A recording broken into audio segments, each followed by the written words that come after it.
Hi. I had the audacity to try and run some laundry, which apparently I'm not allowed to do. So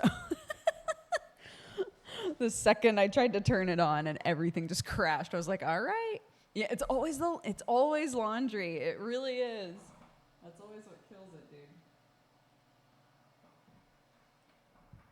All right, let's see. Oh, goodness. Oh, it's going to try to run another ad. That's so annoying. Oh, well. We won't do anything exciting. Heating water takes a lot of energy. It's not, I mean, sure, if it's the boiler. We're not talking about the boiler, though. We're talking about literally just turning the washing machine on. It's fucking bright. Calm down a little bit there. Thank you. That's better.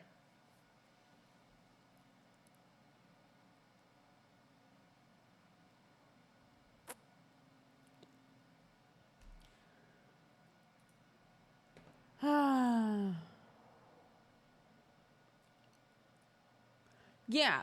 So we're not painting today, if you can tell from my title. But I didn't want to do anything that was going to like really use my brain either. And something that I've been wanting to utilize more, but it's kind of a mess, is my Dropbox. And I was like, we could kind of do basically what I did a long time ago. We did a study hall where I cleaned off all of the files on my desktop. And I was like, we could do that with my Dropbox. I can just sit and chill and talk with you guys, and then off screen be doing something productive. I've got a little text thingy ready to go for when we're actually doing it.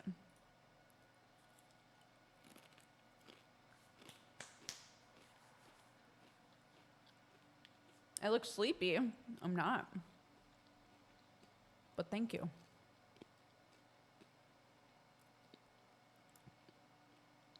Hi, Summer. I went to Starbucks today. Oh my God, I thought they wrote something weird on the bottom. But it's literally just like a... I was like, what the fuck did they write on the bottom of my cup?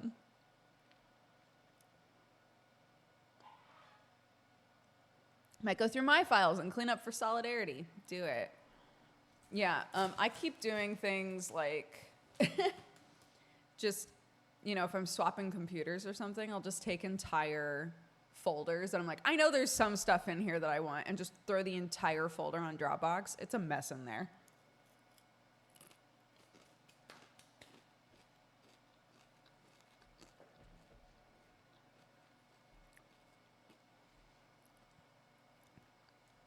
I do like a pumpkin spice, yeah.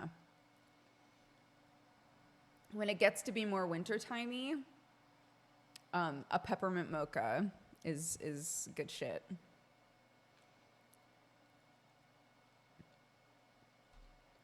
Actually, Sweater Weather did so well as like a seasonal coffee blend that we're trying to look at like maybe doing seasonal blends each season. And I was like, could we do a peppermint something? Because that would be awesome for winter.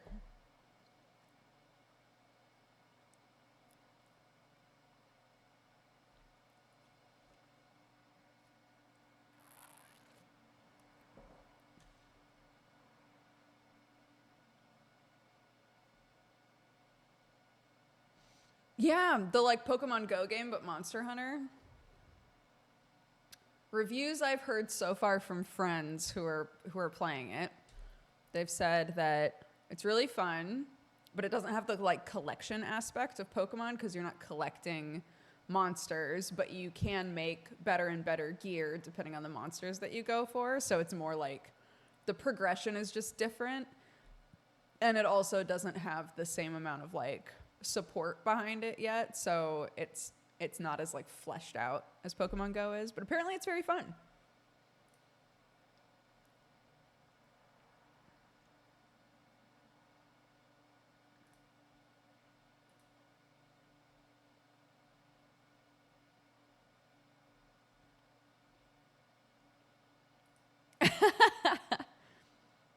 Yeah, I can't remember what it's called, but I keep just calling it Monster Hunter Go in my head, and I don't think that's what it's called. Hold on, let's look. Monster Hunter. Monster Hunter Now is what it's called. I literally just typed in Monster Hunter Go, and it corrected me.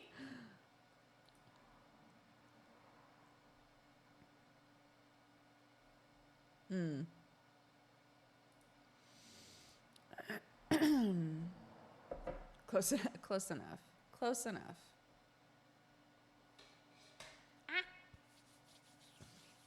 Like how I came here to study and now I'm gaming. I'm very sorry.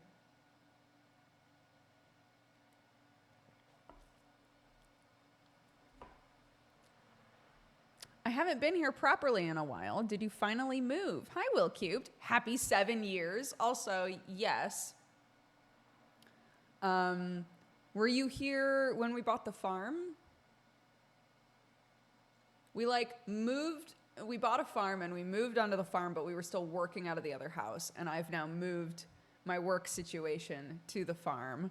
But we have like a fun electric issue that we're getting sorted. So occasionally my stream just vanishes. And it's because all of the power has gone out. So my hot cookie game doesn't give my heart room for another. Clark's been playing the hot cookie game, and it makes me want to get back into the hot cookie game. I'm also out of the loop on the Duger current life situation. Okay, so yeah. So we bought a farm. Sick. And we love it. But for a while there, we didn't have internet. We didn't have like a place on the property that we could reliably work from. But there were lots of outbuildings. So we were like, okay, we'll choose an outbuilding and have that be like the work building, right? And then there's also been an issue where depending on what's on, all of the buildings are all connected electrically. So there are specific things, we're starting to like hone in on what causes it, but there are specific things that if you turn them on, everything just dies, which is so cute. So for a long time we've still been paying rent at the other house, working at the other house. We literally just go there to work. And then I finally have windows in, so I was like, fuck it. We built this table on stream, and I was like, I have a table now. I'm just gonna start working from the farm because I'm sick of this. Moved my whole setup to the farm. It's only been twice, right? It's only been a couple of times that my stream has died since I started working here. But both times it's been because of the laundry, which is so annoying. Sam was saying you guys have a ton of raised beds and fruit trees, and I'm super jealous. Yeah, the farm already had fruit trees. You can tell that the previous owners like really invested in like an orchard sort of situation. So there's lots of apple trees, pear trees. We've talked about putting like cherries and stuff in down the line, maybe, since that's already happening, you know. But then, yeah, when my mother and father-in-law also live on the property with us in their own house. And their very first project was building a bunch of raised beds. So we helped build those. But my mother-in-law is like a very avid gardener.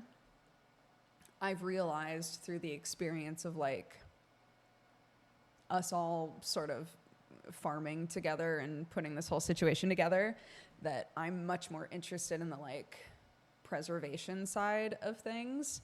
So I enjoy the garden a lot. I like working on the garden.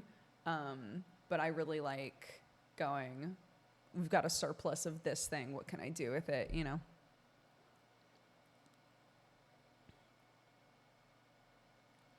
My peach trees just sprouted. In 5 to 10 years, I'll be caught up. Oh, John. The apples are out of control. There's so many apples. So yeah, I was explaining, I think yesterday,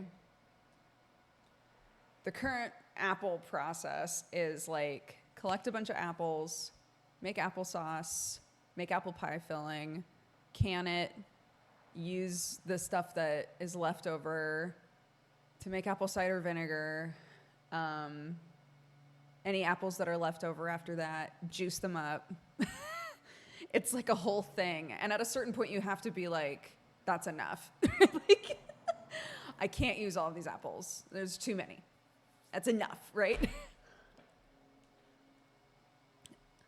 They must be green apples. Some are. Some are green, some are red, some are green and red, some are crab apples. Like, it's literally a grab bag. They're all over the place. Some of them, you think that they're going to be sour, and then you bite into them and they're sweet. It's a nightmare. Like, a beautiful nightmare, you know? But if somebody just goes outside and just collects windfall apples, you're like, I can guess what these flavor-wise are like. But unless I actually bite them, I'm not sure.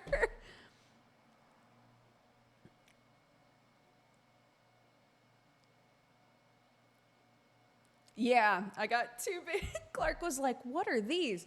I got two big things like this with like distilling tops to let the gas out so that we can make pear cider and apple cider. I'm very excited about that. Clark really wants to help. I kept reiterating, like, you won't be allowed to drink this. It was like what we would be making with this is like an adult drink, so it won't be for you guys. And she was like, "That's okay. I just want to do it."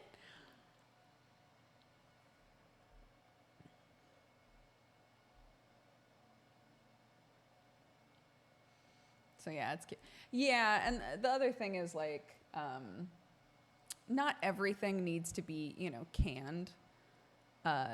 Things like applesauce, they can freeze really well. You can just freeze up some applesauce, and then, like, you know, Sam's family's huge. It's easy enough to just be like, please take some. Please take this, you know.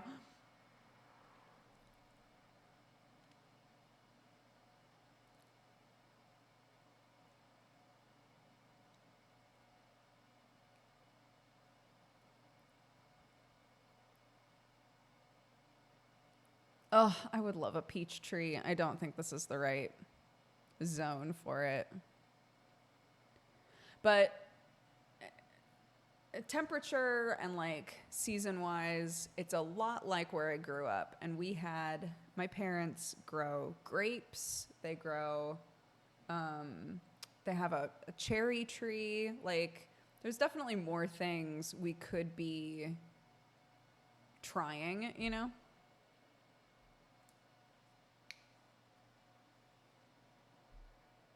Is Sam's family numerically large or physically large? Both.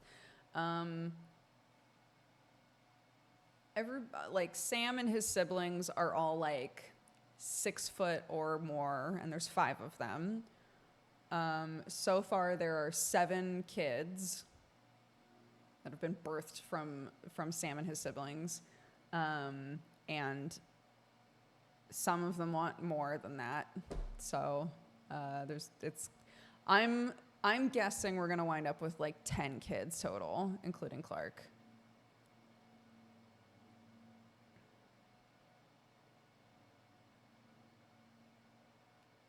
My parents' garden grows so many lemons each year, it's a struggle to give them away. Every time I would visit my family in Palm Desert, my cousin, my much older cousin, the house that she was owning at the time had this lemon tree that, yeah, just made so many lemons. And I would try to use as many of them as every time I came out there, she would just give me a huge bucket of lemons and be like, here you go, bud.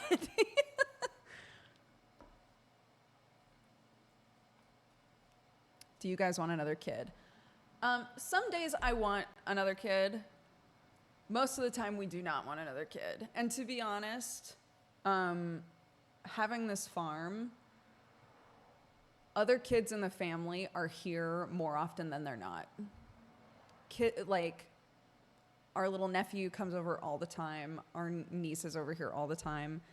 And to be honest, like, I think I get the satisfaction that I would have out of, like, having more kids, you know, out of being an auntie. So I get to, like, be a parent to this little kid, this little gremlin that I love so much. And then, you know, the rest of that feeling of, like, I have so much love to give. You know, that feeling is assuaged by just being, like, a present, involved auntie, so.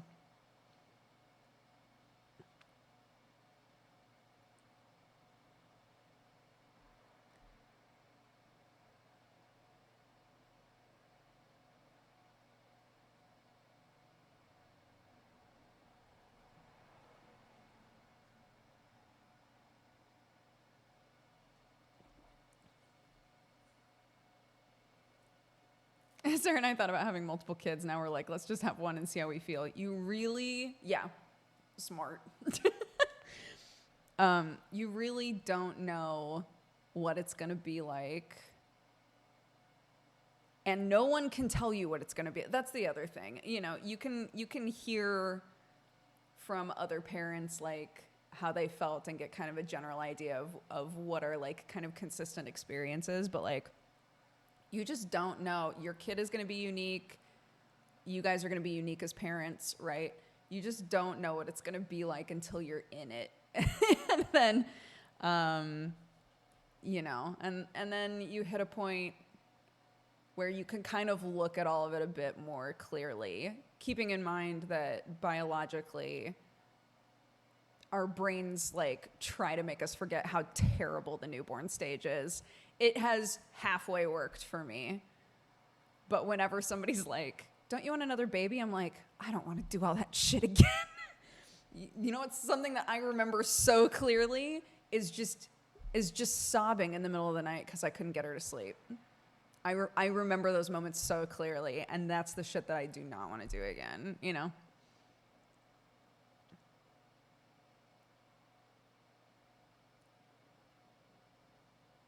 Yeah, you don't know if your kid's going to be a grem. You just don't know.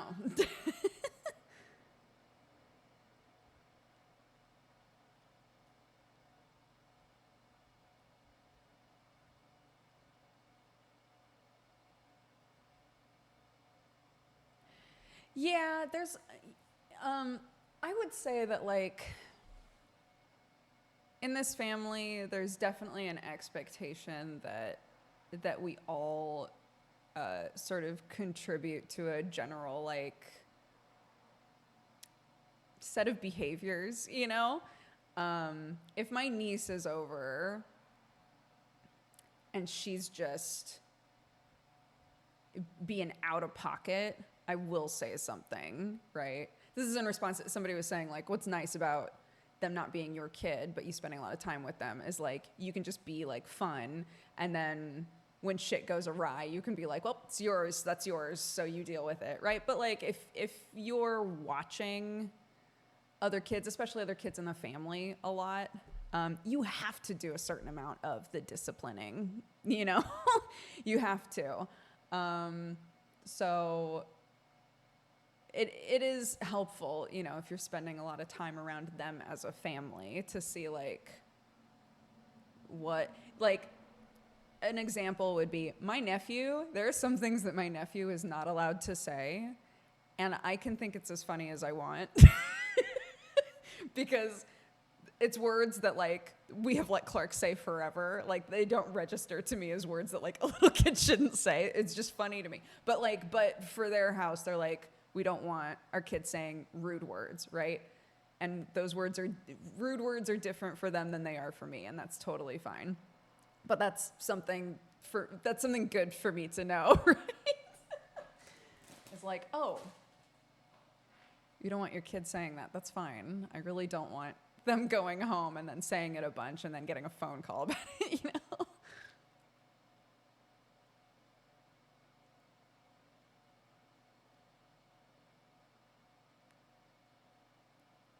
It's like the Dunny episode of Bluey. It's exactly like the Dunny episode of Bluey. Yes.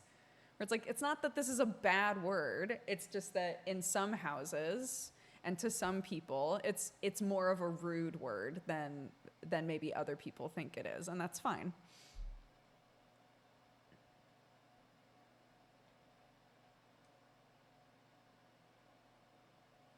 Kids need to learn that some things are expected by people in general, not just their arbitrary parents. Yeah.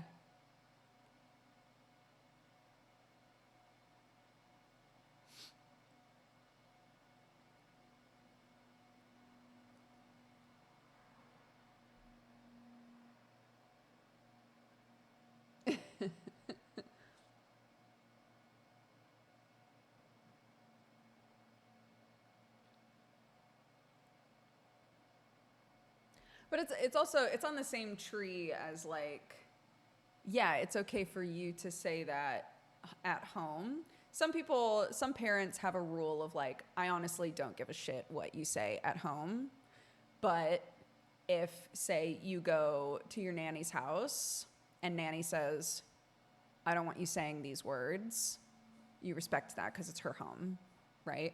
You don't say things around people that you know upsets them. You don't, right? Like, just being respectful of other people. It's on the same tree.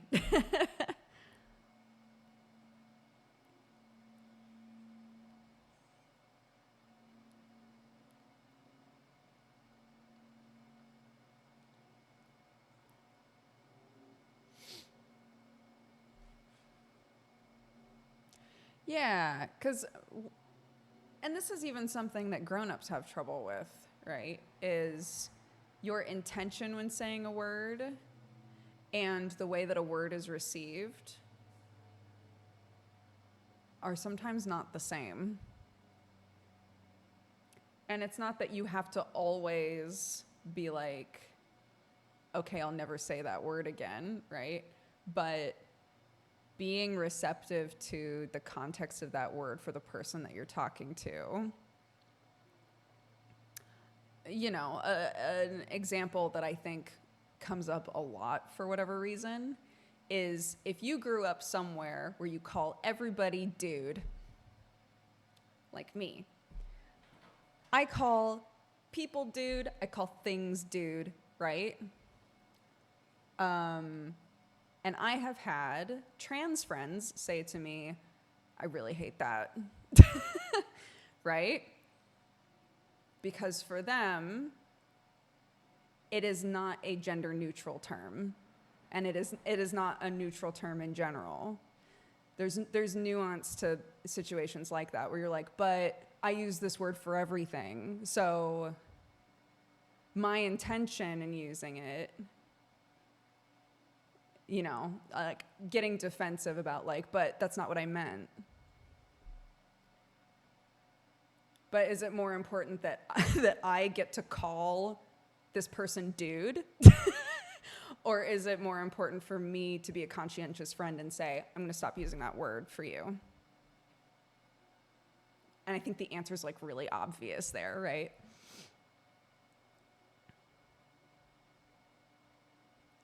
That's very Pacific Northwest. It is. It is very Pacific Northwest to call everything dude. Buddy is catching on in the UK, and the older generation don't like it. I use bud all the time. Not buddy specifically, but I call like all of the kids, I call them all bud. But that's another one where it's like, it does have, if you think about it, it feels like a more masculine word than a neutral word, you know? But it is a funny word, I think. My wife calls me bro sometimes.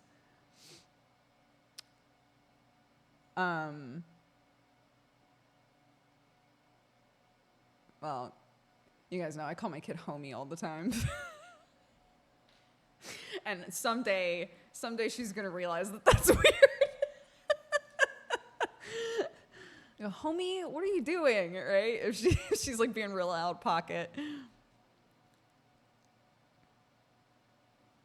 feel like buddy tends to sound condescending. I guess it depends on the person, right? It's kind of like one person calling you sweetheart and another person calling you sweetheart. One of them might make you want to like throw hands, and the other one might be like, they're just so sweet. You know?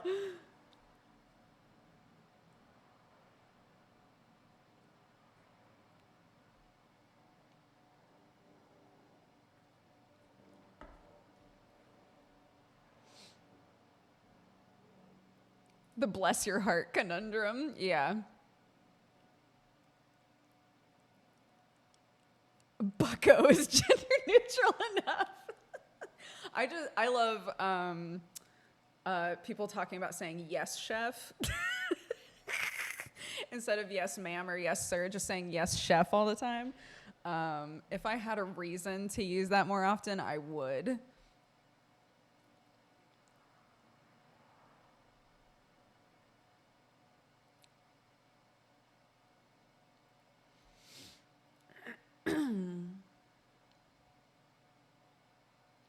Have I watched The Menu?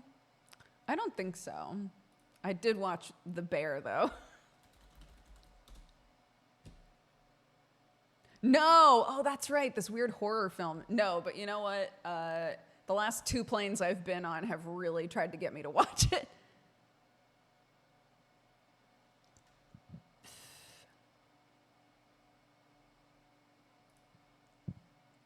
On a plane? Yeah, dude.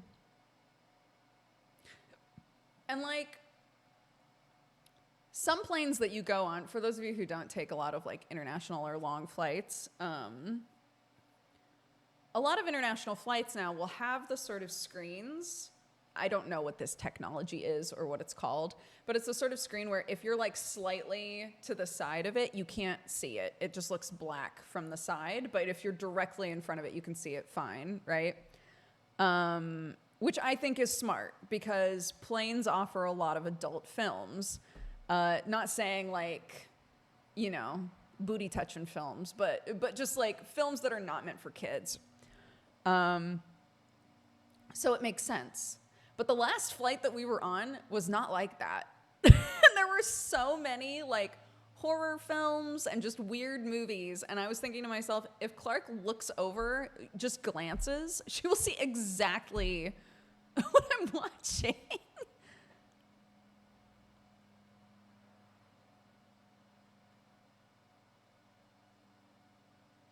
It's smart, but you can no longer watch random movie scenes with random strangers with no sound. That's true. Although, if you know, if the stars align for you, you'll wind up a diagonal from a person who brought a laptop and is watching some weird shit on their laptop, and that's basically the same experience.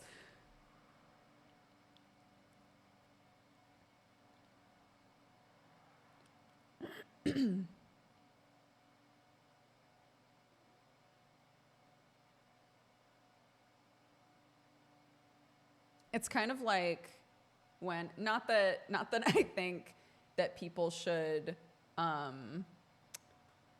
you know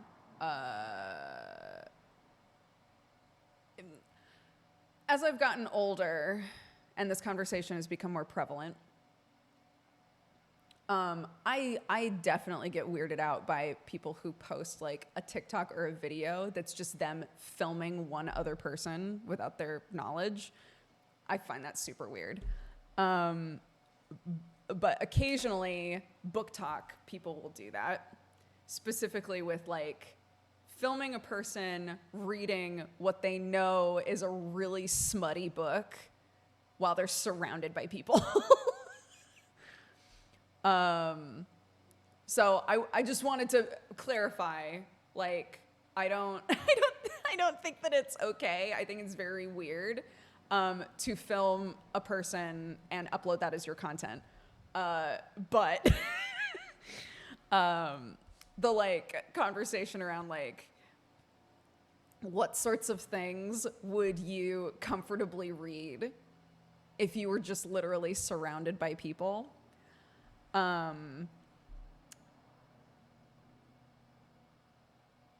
Yeah, just, you know, I just want to acknowledge the problematic nature of it. Yeah, exactly.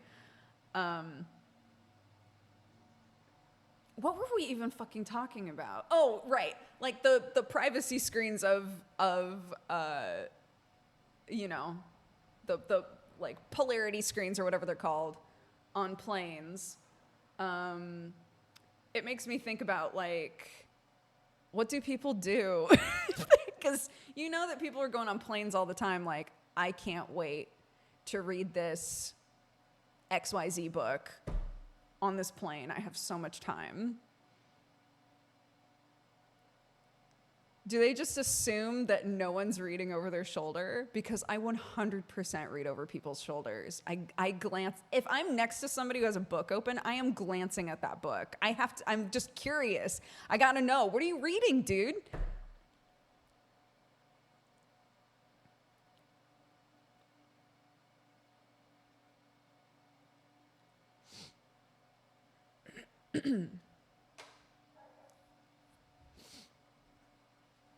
Oh, Kindles. Kindles are probably like a little like that, right? Where you can't just like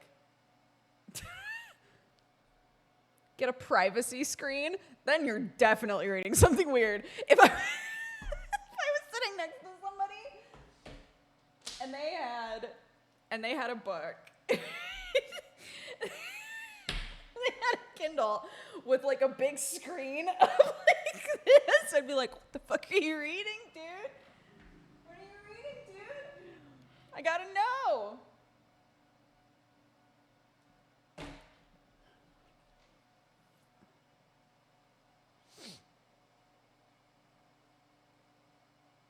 I would do that, but then have the Bible.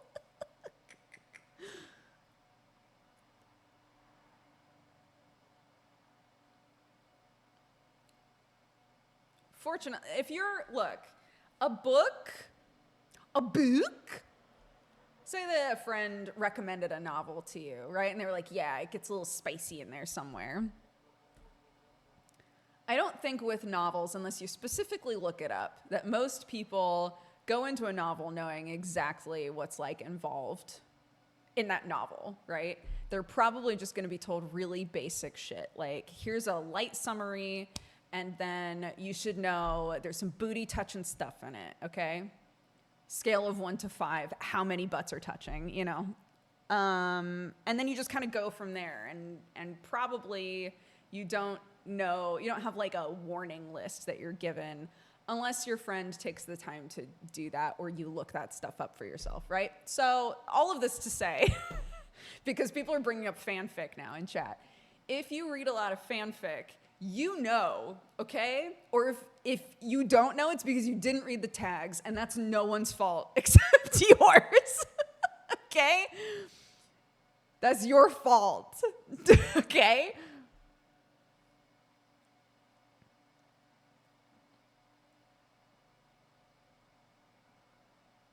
I just don't want the person next to me finding Wally before I do. What's a 5 out of 5 butt touching book and what's a 1 out of 5? I don't read novels, so not super often, so I can't help you with that.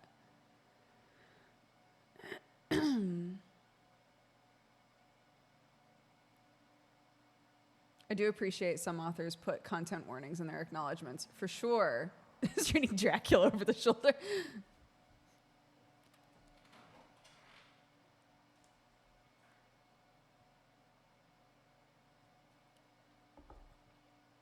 Yeah, manga, I think, is way dicier. I don't read manga in public ever because you never know when some goddamn fan service is gonna come out of nowhere. Like, I'm good. I'll read that in the comfort of my home. Yeah, exactly. In the book, it'll describe in detail two butts just slowly, and then they touch, and then someone gets pregnant. It's incredible. It's the miracle of life.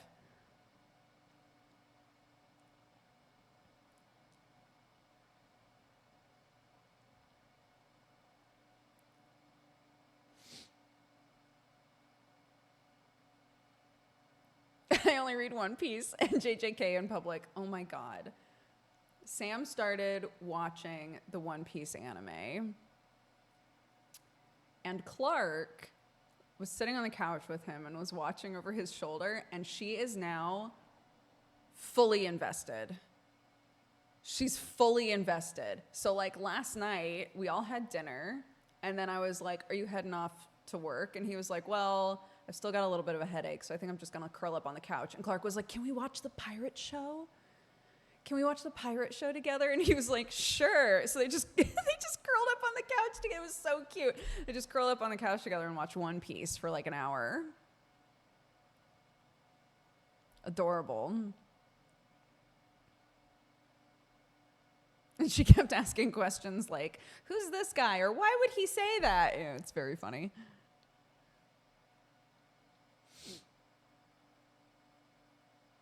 Oh no!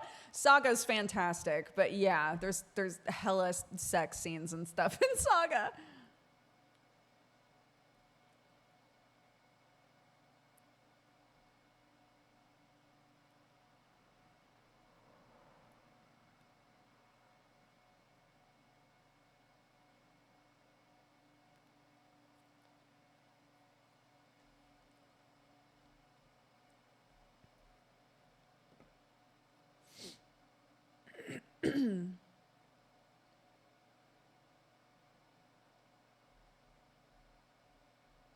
Yeah, I don't know. I don't know if he's like using a site to skip episodes or what. I had no idea that he was watching it until Clark was like, Daddy and I were watching a pirate show the other day. A pirate show? And then it clicked for me.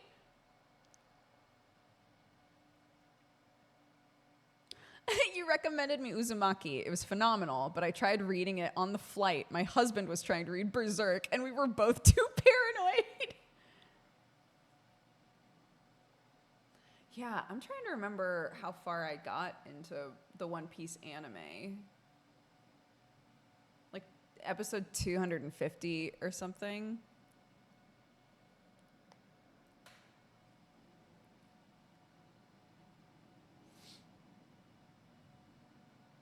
I got further in the manga, but even then, it's like I would have so much to catch up on. Similar to Naruto, it feels like starting a 4-year degree. Yeah. The Naruto anime, at least, I can tell you with confidence, and some of it's good, some of it's fun. The last 100 episodes of regular Naruto is filler. The freedom. I will never know what it's like to be able to watch Naruto up to the point that the canon ends and be able to just be like, well, I'm moving on to Shippuden now. I will never know what that taste of freedom feels like because I watched every fucking filler episode. I watched them all.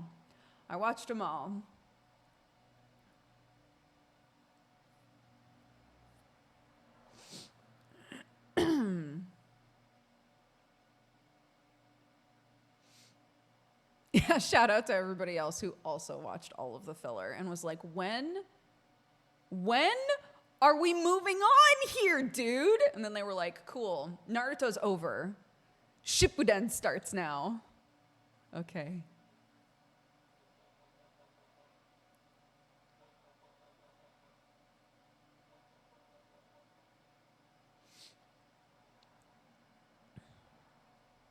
I was having this discussion recently that Naruto starts better and then goes downhill, and One Piece starts kind of meh, but it gets better. I really like the beginning of One Piece. I know, and that might be partially nostalgia goggles, but I actually really enjoy how One Piece starts with just this fucking weird kid like, I'm gonna be king of the pirates, and everybody's like, shut the fuck up, kid. Like, it's good. I don't know. Because he immediately has foils. I think that's what makes it good for me, right? Is like Luffy is so he's just a big weirdo, right? Like he's just like a little unhinged. And he immediately has two people with him that are like cripplingly logical, right? Or like just really deadpan. And the dynamic there from the get-go is so funny to me. I like it. I don't know. And then it just continues to get better because more and more people get involved in the shit show that is One Piece.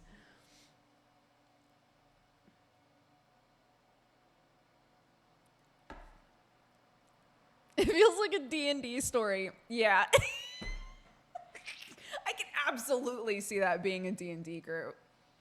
Where one person's like, all right, here's my D&D character. I'm a human, but all of my limbs stretch. And my goal is that I'm going to be king of the pirates, but I can't swim.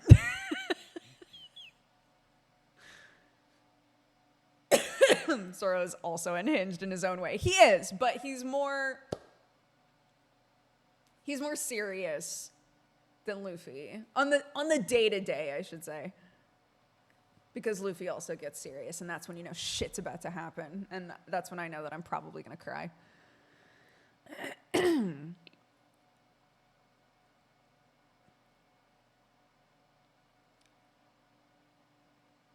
Misdemeanor, but an anime, kind of.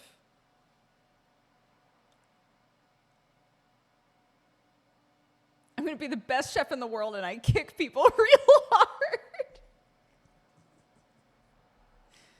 Yeah. What's wrong with that? Let a man dream. Oh, Horimiya is a fantastic manga. Understandable that your wife loves it. Does your wife want, like, would your wife enjoy like more intense stuff?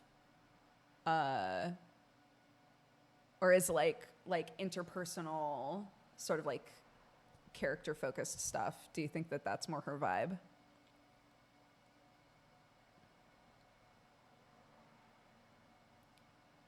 He can't cook if he fights with his hands and ruins them. My brother is a piano player. He's a musician. I don't know. Have you heard of him? His name is Jared Lawson. He's a very accomplished musician, and I'm very proud of him. Anyways, the number of times that man has hurt his hands, I wish he behaved more like Sanji. Just keep him in your pockets, dude. I don't care if you look like a dum-dum. Like, just hide them.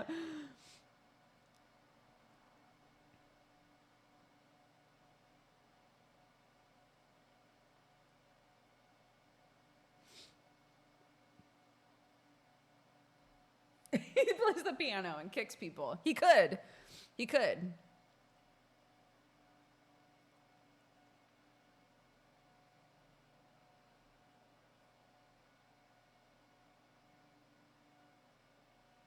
Nami is note taker and drawer of maps. Yeah, Nami is the A-list. If we were gonna compare One Piece to Misdemeanor, A-list was the Nami of that shit.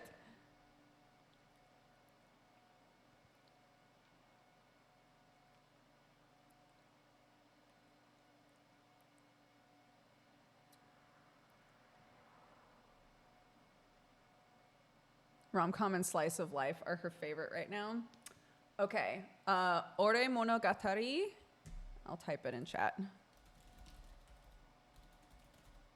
I think that's how you spell it. Hold on. Monogatari, yeah.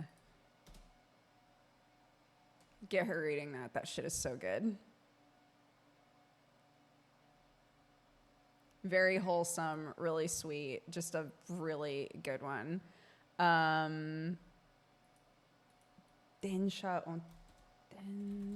Otoko. Yeah, Densha Otoko is a manga that I gave a 10 to.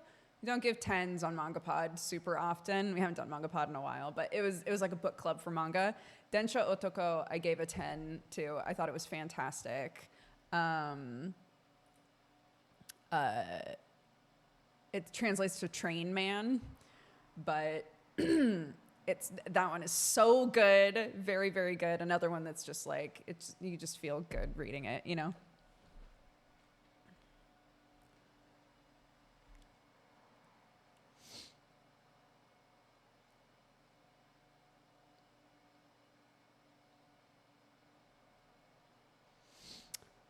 I'm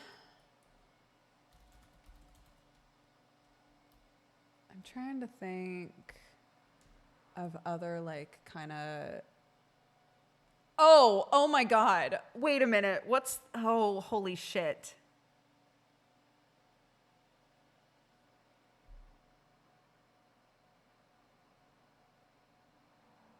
I don't even know how to.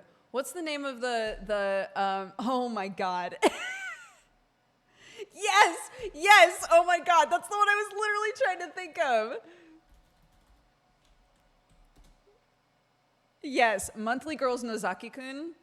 If your wife likes rom-com, holy shit. The anime is also fantastic, but Monthly Girls Nozaki-kun is so fucking funny. It's so good.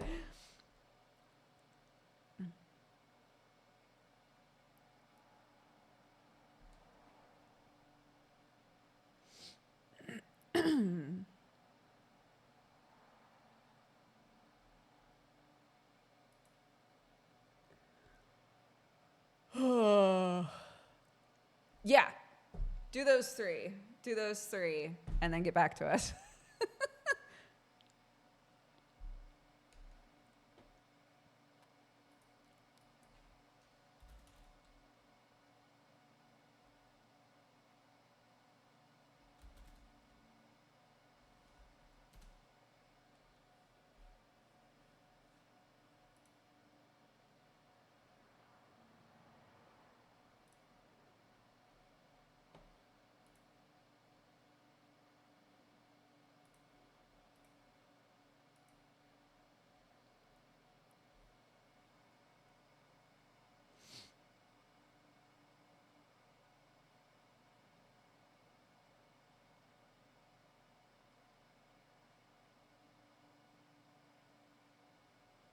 I've also got, in the future, I think we could probably all recommend stuff that is more on like the rip your heart out side of like romantic stuff.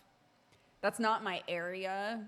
It's not normally what I go for when I'm reading, but there have been a few that we've read for MangaPod where I was just like,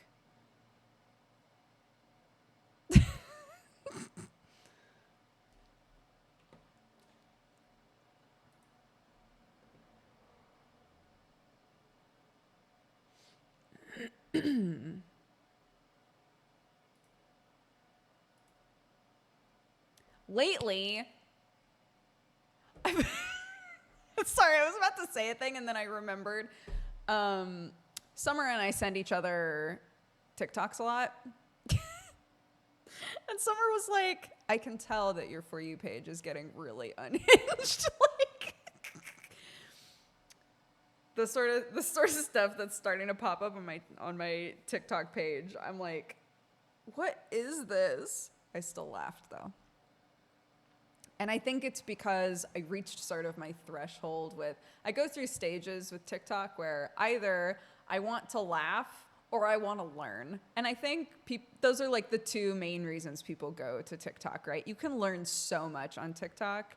There's misinformation on TikTok for sure, but like you can just learn about so many different types of things. But because I was interacting so often with like parent stuff, I was getting so much parent shit, so much like dealing with trauma sort of shit. And it got to be like really, it got to the point where anytime I could tell that's what it was going to be, I would just skip it. And, and I know I'll come back around again where I want to like engage with that content, but currently it is just all fucking weird shit. It's all weird.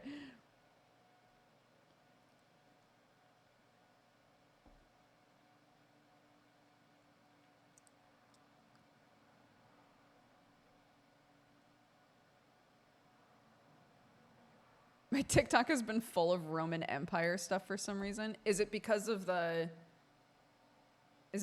goof where somebody was like, ask the men in your life how often they think of the Roman Empire? Is it because of that?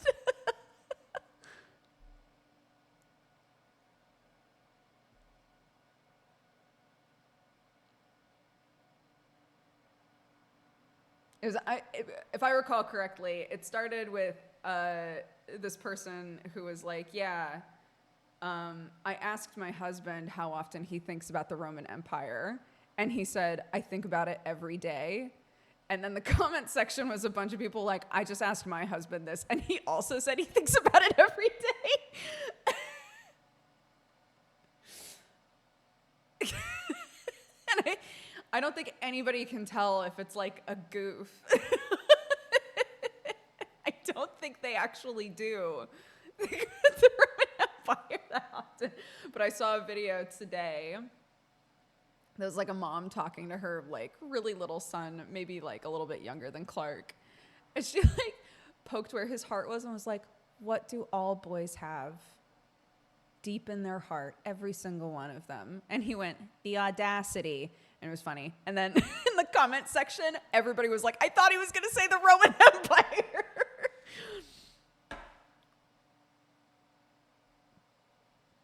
It's so stupid.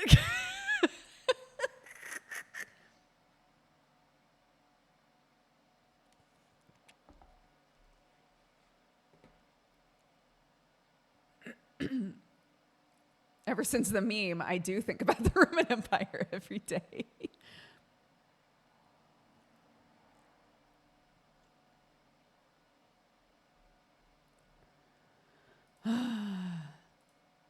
Any luck cleaning that Dropbox? We haven't even started. I knew this was the sort of day I was going to be having. I knew I could feel it, you know?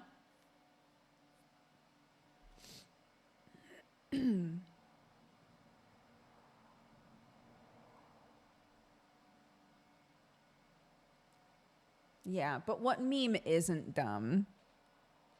You know? What memes aren't dumb?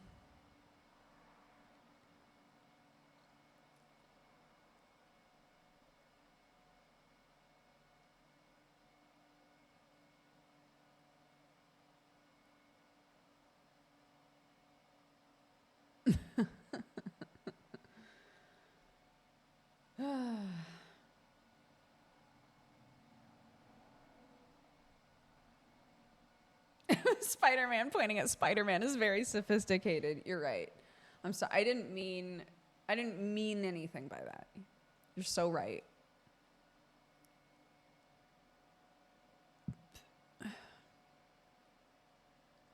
No, this is, you want to see a TikTok that made me cry laugh?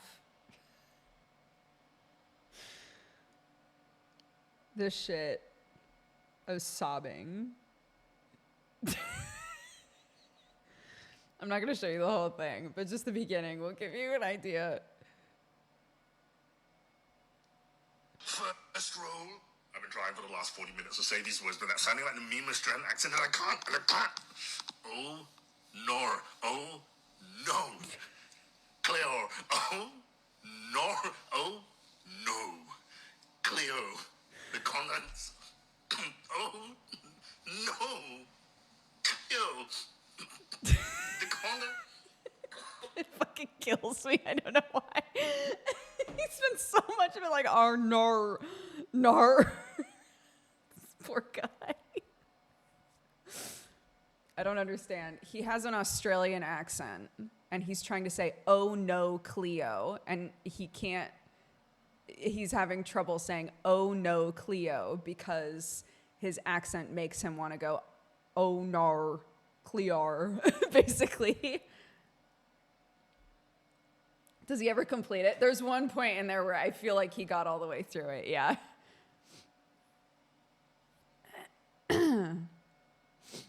My TikTok feed has been dominated by One Piece buggy, thirsty edits. It made me think of you all.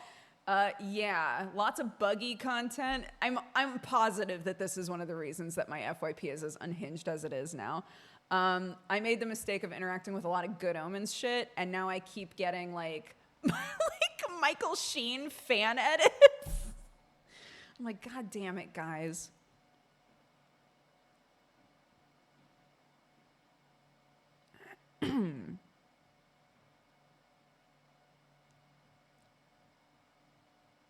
I stepped away for a moment, and apparently my backyard is being visited by the neighbor's 8 chickens.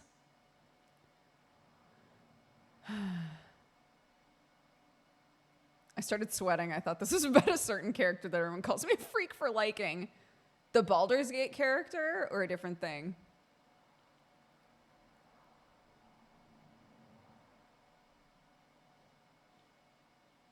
You know the one. I do know the one. Because Tolosi and I are brethren.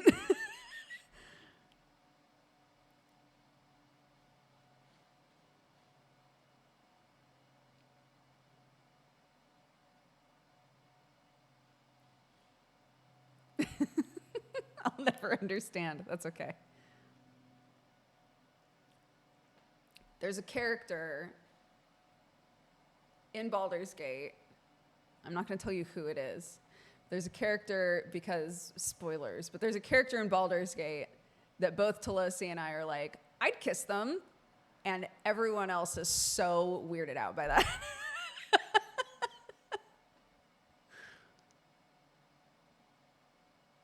I keep seeing TikToks, Pinterest boards, etc. of people making fancy homes for their chickens.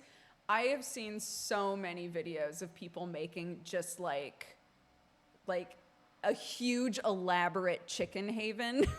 And I always send them to Nancy because I'm like, imagine we could make a whole universe for the geese and the chickens. There's so many characters like that I've got no clue. I know. That's why I knew if I didn't give you any context beyond that, I wasn't going to out us.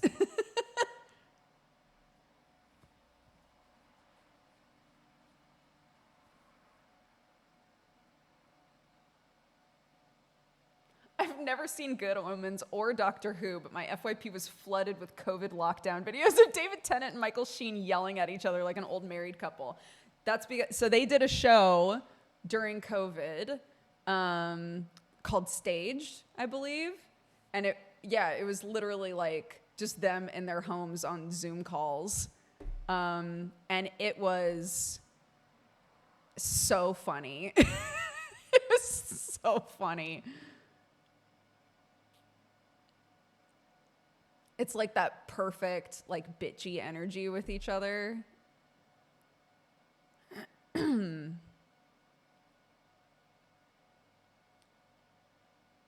remember Tamto ranting about FleshTuber. Yeah.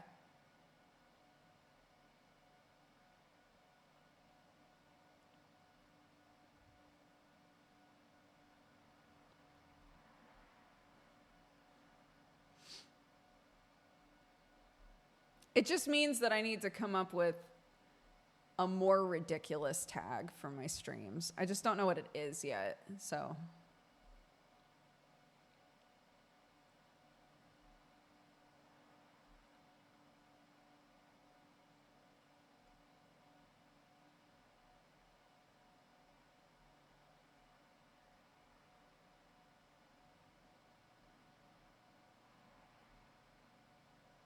But yeah, because Staged exists, and because people are so into Good Omens, which they should be, people who are who have the skill set, who have honed the skills, will take audio files from Staged, and then draw Aziraphale and Crowley from Good Omens and pretend that those characters are the ones saying the things that they say on stage, and it's very funny.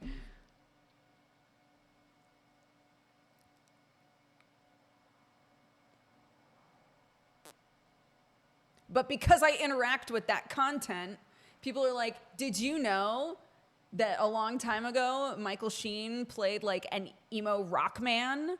Here's a fan edit of that shit. And I'm like, okay. He sure did do that.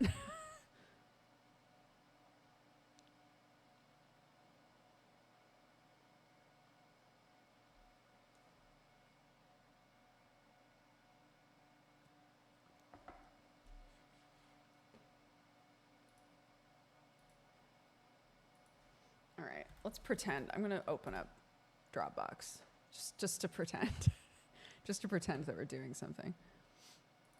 Oh, I can do this. And we can play music. We could play music as well. But what music? I've just been listening to the Linda Lindas a lot. That's why that's why I played it during the intro. Fan cams of characters and shows makes me laugh so much. I know, and there's so many of them. And sometimes they're amazing. Sometimes there's so much effort put into like little fan vids for a specific character.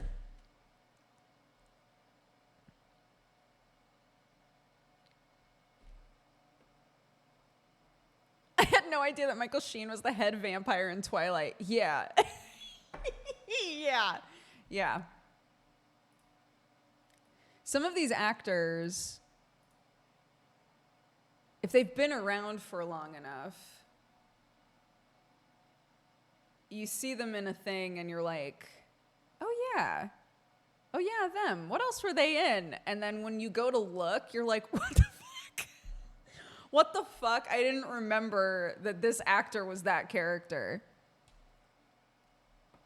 The Underworld werewolf is the one that people are making fan edits of constantly. Because for those of you who don't watch Good Omens, he plays an angel in Good Omens, and he's very like proper, put together. He's adorable. And so everybody keeps being like, but let us not forget that Michael Sheen has also played the opposite character.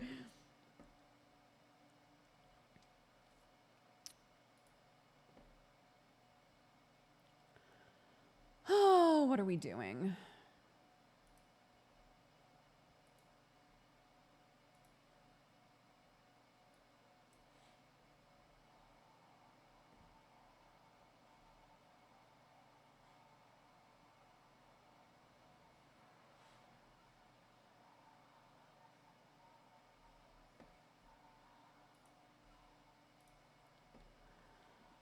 Okay, brushes. What the fuck is in here?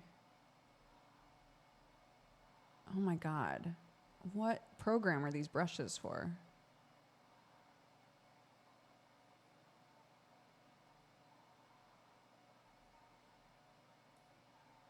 Oh my God.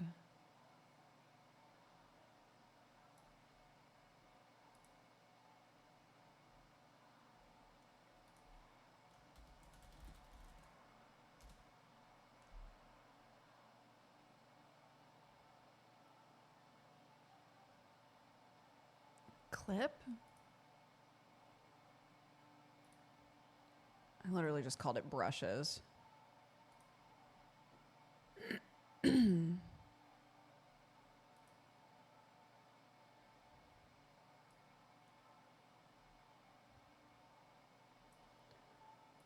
Okay.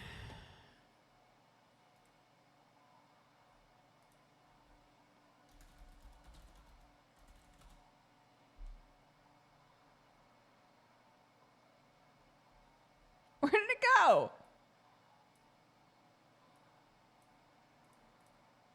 Oh, there it is.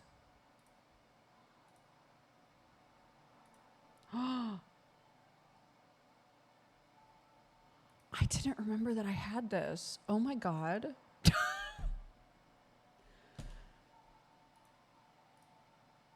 I made a I made a folder on here called character references because I kept commissioning art of my D&D characters, and it's literally just a folder for each of my D&D characters with like pictures of them. Oh my God. I didn't remember that I made that.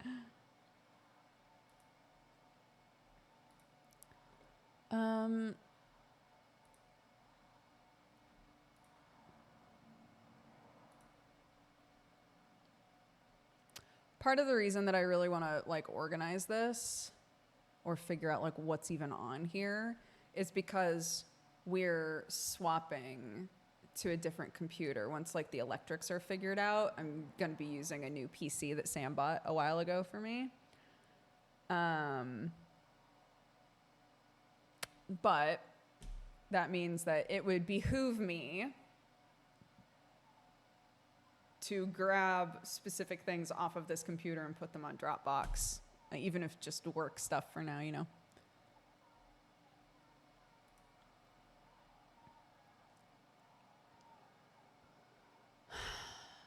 Premiere Pro stuff.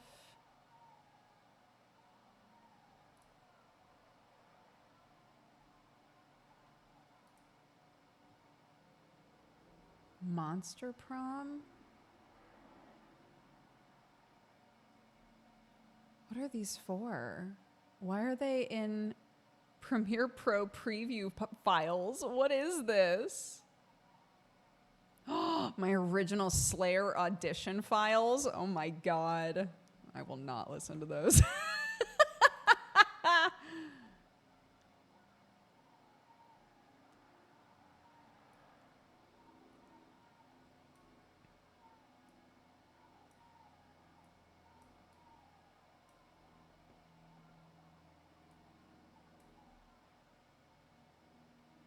Co-optional. What's in here? Nothing. Okay. Nice. I can get rid of that. I was really excited though. I was like, what the hell is in here?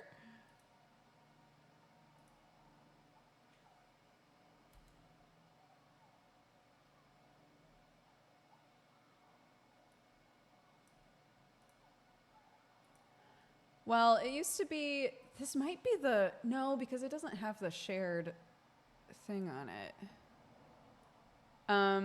There used to be on Dropbox a folder that TB made and then shared to Jesse and I that had all of the assets for co-optional so that if he couldn't run it, we had access to all of the files that we needed. So it's like, oh, maybe that's what that is, but it's not because it's empty and it's also not a shared folder. So it's not like an old, you know. Dodger and Cutman. Oh, the Beneath the Mask cover.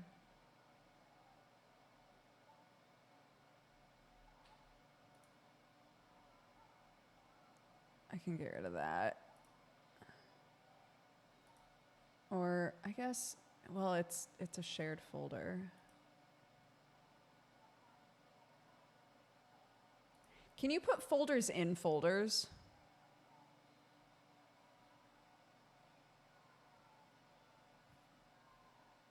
I'm gonna try.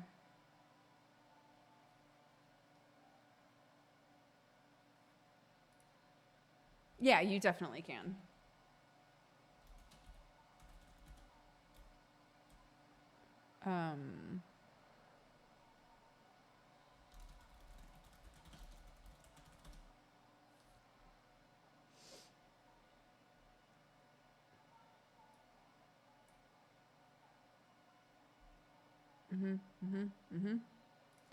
Manga pod, what's in here?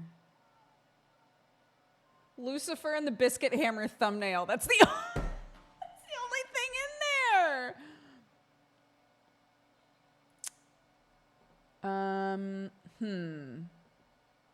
This is also not shared. So it's not like a group folder. I'm just gonna get rid of it. And if we wind up when we wind up doing MangaPod again, we can figure that out. Okay, another totally separate Folder called Moral that doesn't have anything in it. What the fuck was I doing in here? Why do I have so many empty folders in Dropbox? Photo shoots. Oh, all my pictures from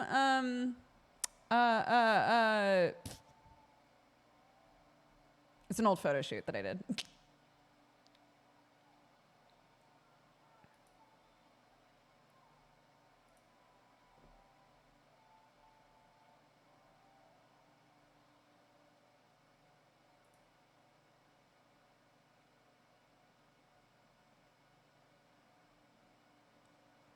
What is this?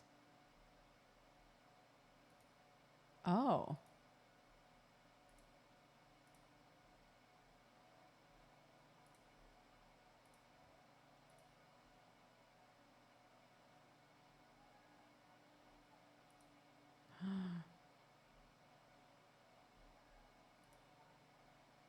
An old co-optional VOD is on here. Delete.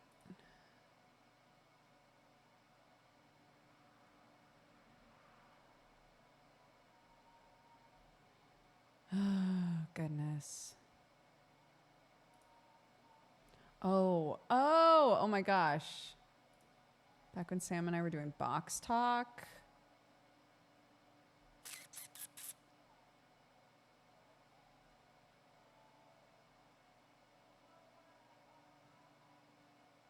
Did you start to organize and then get distracted for the empty folders? I don't think so. I think probably things were in there. Or that I made them for like a project ahead of time, and then we didn't wind up using the folder. That happens. So.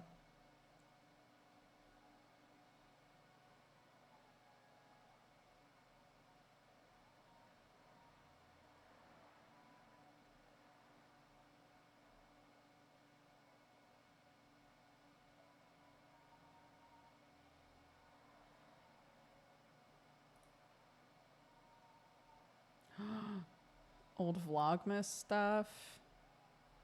Why did I put Vlogmas on Dropbox? What did I need that for? What is this?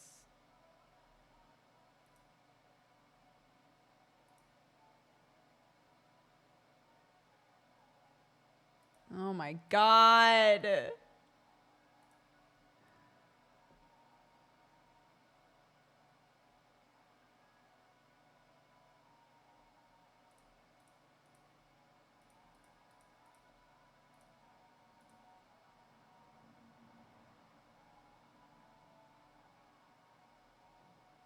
Old thumbnails.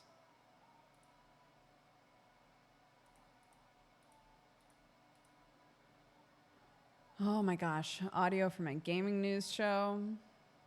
This is how long it's been since I've gone through my Dropbox. Since I was doing gaming news.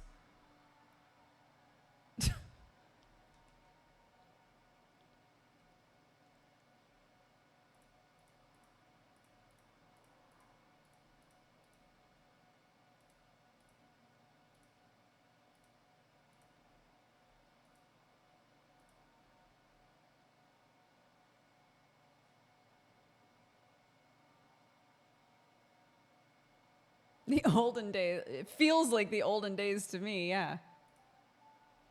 Witch beer? Oh my God. Mm-hmm.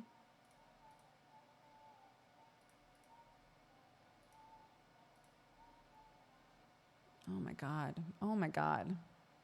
I can delete so much. I can delete so many things. This is amazing. Okay, cool.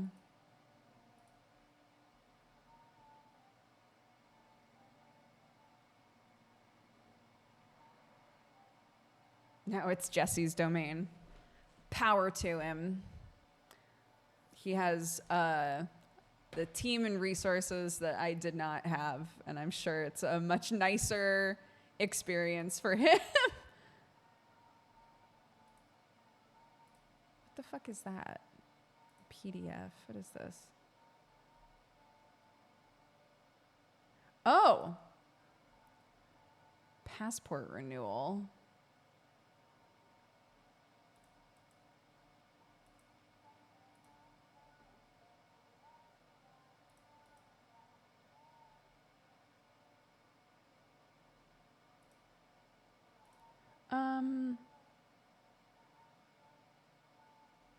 Okay, let's make a new folder.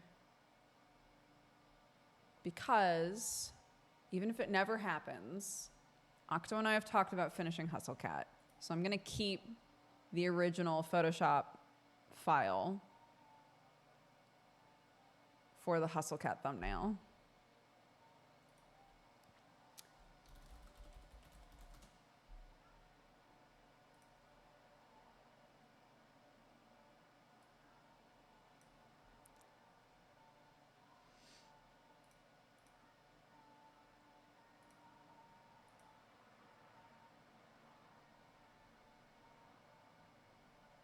Would you recommend the game from yesterday? I just saw it on Steam. Chance of Sonar, highly recommend. I loved that game. Yeah, definitely. To be edited. Oh my goodness. Yep, delete.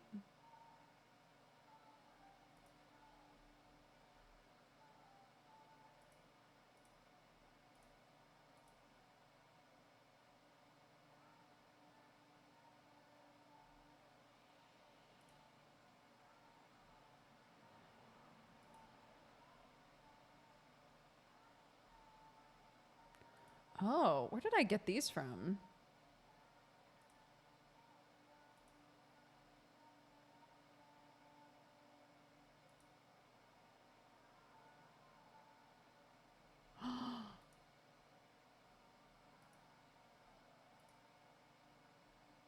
These were for Squarespace, I'm pretty sure. Yeah. Oh my God.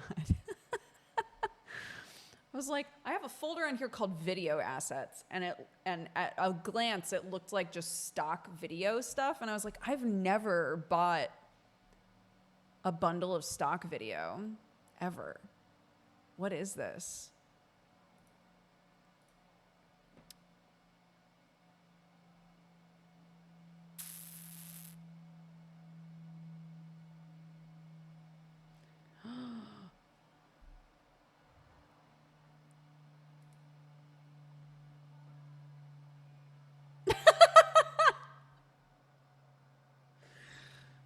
I made a video a long time ago called Dodger Drinks Coffee and tells you to read Super Sons. I forgot about some of these videos. Holy shit. My old YouTube end slate. Oof, it was ugly.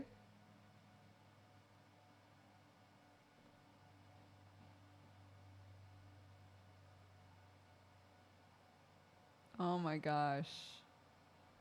A bunch of coffee time videos.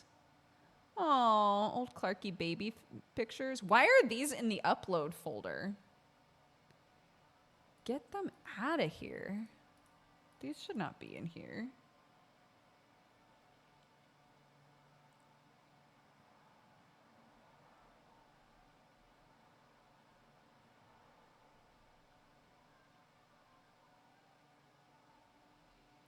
I don't know where those should go, though.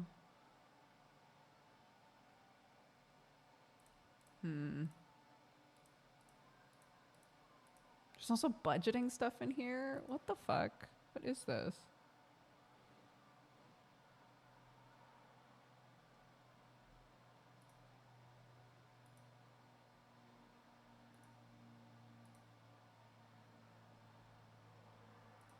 Oh my God. Okay, then delete all of these.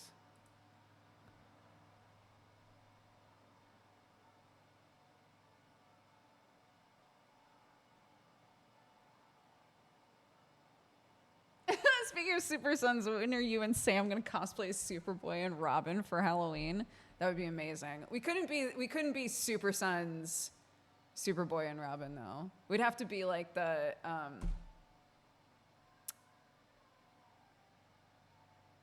What was the name of the Superboy that was around when Dick was still Robin?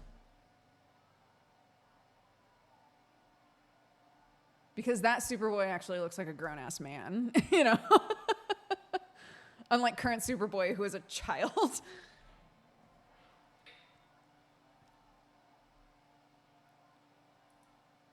What is this? Coffee roaster. Oh my gosh, when we first started Dodger Coffee. Stop it. Okay, let's get rid of some of this.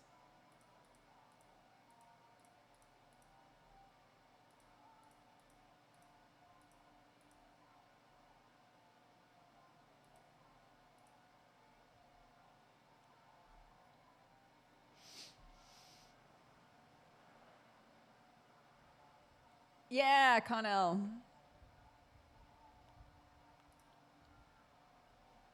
Okay, we're gonna wait.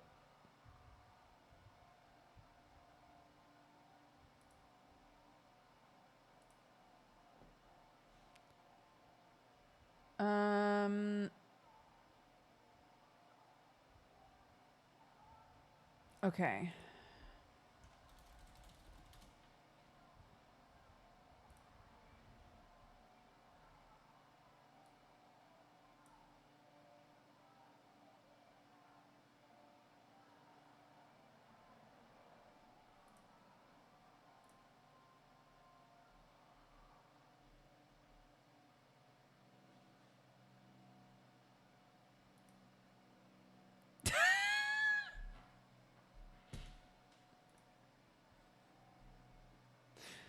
I was always bad at making thumbnails. I was always really bad. And so these thumbnails are so silly. Holy shit.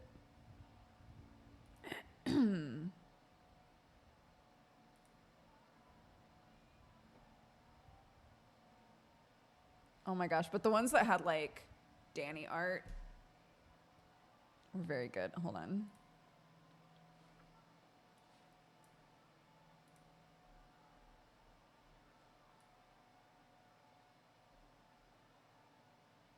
Come on. Oh my goodness. Like, look at this. These sorts of things. They're so cute.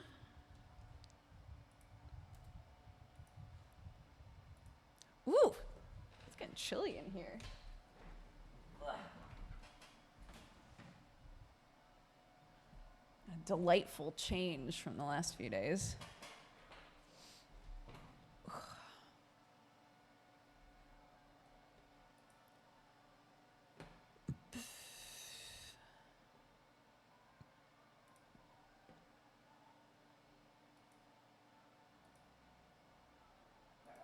What is this?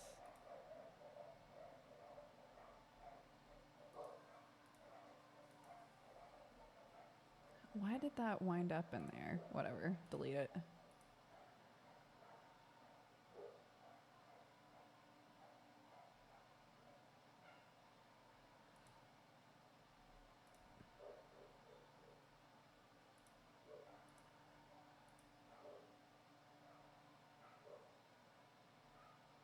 The last thing that I'm going to want to look at is there's a shared folder between Danny and I. That's going to be a nightmare. That's going to be my biggest job, is going through that.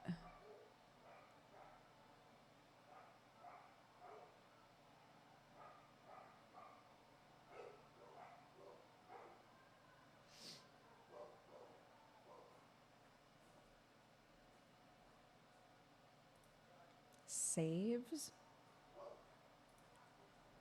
Oh, the Dungeon World PDF. I don't need that anymore.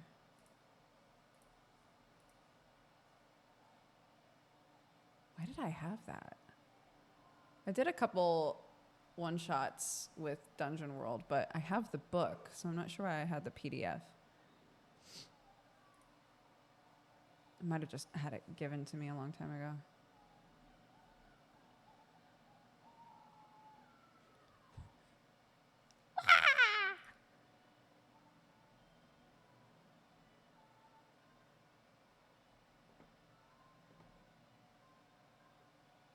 Let's see. Let's switch it up.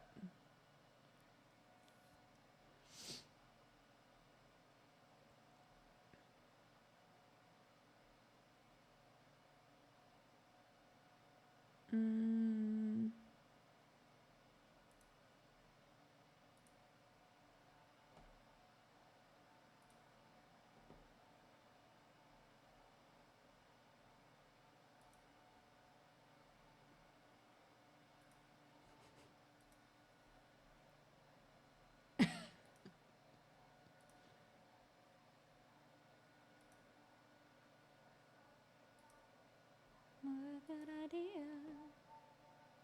Before I forget.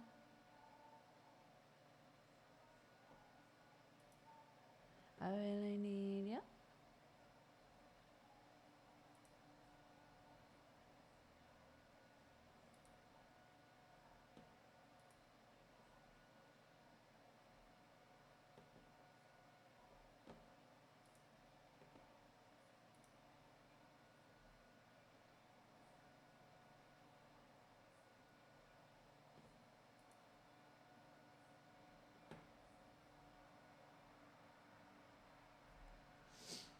Okay, a lot of this is stuff for Twitch, actually, oddly enough.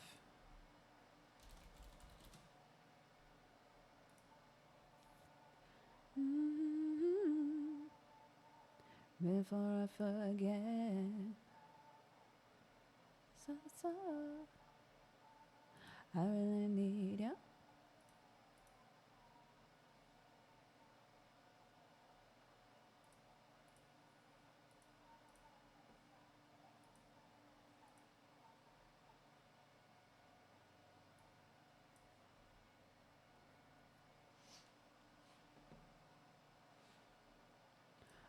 This song is by Memi, M-E-M-I, and it's called Guitar Pick.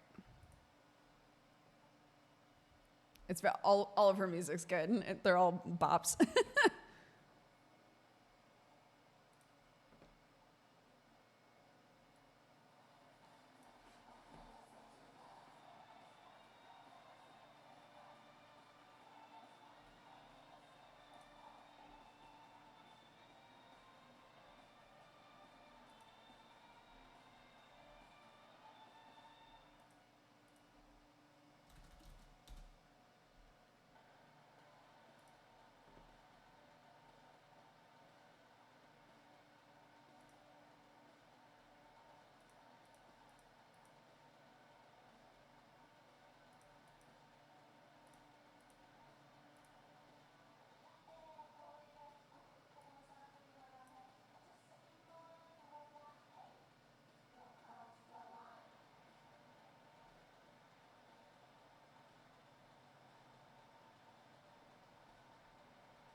Oh my God, how many things are in here?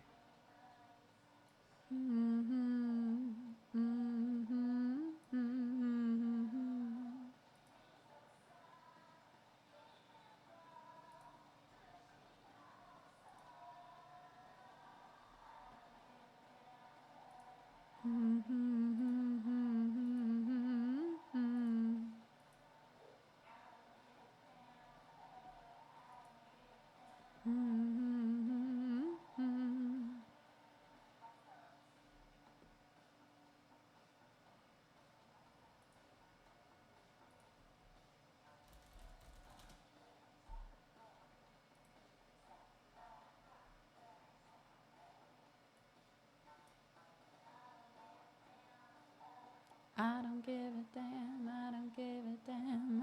Oh.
Finding a bunch of old pictures of Clark on my Dropbox. Why are they in here?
No, never mind.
A long time ago, I did like a giveaway sort of thing.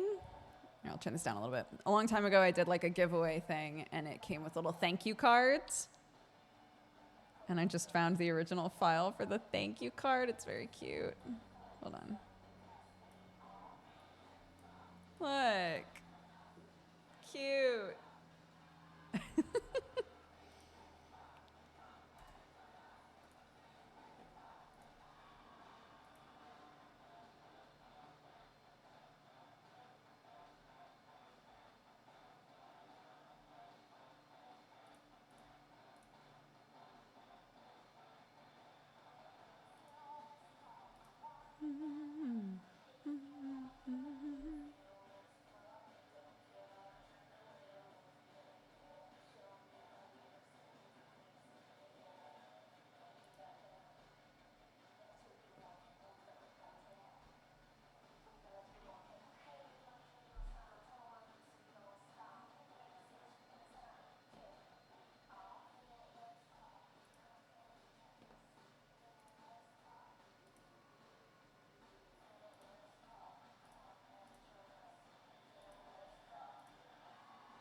It feels so good to delete an entire folder. It's just mental clutter, just gone.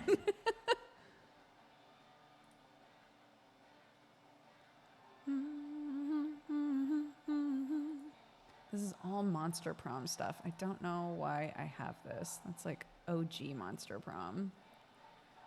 Goodbye.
Oh my God.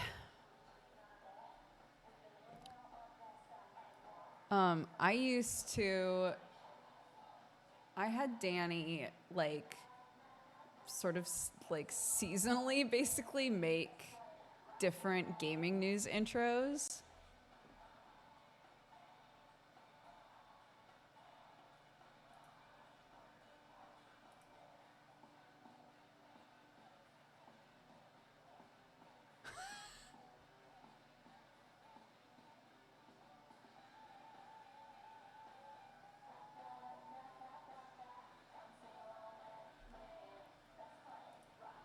Look, look at how unhinged these are. Hold on. Holy shit. I can't. These are so funny. Holy shit. What should I do here? I'm just gonna make a new folder, I think.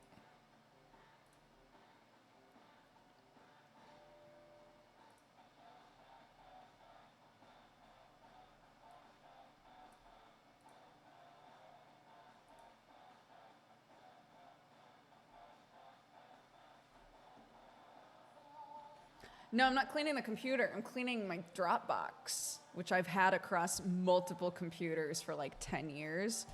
And typically when I swap computers, I take like the stuff that I think is most important on the computer that I've been working on and just shove it into Dropbox. So I have a bunch of folders that are just like, like, I don't know. And I was like, I'm about to swap to a new computer again. I'm also starting to use Dropbox again for other things. It would be nice if it was a bit visually clearer, like what's even in there. So.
Yeah, anything that's like actually important, I basically just use it as a go-between and then pull it onto the new computer and delete it from Dropbox. But if there's anything I've learned, it's that yes, I can put stuff on an external. That external will never be looked at again, ever. We have so many external drives, no clue what's on them. I have no reason to ever look at them again. So, I'm not buying another one.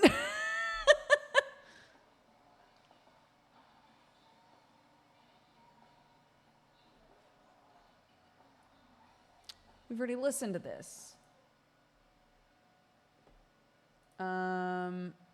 Okay, so here's like some of these are so weird.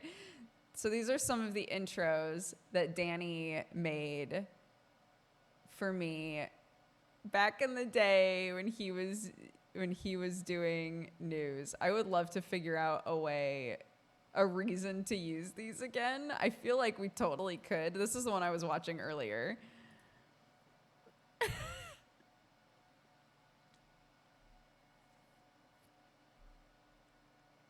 Like, what the?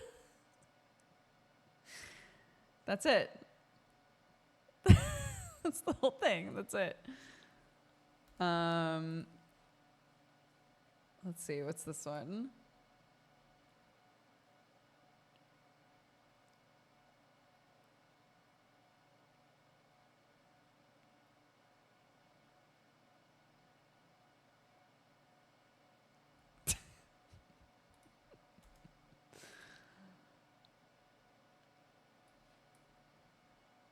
It says Halloween 2016. It's some of my old emotes.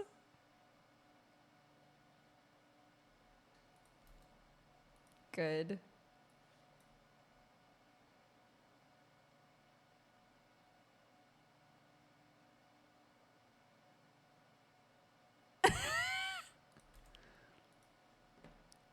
Good. Happily Aaron one. This is a Krendor one, I think.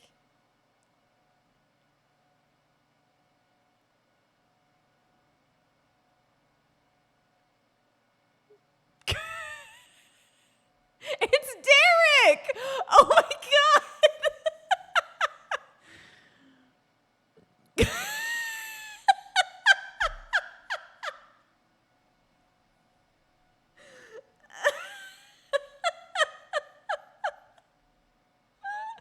This is so long. Oh my god. Oh my god, that's what the shirt looked like. Holy shit.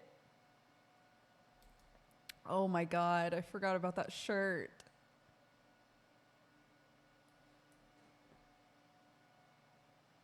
Oh, I remember this one. This one's very cute.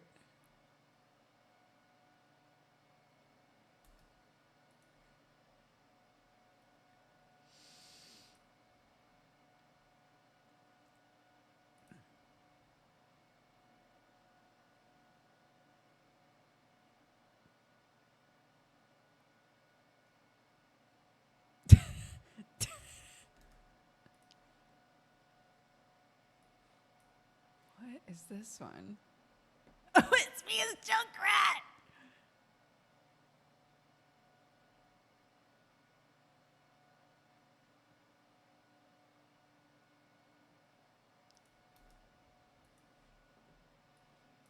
There's so many.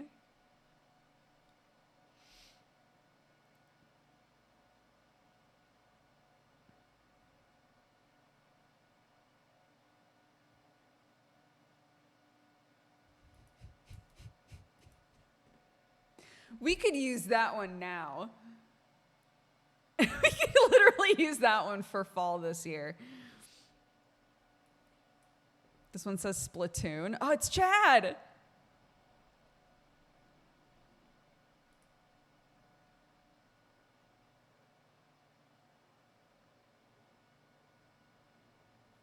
Yes, good.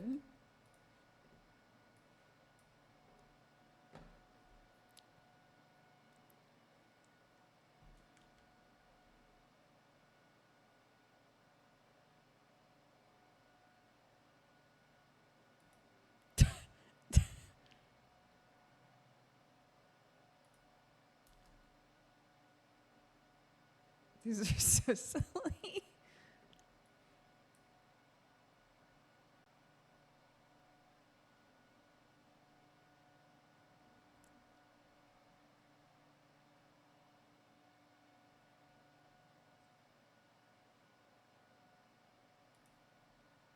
Why do I remember all of these? Dude, I know. Which ones haven't we? Oh, there's a Bulma one.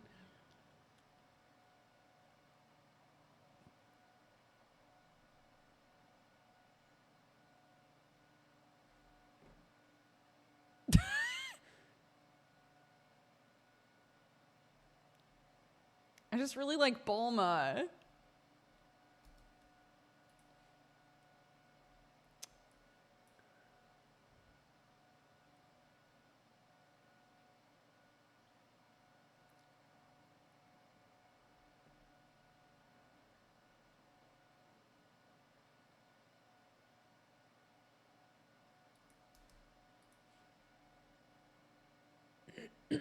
What's this?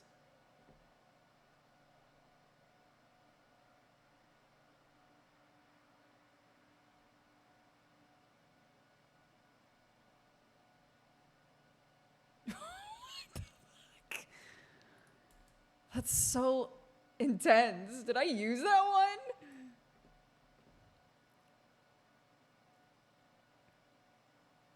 A Monster Hunter one.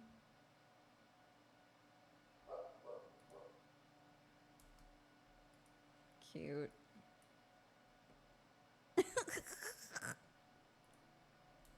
Me being sick.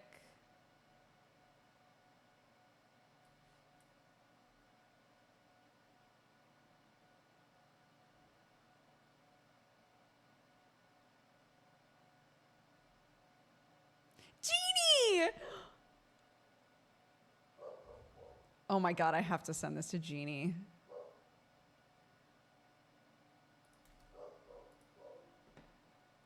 Oh my gosh.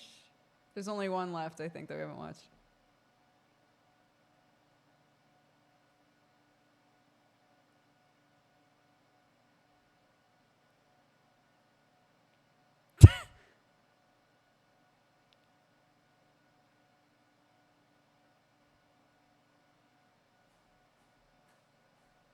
So good.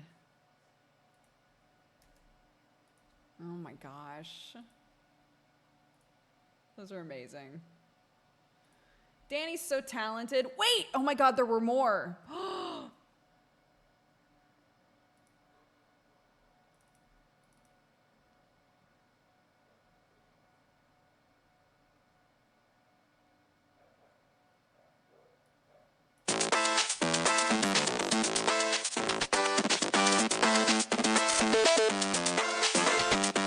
3, 2, 1. Ready. Go. I think this at this point, this says it was the 2017. I think at this point I was like, let's try to do one that I can just use for a long time. And this is the anime version of it. 3, These are so 2, 1. Ready. Go. Oh my gosh. Big nostalgia. Big nostalgia feels, dude. Yeah, it's crazy. Oh.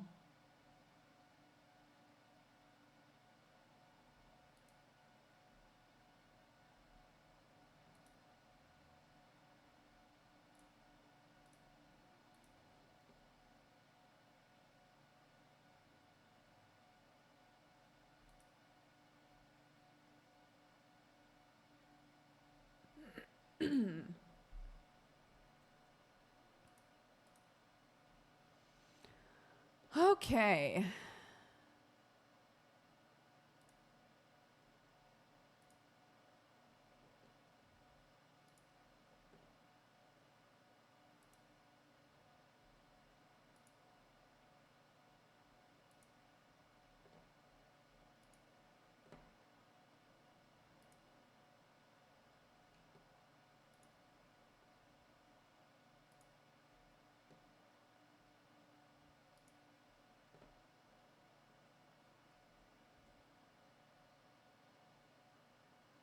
Can you make it so you see pictures like bigger?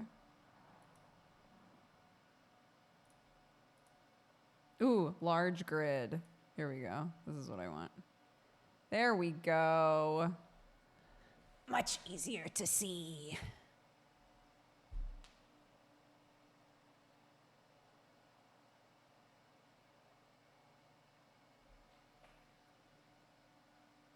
Yeah, a lot of those could be repurposed really easily.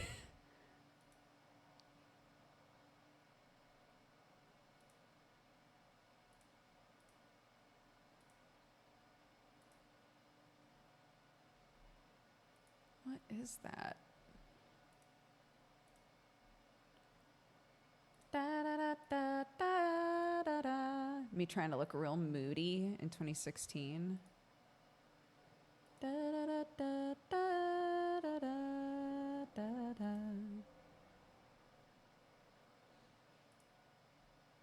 Da, da, da, da, da, da.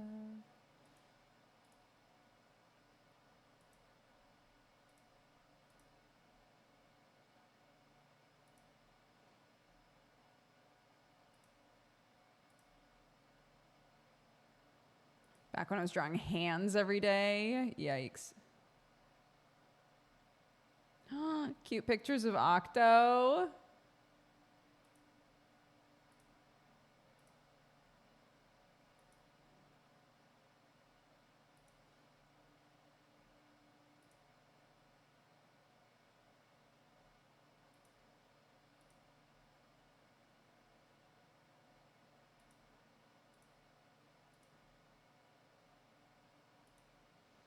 My gosh, lots of like old pictures of us at panels and things and videos. Oh my goodness.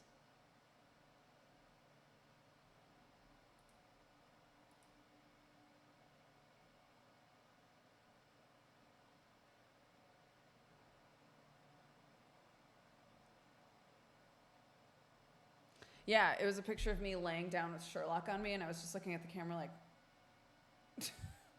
like, what's she thinking about?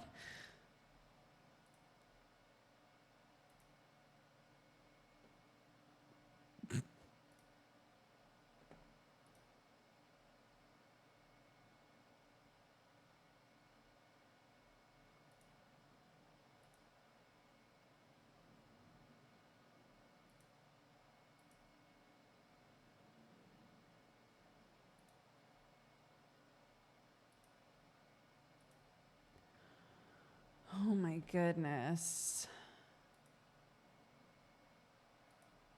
Yeah, these are from like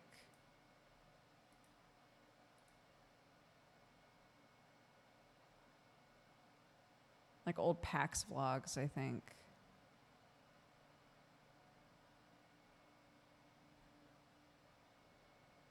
What is this?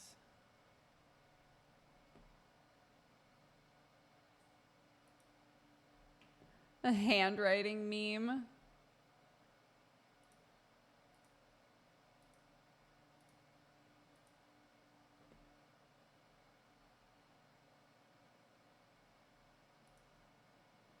A picture of my sister.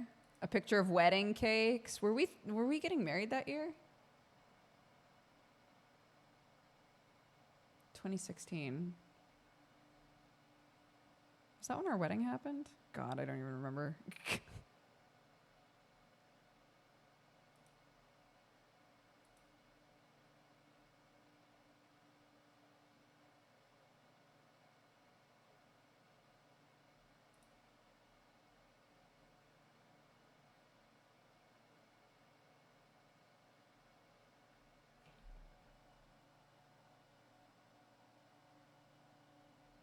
(2017) is when Sam and I got married, because this is a save the date for Sam's best friend who got married the same month and year as us. 2017. So yeah, it makes sense that I was like peeping wedding cakes and shit in 2016.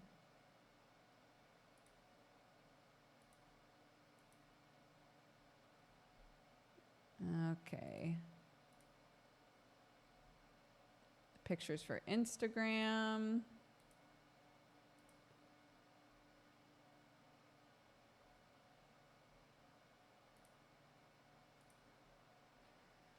Oh my gosh.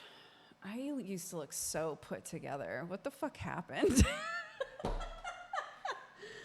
Like, look at this bitch. Hold on.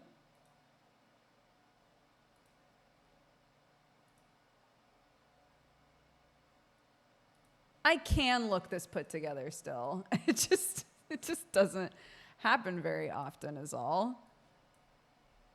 Who the fuck is this? Who is she? She probably has a really good job and lots of friends.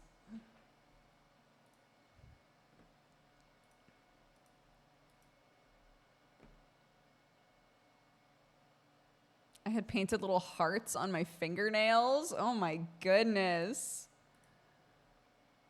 What a queen. I'm proud of her. I bet she's doing well.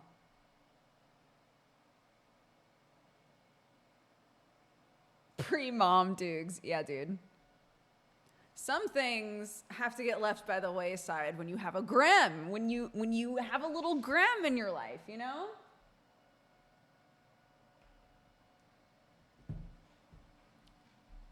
And for me, I gave up heart nails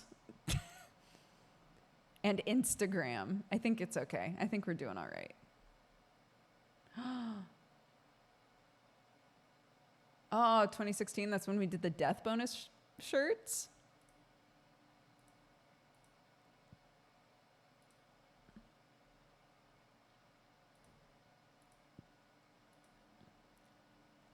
Oh my God, yeah, I was getting sent lots of wedding shit. Lots of wedding shit being saved on here.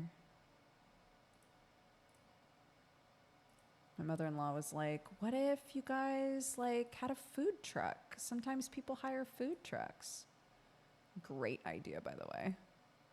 We did not do that, but a great idea. What if instead of placemats, you did like cuts of logs? That would be very cute. We also did not do that. Oh my God. Oh my God. It says they're deleted, but they're still sitting there. This is when, oh, holy shit, when we went to JP's because they were doing the live Star Wars thing at JP's house. Holy shit.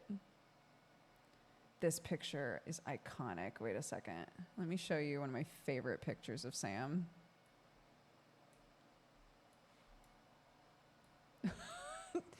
Hold on. It looks nice now. Hold on. Hold on. Look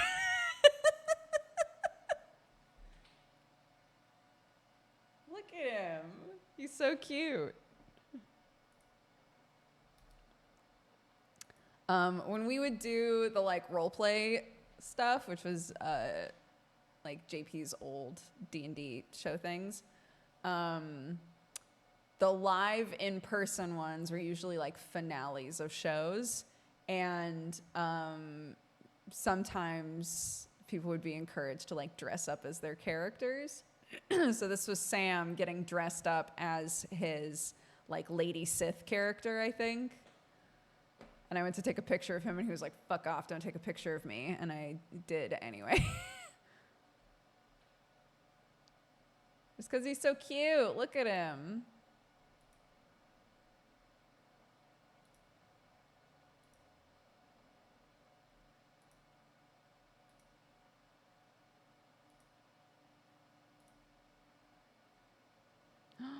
Pictures of me and Aaron.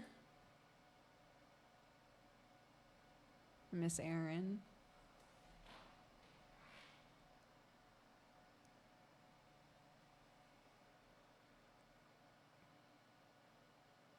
Warp Zone. Yeah, I haven't hung out with any of the Warp Zone guys in forever either. More Instagram pictures. Whatever the fuck that is. A fire pit. Don't know why I needed a picture of that. Oh, this is when I got sent a bunch of filthy casual clothes. And so I was taking pictures of them. I remember this now. Oh, pictures from Sam's birthday in 2016. Cute. We went to a board game cafe. Oh, cute pictures, cute pictures.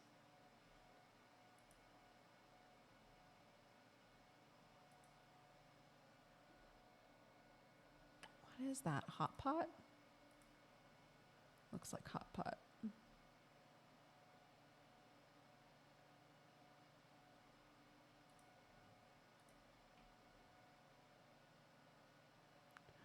Oh my gosh, that just really fucked me up.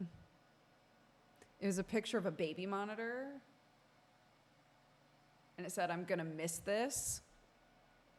And I was like, oh, did I take this picture when we stopped using the baby monitor for Clark? And then I was like, wait, no, because it's from 2016. I was like, what the fuck is this picture? And I realized, because it doesn't show the baby in it. It just shows a baby hand and then the monitor. And I realized it was when Aaron and David were moving back to Nebraska.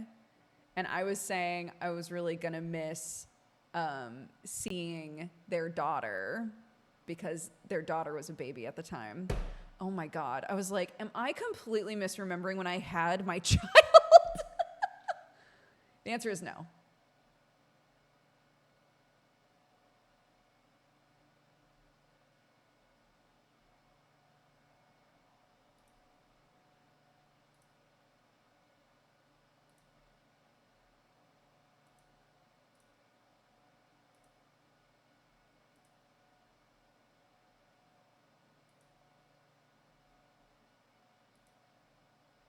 More Instagram pictures.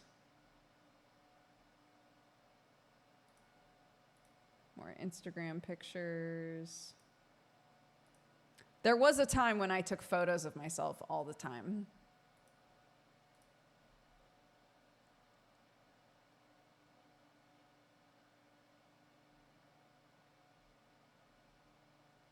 There was a time when I was taking pickies all the time, dude.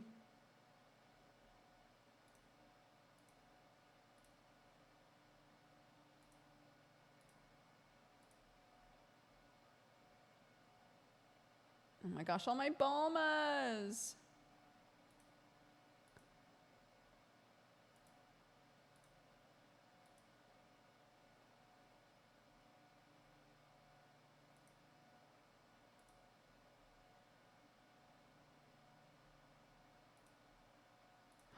Sherlock looked huge. Oh my God, he really has lost weight. People say when they see Sherlock now, they're like, oh, he's lost a lot of weight. And I don't see it because I'm around him every day. And I'm like, he's still a massive cat. But he actually has lost weight since we moved.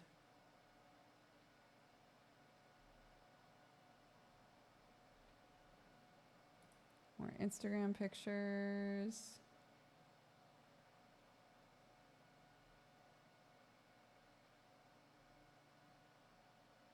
My real Instagram heyday was when I was still doing the news show at Maker because they did my makeup for me every morning. And then I was like, I'll never be able to recreate this, you know?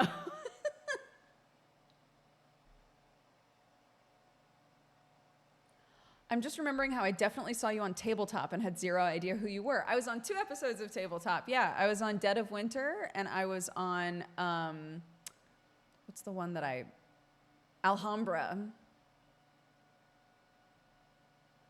Yeah.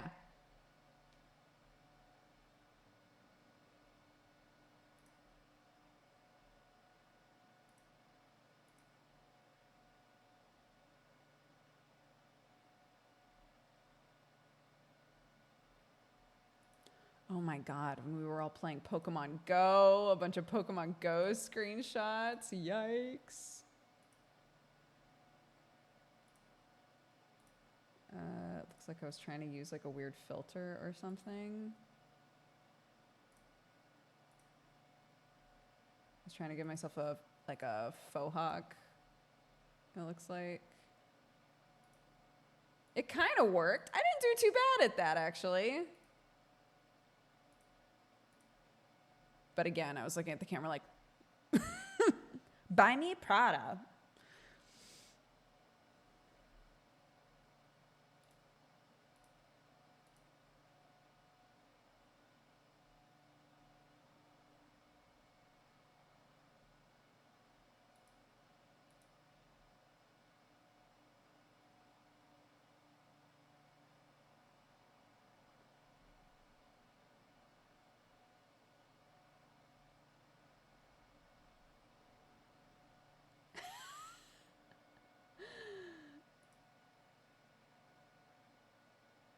Yeah, this didn't turn. Honestly, if my hair was longer, I would try this again. Look. This turned out kind of cute, actually. Not too bad, right? At the time, I was like, this looks terrible. I did okay at that.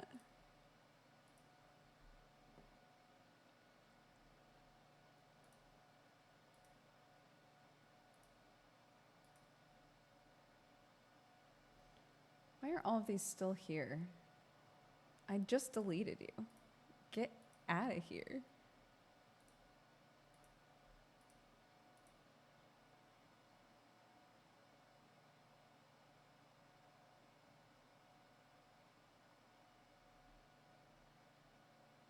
It's a great mullet. I love a mullet.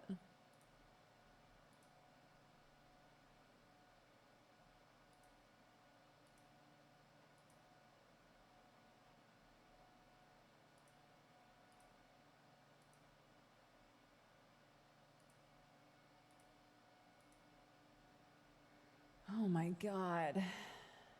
Bro. How many pictures do you gotta take of yourself? You do your hair once. I did my hair once and I was so excited.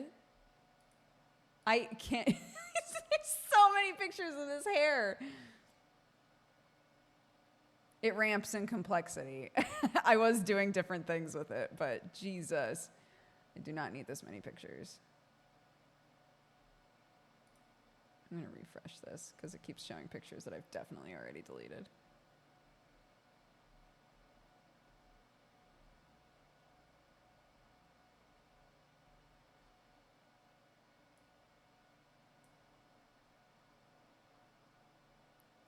It's still showing me pictures I've definitely deleted. Maybe I need to hop out of there for a hot minute.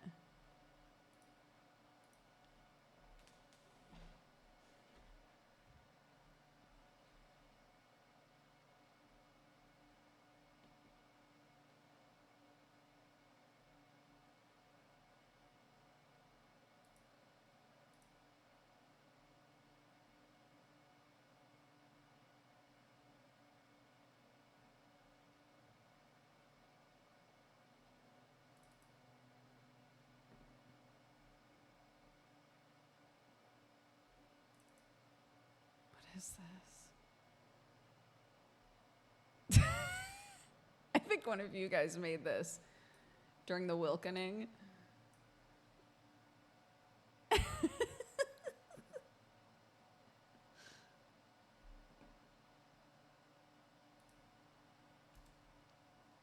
good.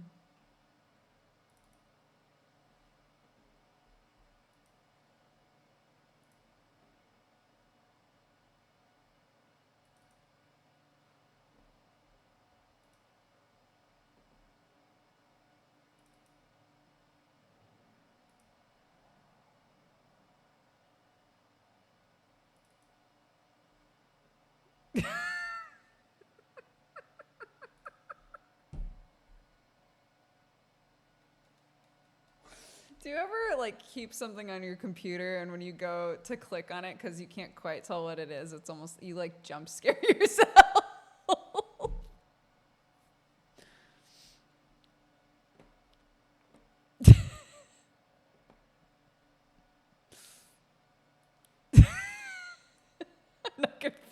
I'm not gonna put it on stream.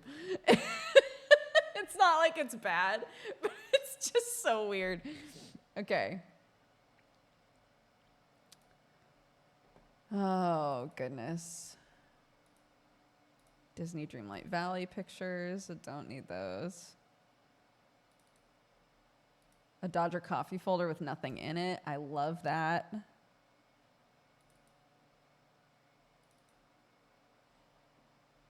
Oh, I missed my little mushroom cave and bounce.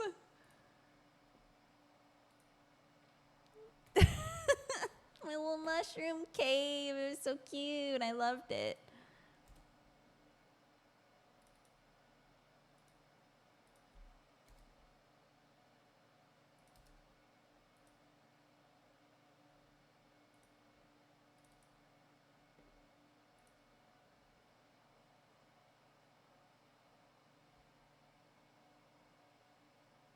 Summer was a real one for just chilling there sometimes. I know. We basically, like, we found out, so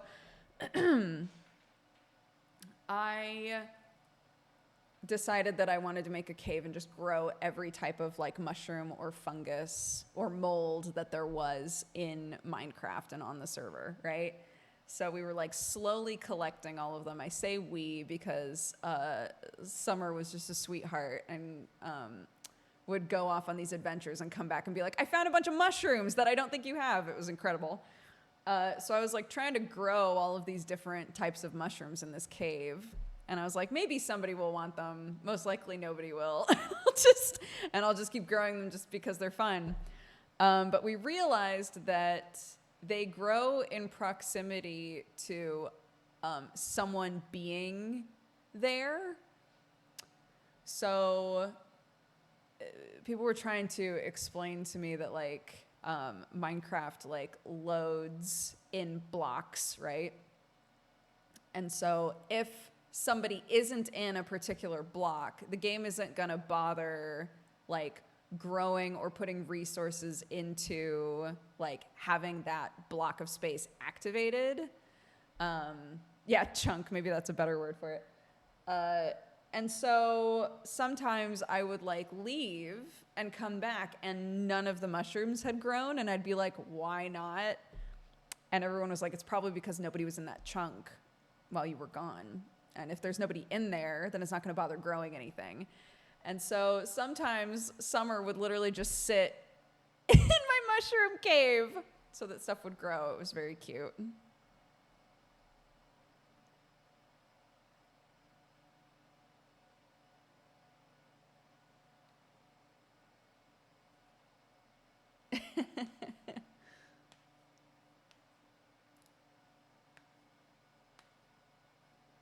Yeah, dude. Get you a homie that'll log on to Minecraft and and just sit while doing other shit.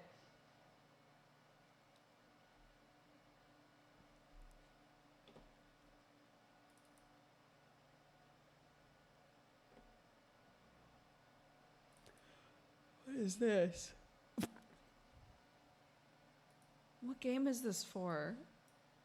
What is this? I don't remember this. What game is this?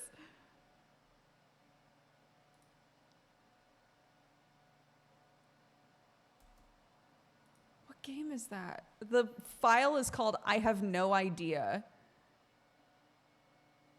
Is the name of the file.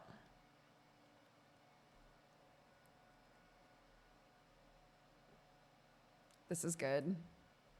This is a classic. This is very good.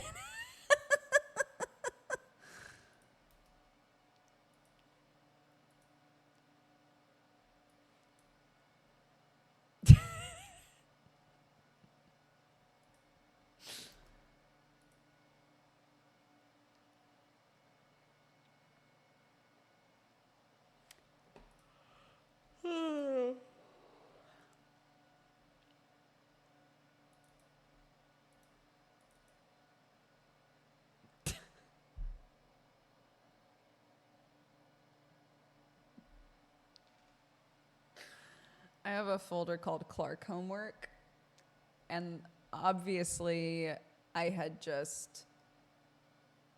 was using, Clip or something, and didn't bother switching what folder I was saving a picture into and made this, and I don't remember why I made this.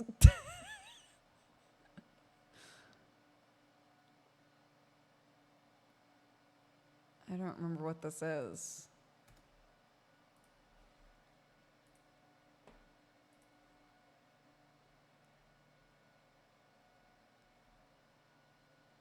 Ugh.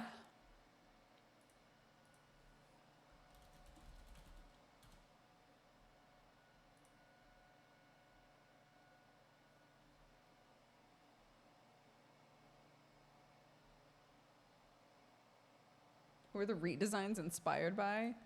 Hold on. On this is Octo, Happily Aaron, and I.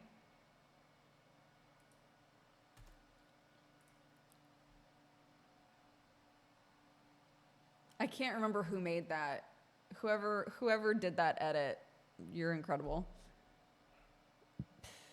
Itachi. Mangekyo in the eye. Or nor.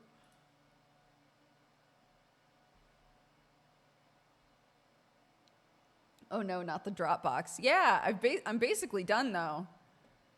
That actually was like a way quicker process than I thought it was going to be.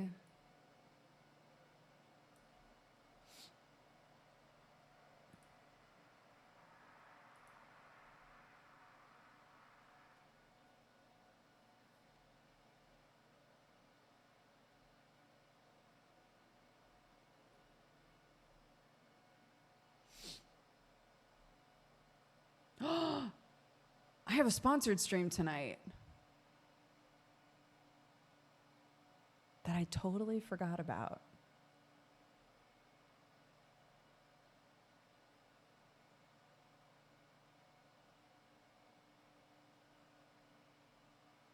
I totally forgot about it.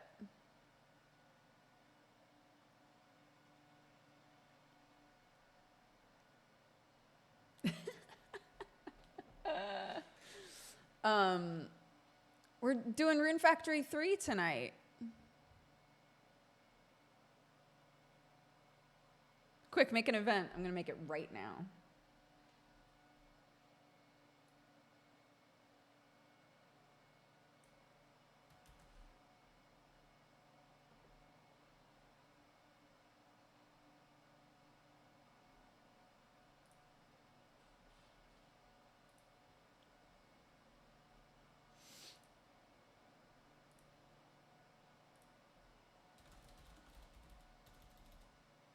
We're doing it. We're doing it.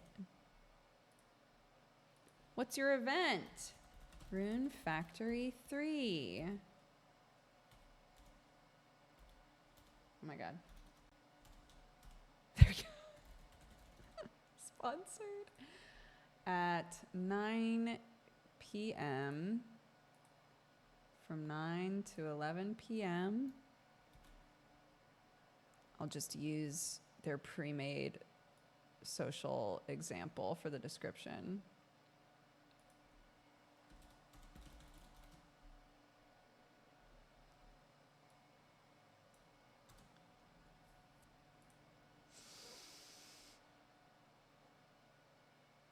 Arnar.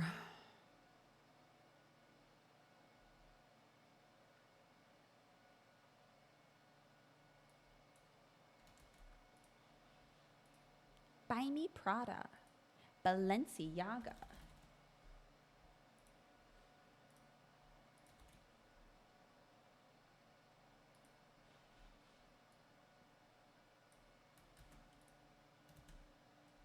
There we go. Okay, let's try this again.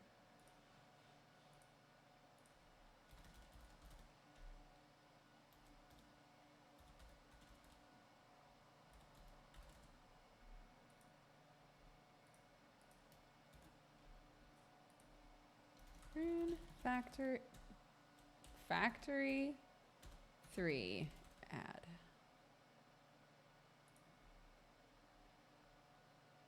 9 p.m. to 11 p.m. A cover image, I would love to. Rune Factory 3. Images.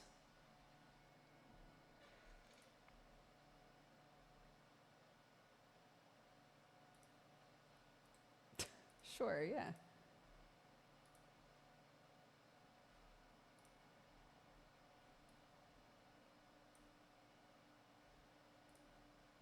Okay. Upload cover image.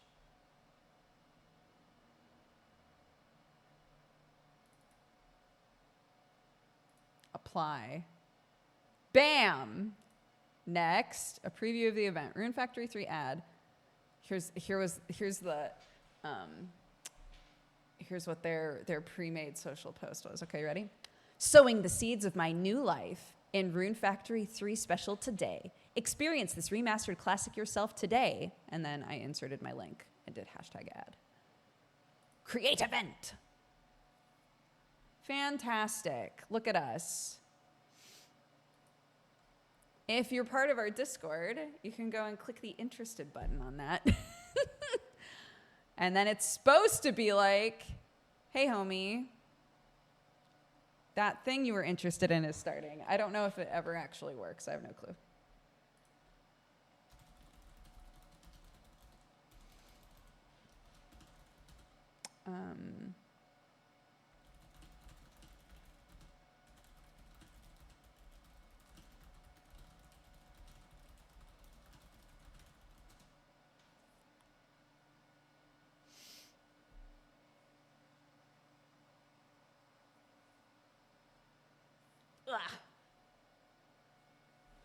Kliku.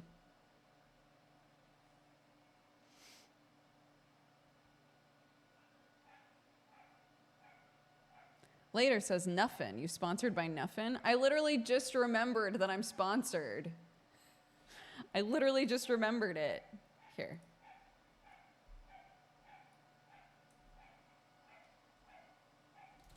Rune Factory 3 ad.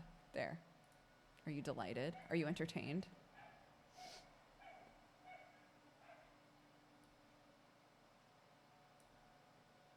A professional streamer. I just forgot. It's okay though. I have nothing else going on tonight.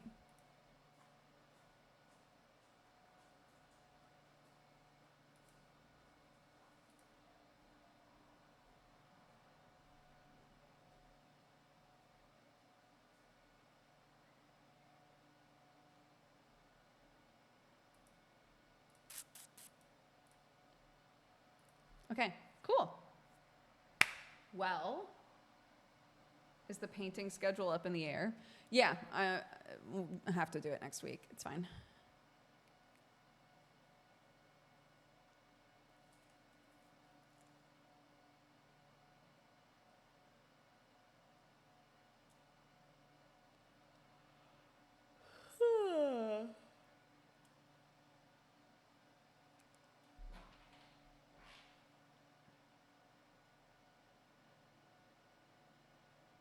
Eventually, we'll have fun, interesting things behind me. It's just not right now.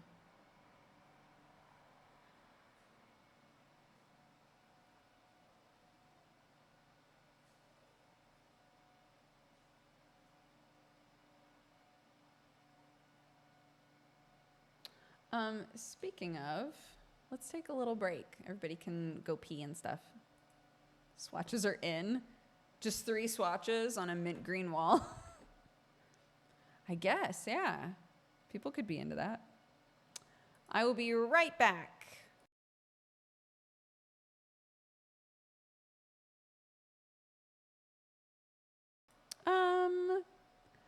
What should we listen to? What am I gonna throw you into?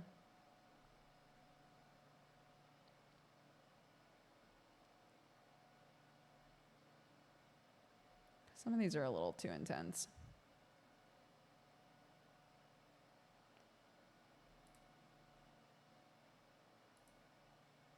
Let's do this.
Hello.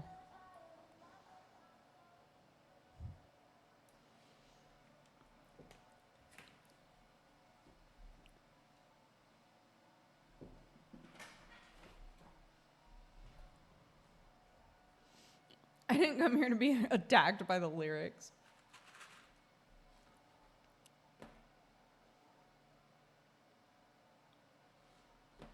Tessa makes good music, if you've never listened to Tessa's stuff. Yeah, the captions should be working just fine. I double checked. But if they haven't been working for some reason, I'm really sorry about that. They do work. Okay. Phew. I was like, oh my gosh, have the captions been broken for a while and I just didn't know?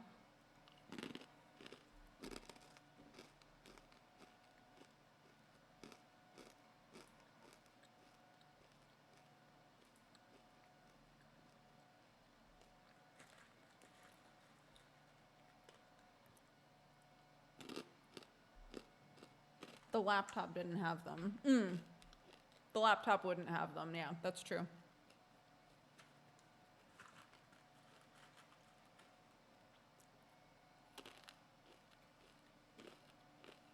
Because you have to individually set it up on each OBS.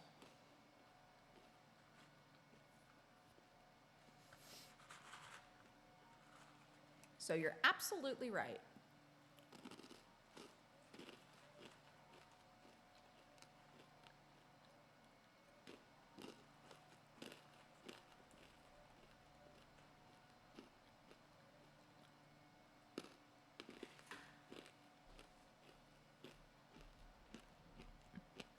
Yeah, what browser are you guys using?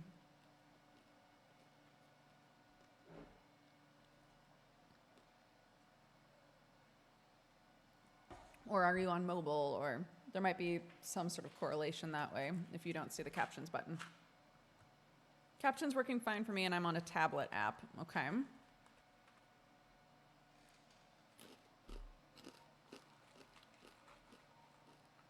It's working fine for me on Firefox. I'm on the latest version of Firefox.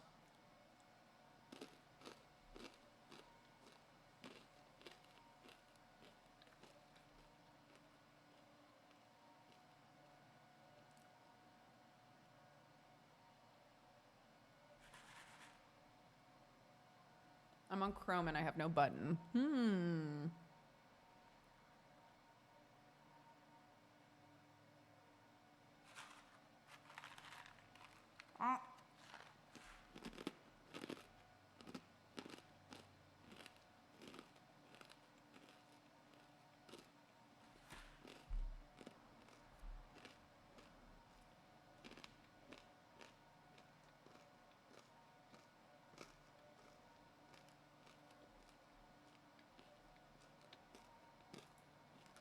I thought one of my cats was in here. That really threw me for a loop.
No, it was a smoky barbecue graze box. I don't know why it was in our house, but I ate it. So I think I got it in a meal deal a long time ago.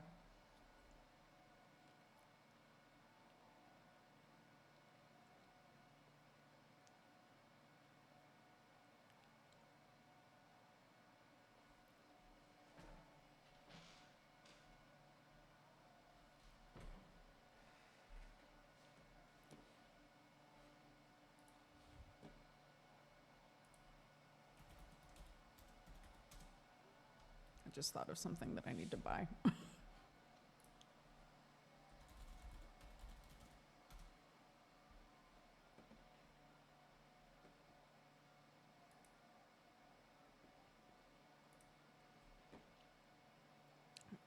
For whatever reason, I've been to 2 different grocery stores looking for it. I can't find white vinegar anywhere. I don't know why. It's like apple cider vinegar or malt vinegar or like balsamic, right?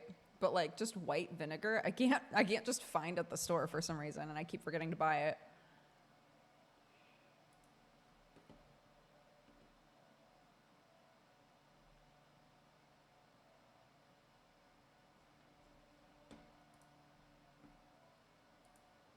Weird.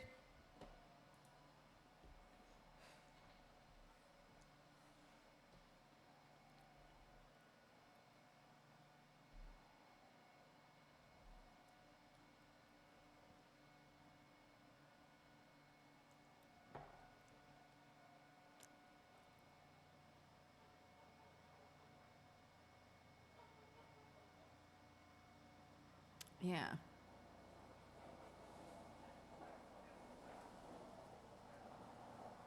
Who here? Who here?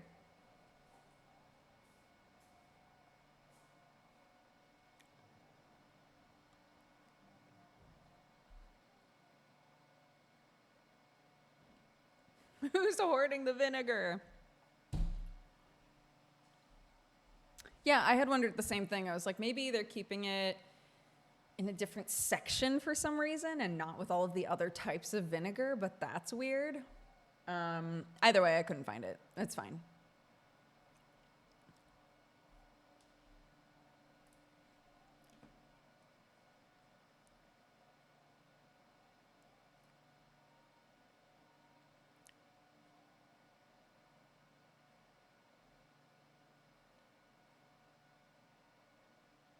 They made a movie of Red, White, and Royal Blue.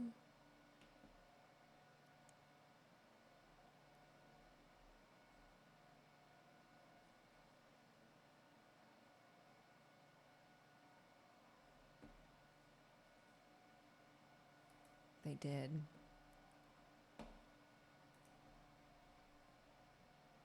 I never read the book. I heard conflicting stuff.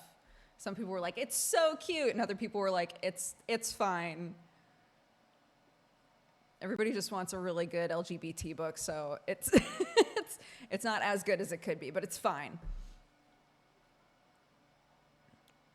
But I have no idea. I haven't read it.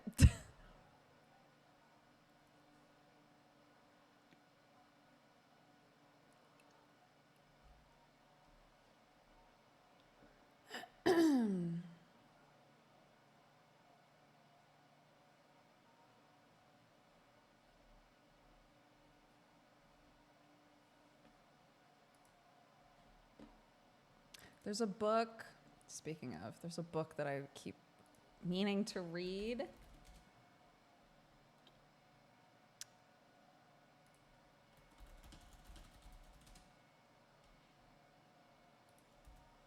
What is it called? Shit, I can't remember the name of it. It's like a short book about from the perspective of a mom in Korea, and her daughter is dating a girl. And it's apparently very good. And I haven't read it, and I'm forgetting the name of it now. I think it's like something and her daughter, but I can't remember the name of it. It's fine. I can find it.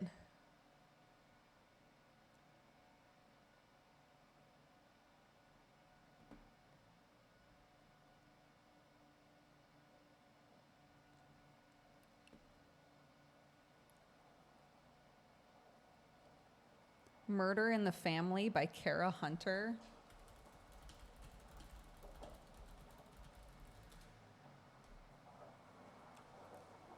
The #7 Sunday Times bestseller.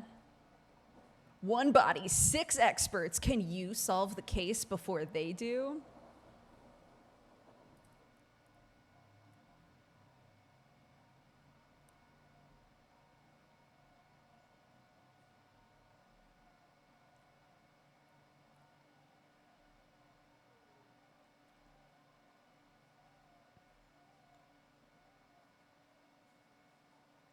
An addictive interactive novel.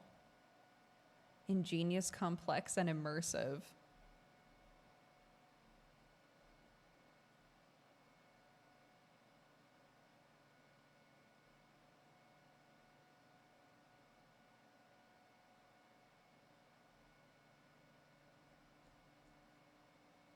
Interesting. No, I've never heard of this.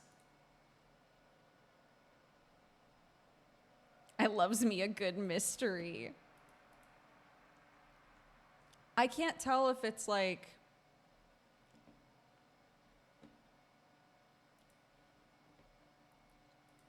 it's unclear. Like the way that everyone's talking about it in the reviews and stuff makes it sound like when I hear interactive, you know, that says to me that like the book is formatted in a way where it encourages you to like take notes and like figure things out. But I can't tell if that's actually what it does or if it's just like it's a good whodunit. Can you figure it out first? You know, like I don't know.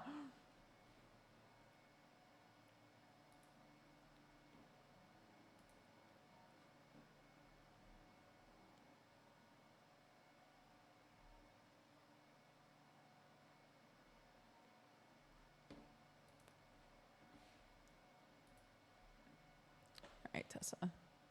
We're just re-listening to stuff now.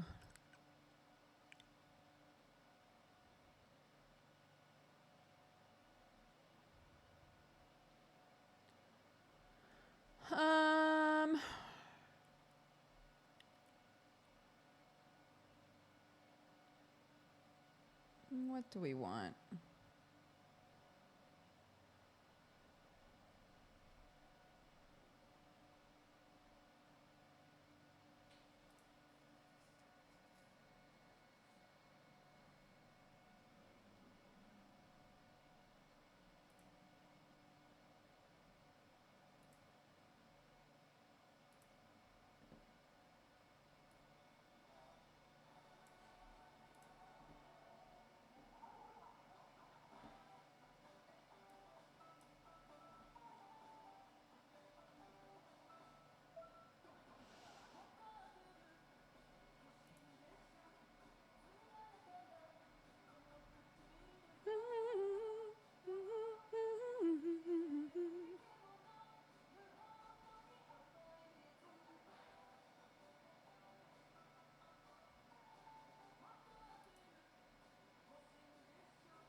It's called Concerning My Daughter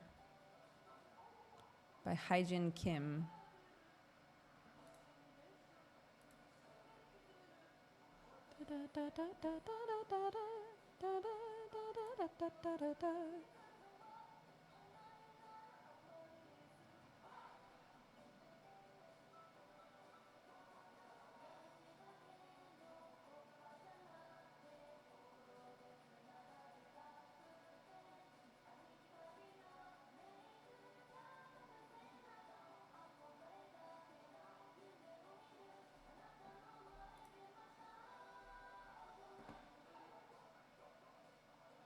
Thank you, Shaper Mario. I did it already. I finished I cleaned through my Dropbox. It's done.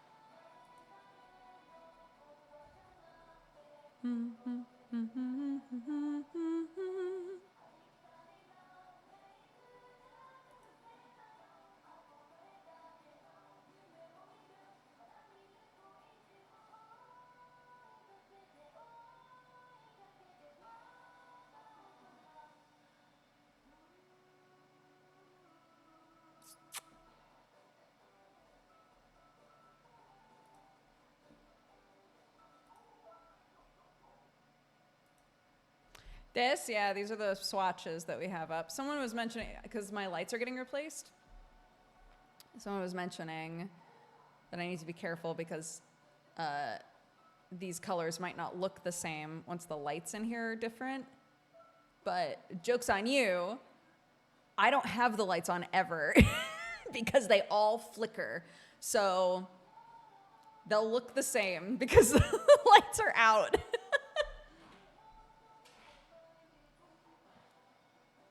Will I use the lights once they don't flicker? Maybe, but I can get away with not.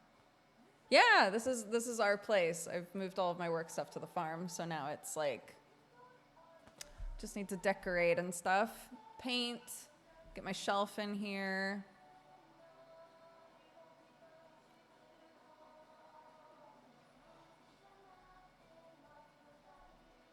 Da, da, da, da, da, da, da, da, da, da, da.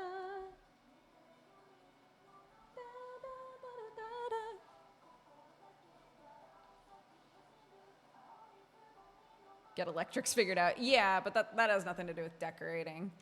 Once electrics are figured out, I can just swap my PC out, which will be great. This song is called Otona Blue by Atarashi Gakko.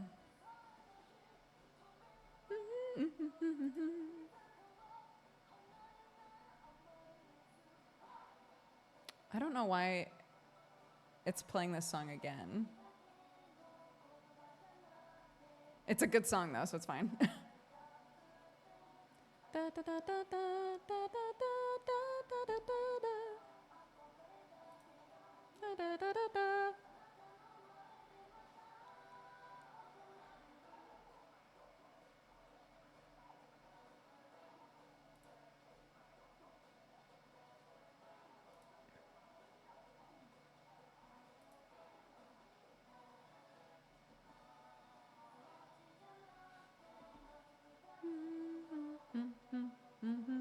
Ba, ba, ba.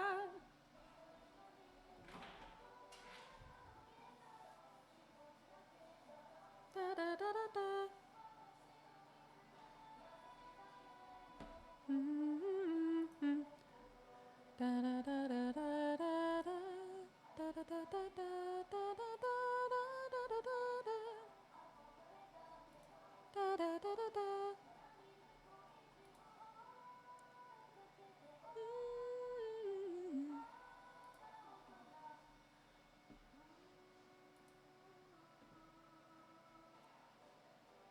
You guys ready for a super big heel turn? Yeah, it reminds me of the Yu Yu Hakusho opening too.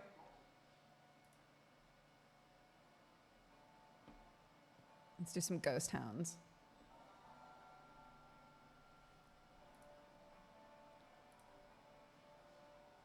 Bow, bow. Ugh. Bow, bow.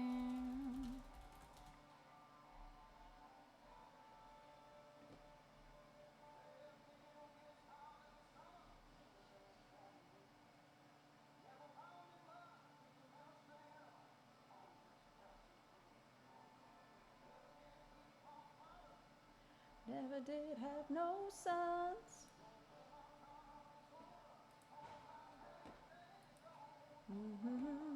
Last train to nowhere. Ba, ba, ba, ba, ba. I guess I'll put this back up since I'm still like kind of putzing with shit. Nowhere.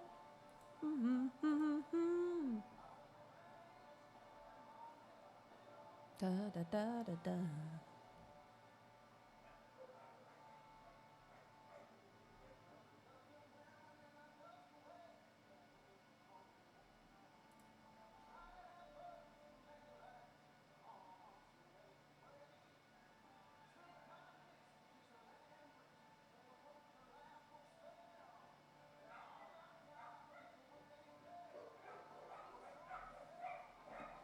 The puppies.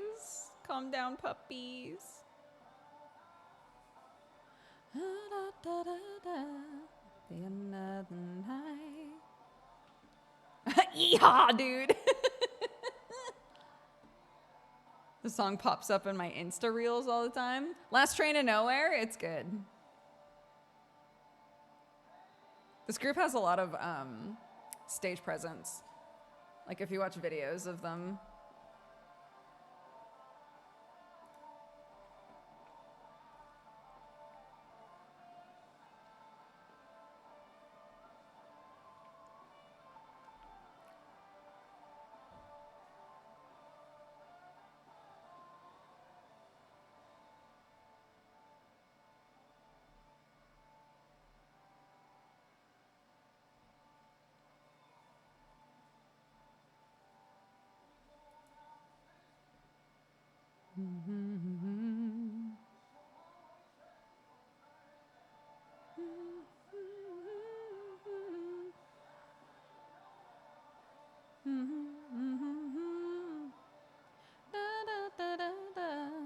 The end of the night, last train to nowhere.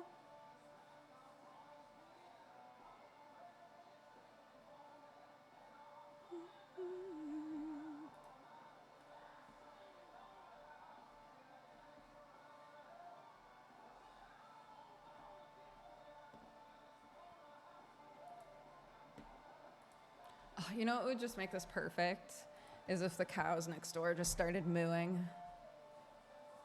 It would all come together so perfectly. It's not meant to be, though.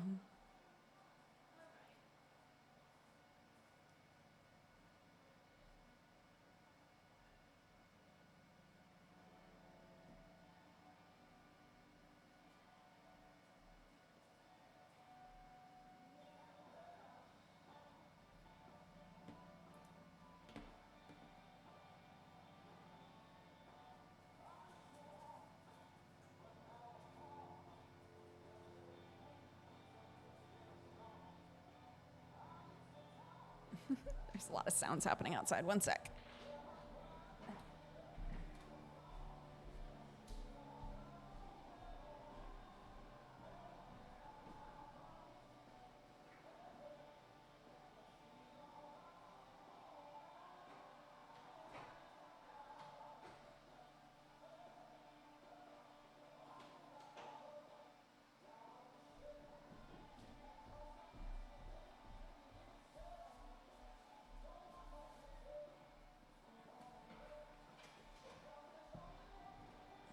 Most of my audio time lately has been audiobooks. Been listening to audiobooks in the evening.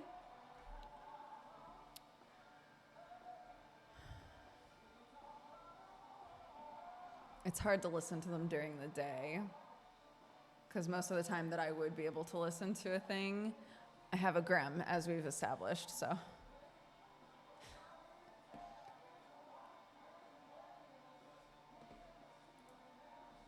It's just easier to do music when there's a kiddo in the room because you never know when they're going to be like, guess what? I have a thing I need to tell you immediately.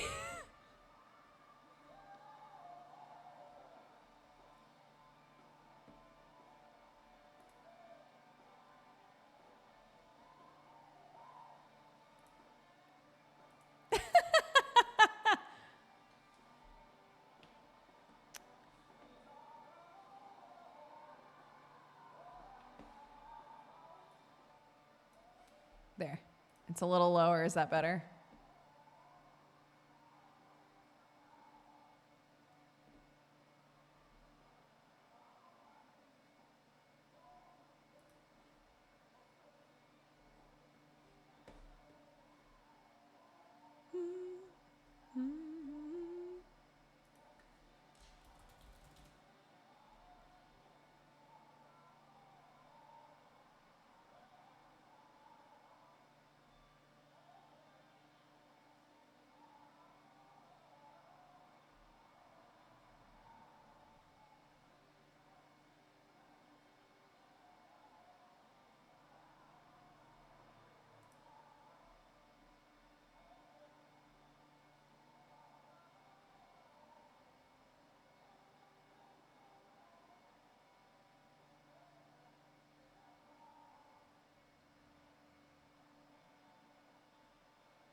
You know those like curlers where your hair goes inside of a thing and then it like twists the hair up and then releases it?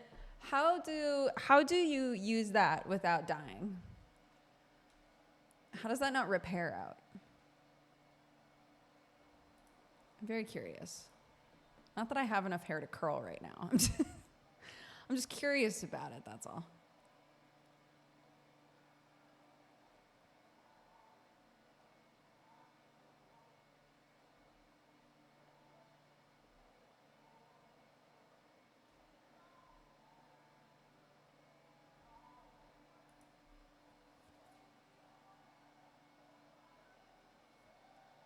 I just not have cows.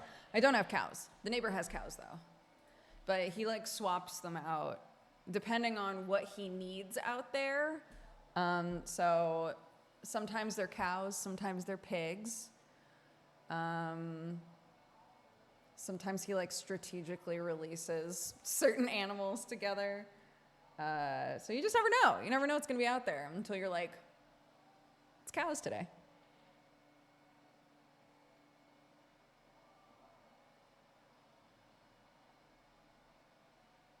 There's nothing for your hair to catch on. It just gets spun around. I just don't understand how it works. Because from what I can tell looking at it, it's like a barrel and then a small barrel inside. So do you just plop hair in there and then hit a button and it twists? So how does it twist your hair if it's not grabbing onto part of it? I'll just watch a video. You don't have to explain it to me. This is not relevant to me anyway. I can't use them. So who cares, Dodger? It's a great question.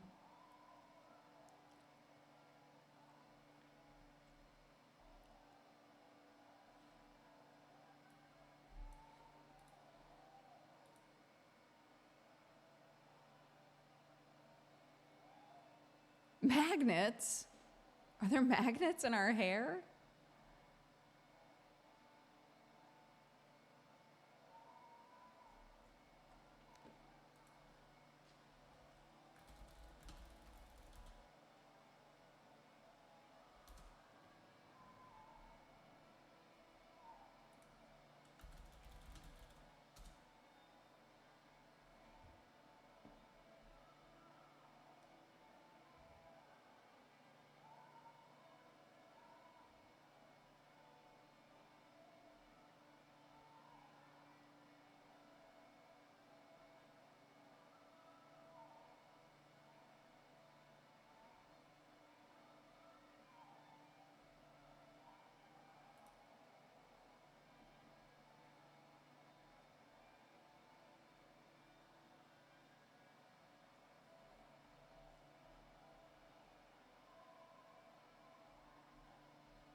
I love looking up a thing and having it say, this would be so great if the battery wasn't garbage.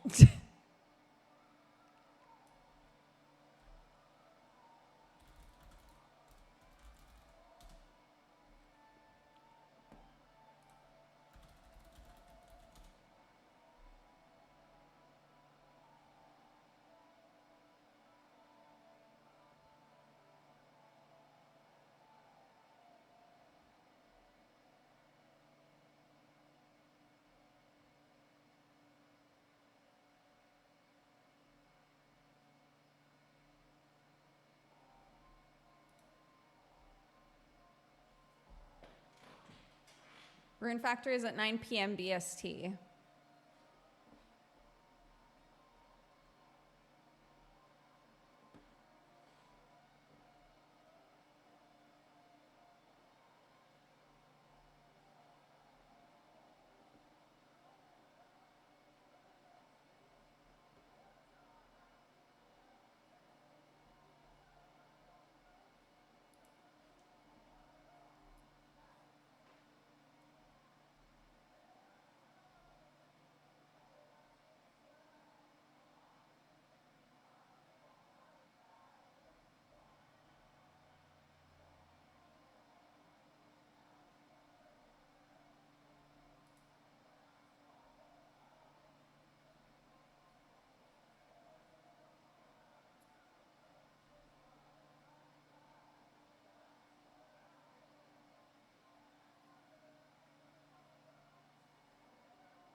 Good morning from Chicago. Hello. Good afternoon from England.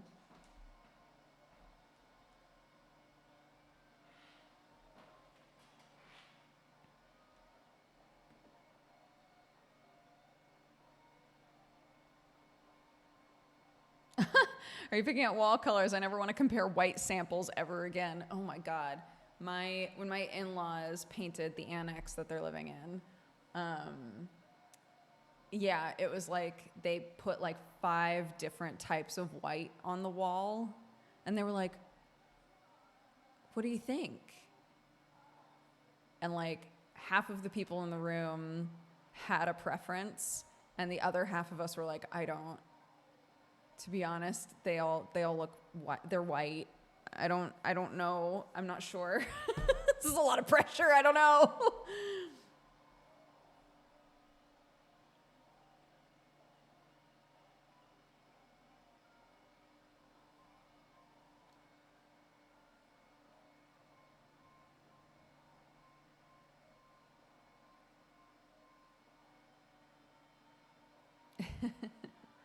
But yeah, we put these swatches up, I don't know, 2 weeks ago, something like that.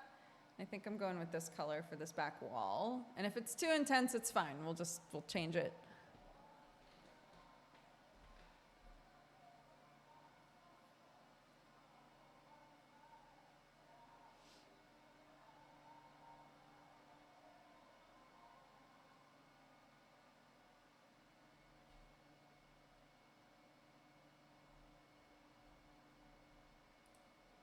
All 3 match the hat. That's what somebody else was saying. They were like, your hat matches those colors perfectly. Is that your favorite? Is that the vibe, the red? It's not red. It's like a peachy orange color. It's like this color, which might look red on camera. I don't know. Again, this is why, who knows? Colors look different on camera. So once I paint it, I might be like, actually, fuck that. I hate it.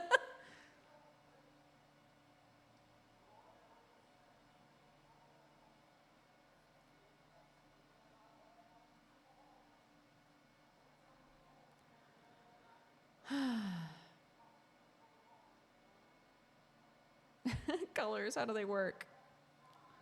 Lord knows.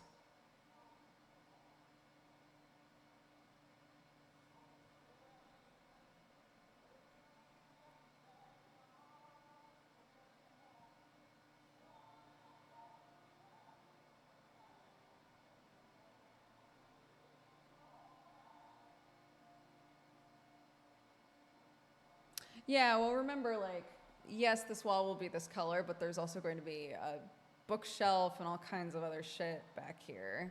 So it's not going to just be this color. It's going to be broken up by a bunch of other stuff going on, you know?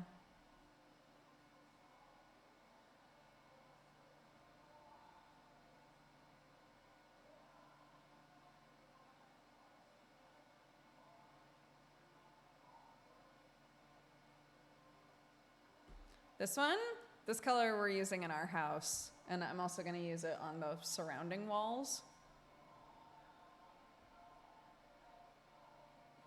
It's basically this color, but lighter. Much lighter.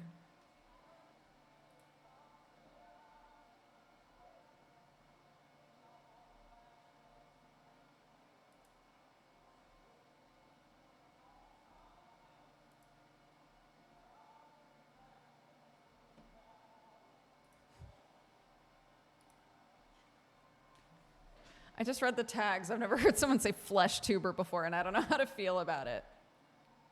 It's catching on, dude. More and more people are using that tag. I love it.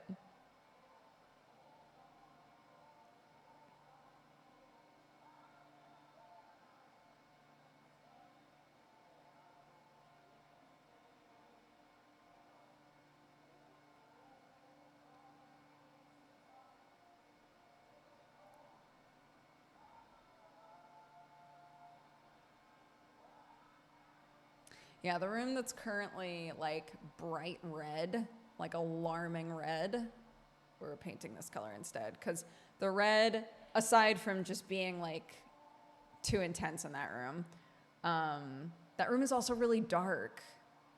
And nothing's happening in there doing it any favors to like help brighten it up at all.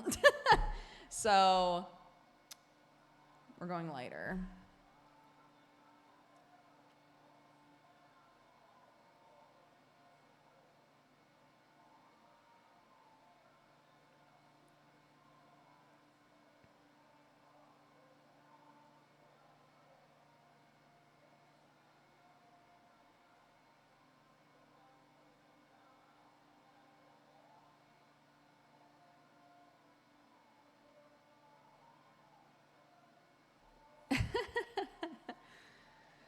Yeah, again, when I streamed in there with Bree, everyone was like, wow, this room looks cool, this bright orange wall. And I was like, yeah, that's the camera.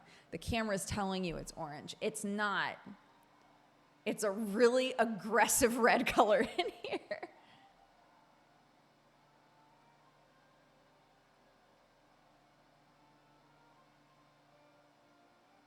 My mom fell in love with a paint color called Puppy Paws and painted the inside of her entire house that color. I like that you capitalized entire and house just to really push the gravity.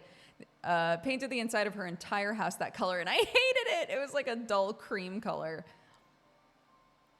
Some people love the beige life, dude. I try not to judge. I was watching a video, an interior designer was talking about how like, you know, once people have control over their own space, they'll seek out whatever feels the most comfortable to them, right? And some people will find a lot of comfort in like beiges and creams and whites because it gives the feeling of like cleanliness, of like organization, and maybe they didn't have a lot of that. And so in their own home, that's what they want, is for it to just feel like clean, right? And then, you know, for other reasons, people might choose really bright colors. And it's not like you have to psychoanalyze yourself, but sometimes it's nice, you know, when you start to feel yourself being like, beige, beige, baby. Remember that maybe people are choosing beige because they like it, not because they're not creative or fun, you know.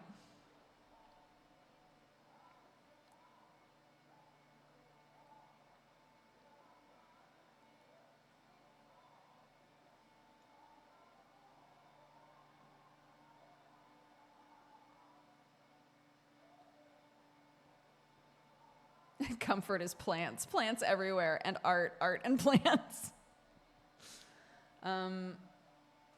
Indoor plants give me a little bit of anxiety. They're basically another creature in the house to take care of. Outdoor plants, I'm fine with. Indoor plants stress me out. There's already so many things in our house that need to stay alive.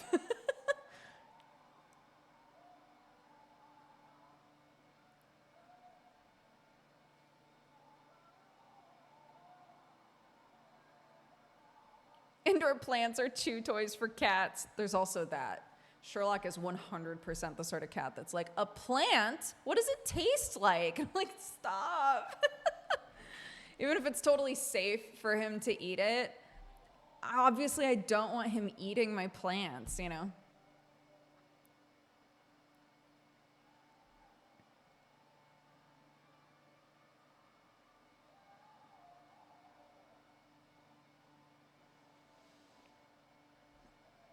Yeah, outside, sure.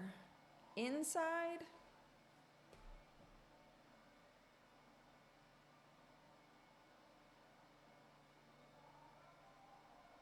Sam's parents always have like fresh flowers in the house. They love it. And I think Sam associates like fresh flowers with like hominess. He likes having fresh flowers in the house. I do not. I like how they look.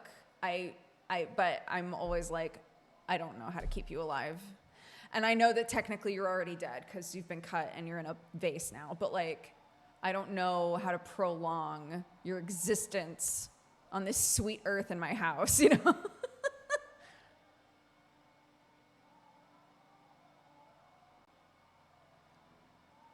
So I think in the future, I'm going to be like, it's fine if you want real flowers in the house, but I need that to be a you thing because they stress me out.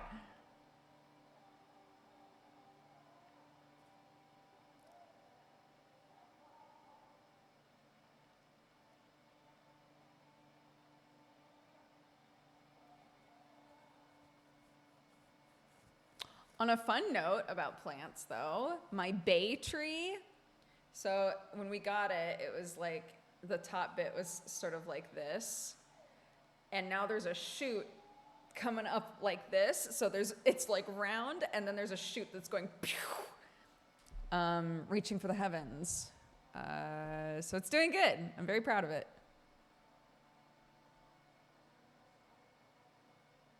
And Sherlock will nibble them. Well, we always keep them. We never get flowers that are bad for cats anyway, but we normally put them in the windowsills, the like small ones. The cats don't even fit in those. Are you gonna let it do its thing? I'm gonna let it do its thing. It's trying to grow and make new leaves and shit. Power to it, dude. 'Cause I'm gonna be grabbing a bunch of leaves off of it to keep for food and stuff anyway, so.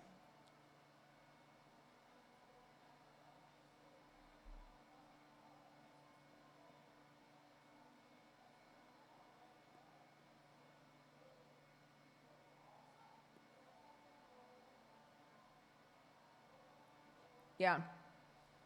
There are strategic places you can put things where it's like, Sherlock can't fit up there, dude. Sherlock can't fit up there. In what universe? So, I love him. I love my chunky boy.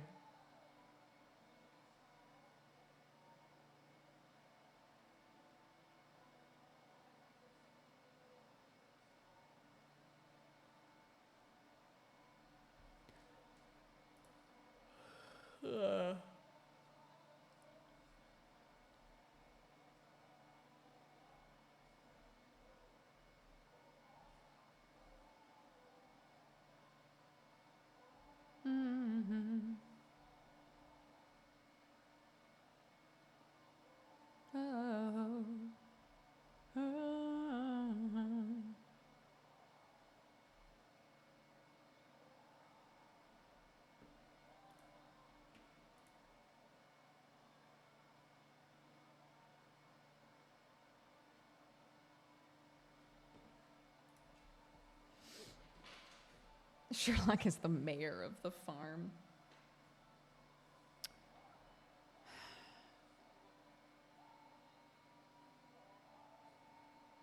I'm just realizing I haven't seen the piggies today. I've seen the geese a bunch today, but I haven't seen the piggies.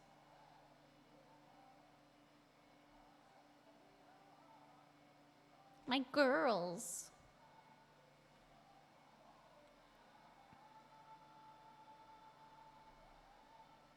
To Clark's friends and cousins respect His Majesty. By His Majesty, do you mean Sherlock?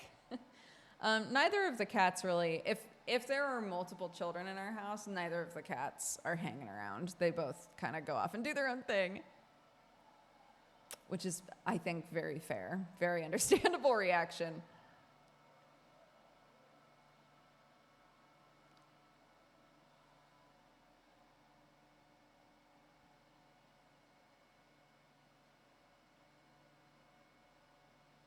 I know, because he's always been a long cat. Like, his limbs were always long.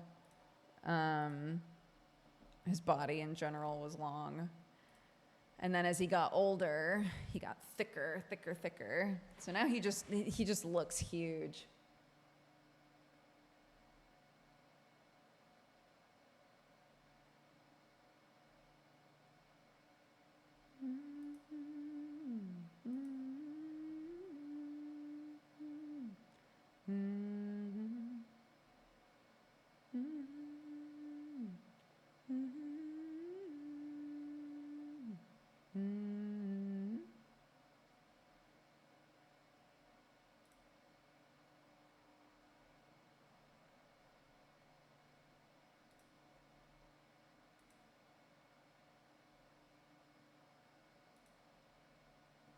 Sometimes I follow artists and I forget why I followed them. I'm like looking through a few of these artists that I've followed and I'm like, what did you sing? What did you sing that made me go, or what song did you make that made me go, yeah, I need more of that, you know?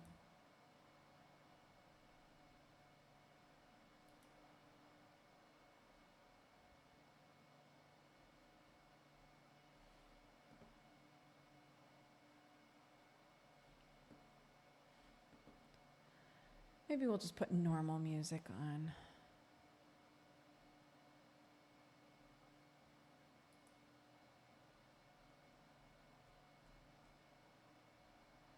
Like normal stream music, you know? Ooh, we could do some of this.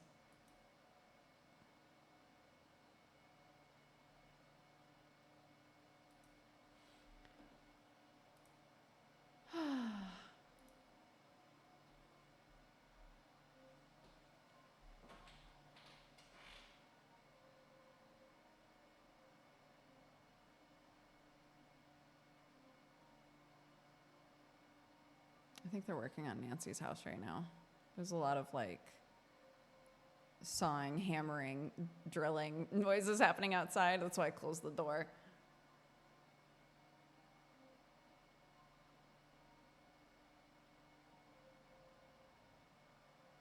I got excited to see Rune Factory 3. I just started the special version for Switch. I've been so addicted. I'm excited to play it. I haven't played a Rune Factory game in forever.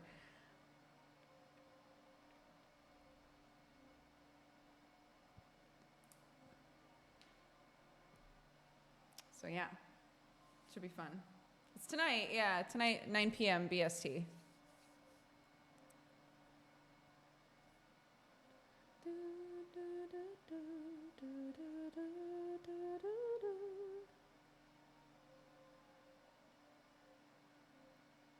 I've avoided spoils. How would you rate Chance of Sonar? It looked really cool from the trailer. It's awesome. I won't give you a rating, but I will tell you that I really, really enjoyed that game. I found it really engaging and very accessible, like the way that they...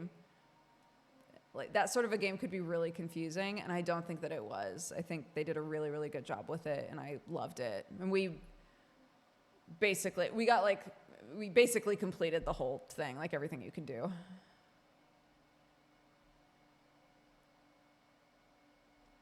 Rune Factory is like Harvest Moon with magic. And I know that the Harvest Moon titles have like a certain amount of like whimsy magic in them already, but like a magical fantasy sort of setting, but also Harvest Moon. That's typically what Rune Factory feels like.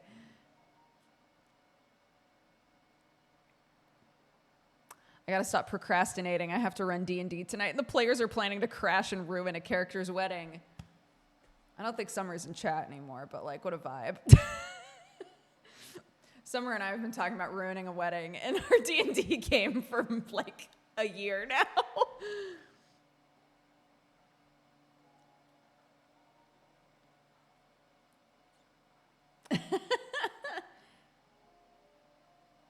In context, it makes sense to ruin this wedding, okay? Or to crash it at the very least.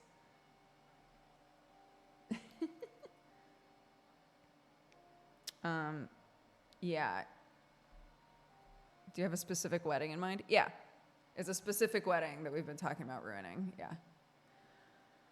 In D&D, not in real life, just to establish that. Our characters in Deadbeats are invested in crashing/ruining a wedding. What was I going to say? So yesterday, there was a fan art session for Deadbeats, and I fucking slept through it.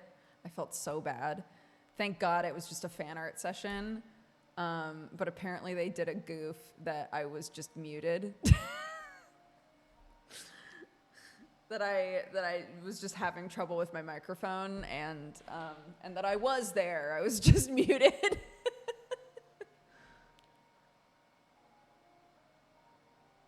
Is it a Princess Bride situation? Not at all. No. No, not at all. No.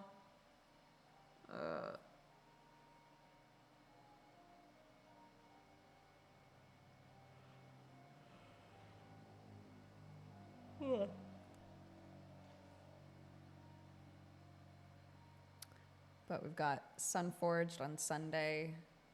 I'm really excited to do Sunforged again.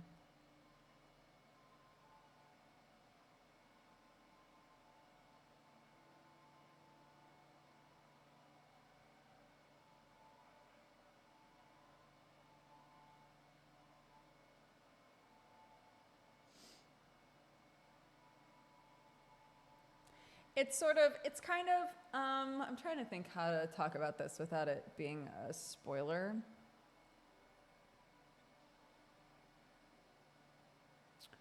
Our characters were worried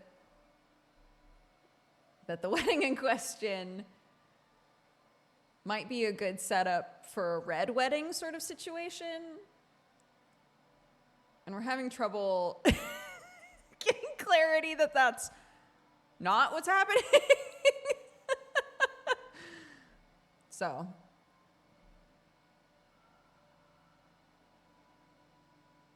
What is on my neck? Who are you? You know what I've noticed? Whenever we stream in here, I don't know what like the color theory is for this, but all around in here and like the sides of my mouth and stuff, it's like pulling out a lot of yellow tones in my skin.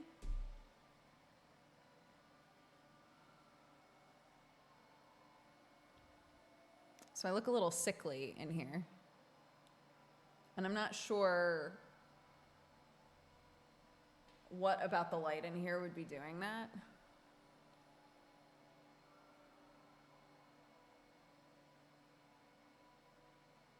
Be on the safe side, you better crash it. That's the plan. I mean, if it happens, it's the plan. I'm sure it's fine. I'm sure it's not the situation that we're talking about. But if it is, sorry, geese. I think I alarmed one of the geese.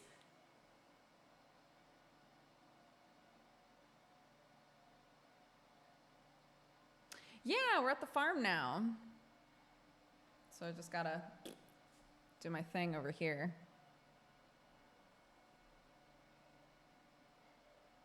I sent Craig in a video. People love to make videos on TikTok that are like, I don't know who needs to hear this. And then they say something, you know, that's meant to be inspiring. And sometimes it works and sometimes it comes across really goofy. But this guy made a video and he was like, I don't know who needs to hear this, but getting that tattoo will make you feel better. And I sent it to Kraken and he was like, facts.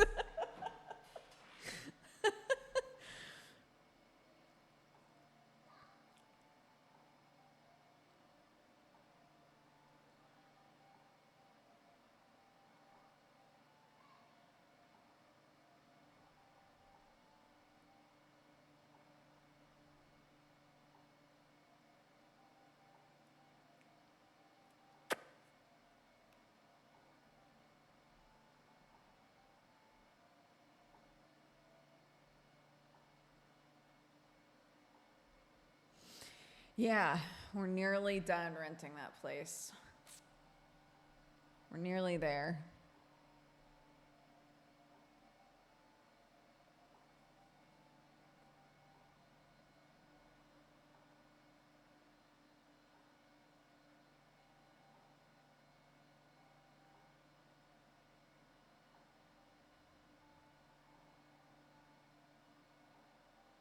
Like the sort of stuff that I'm getting when I say that my FYP is getting unhinged and I don't know specifically what's doing it. Yesterday, a video popped up where a guy, you know, that thing where like people with like really thick thighs will crush a watermelon. So it was this guy crushing a pumpkin, and then someone used a filter. It cut to this person who used a filter to turn their face into a pumpkin, and they were like, oh no, not me next.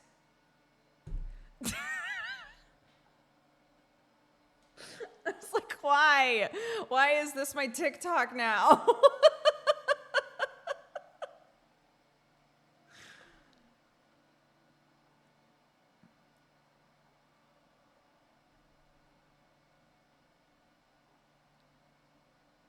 Oh no, don't do it. It has to be Buggy. I'm gonna blame Buggy for everything. You engage with like 2 or 3 Buggy videos because you like One Piece, not because you want to kiss the clown. You interact with 2 or 3 different Buggy videos, and suddenly it's like, oh, you want the weird shit. I see.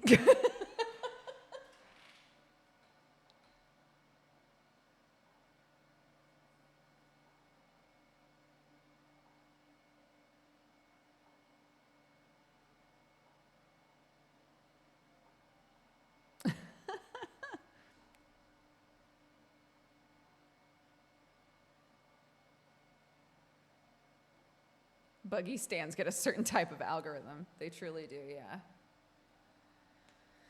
Yeah. You also can't say, I don't want to kiss the clown without everybody being like, sure. Yeah, we believe you. I have to just accept that no one believes me that I don't want to kiss the clown. And that's fine.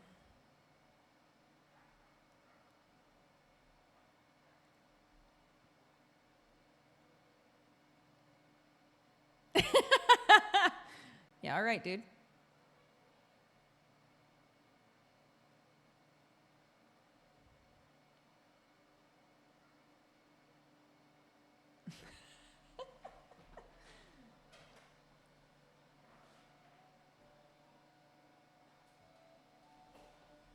Sorry, I'm just putting my shoes back on because I kicked them off earlier.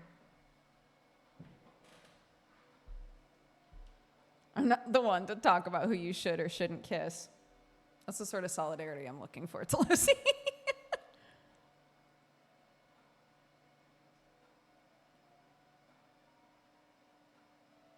To be fair, you don't seem like the type who wouldn't just own up to it if you wanted to kiss the clown. Thank you.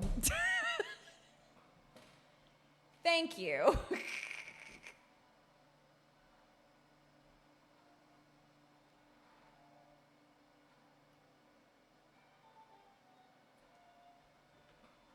Do you guys remember when I was building this desk and I said, and I was talking about how, sorry, I just started like 3 sentences at the same time. And I was talking about how whenever I build furniture, I leave the little stickers on just in case I fuck up and I need to like fix something and like swap around like different numbers of pieces. And I always think to myself, it's fine, I'll take all the stickers off after I've built the thing, and then I just don't, and they stay on there forever. And everyone was like, yeah, me too, I also do that. And I just looked down and realized there's just stickers on everything.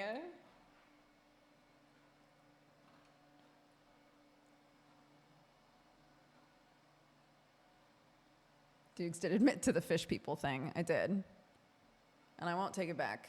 I've already said it. I've already realized that I like fish people, and I don't know why. There's no explanation for it.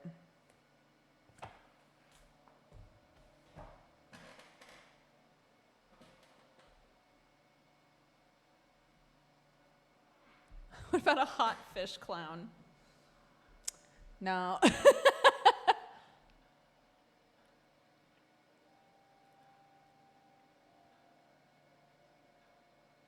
The Arlong crew aren't clowns. Or do you just mean like, are you asking if I'm attracted to the Arlong crew characters? I am not.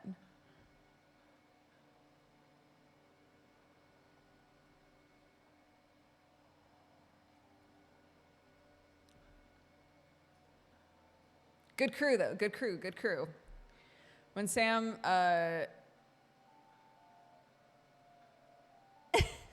Sanji though. Have you guys seen the videos of Sanji? Sorry, I don't know the name of the actor, but the actor who plays Sanji, him like doing his martial arts practice. It's awesome. It's really fun to watch because he has to fight with his hands in his pockets. It's so cool.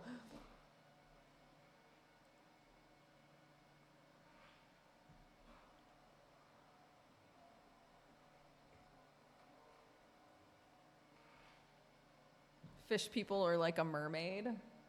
I don't think I want to go into this again. I feel a lot of people revving up judgment. And you know what? I'm good. I don't need it.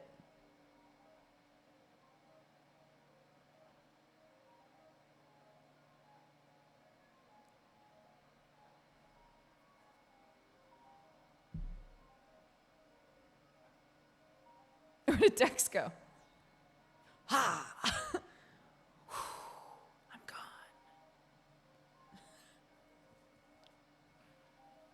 Oh my goodness. What is my hair trying to do today? This is why I put a hat on. Because it's just doing whatever it wants, you know?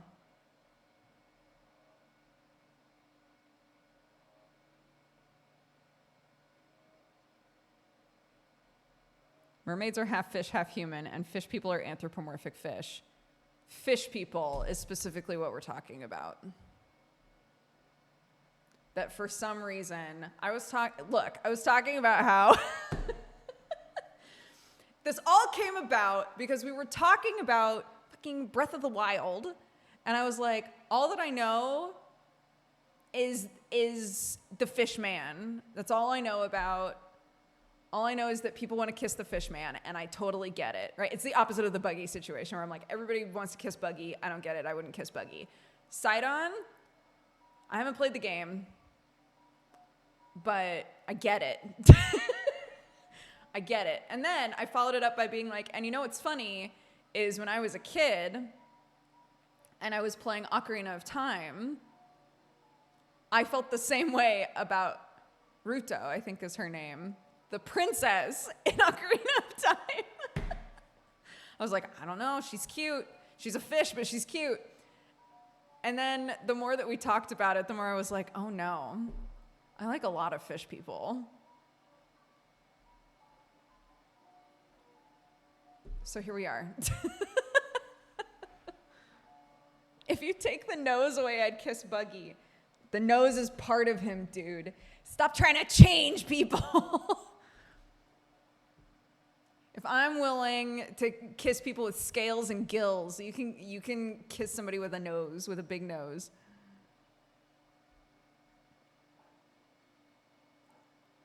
The nose always stays on. It has to. There's no questions.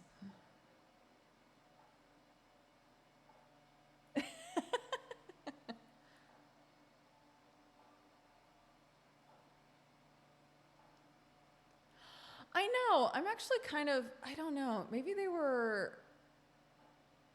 they felt like it just didn't work. But I'm surprised that Usopp they didn't give Usopp his nose. They gave Buggy his nose. Buggy's nose is like pretty integral to the character, and I guess Usopp's nose is not, but like,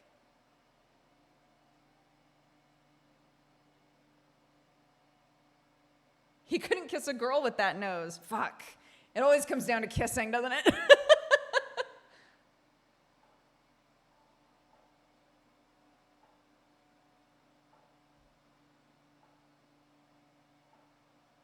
Give my dude a Pinocchio nose.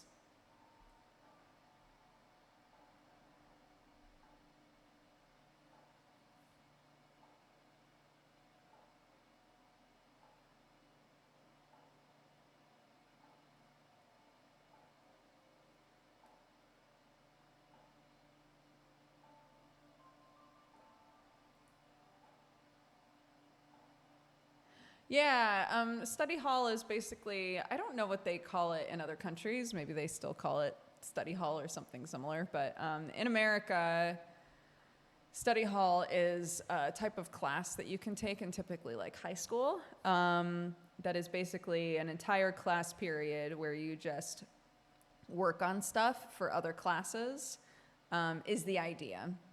So study hall streams are basically like, I'm going to work on a thing, we'll play some good music, you can work on a thing if you want, and soak up the vibes or whatever.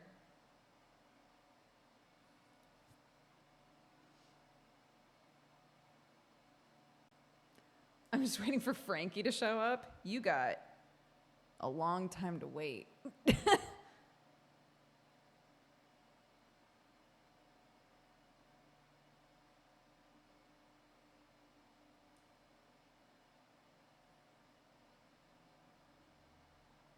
We called them spares, but we didn't have to study. We would just play cards or do drugs. What the hell?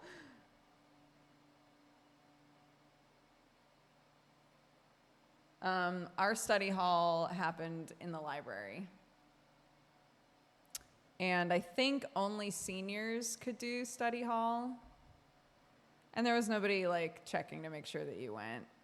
It like wasn't a huge deal if you went or not.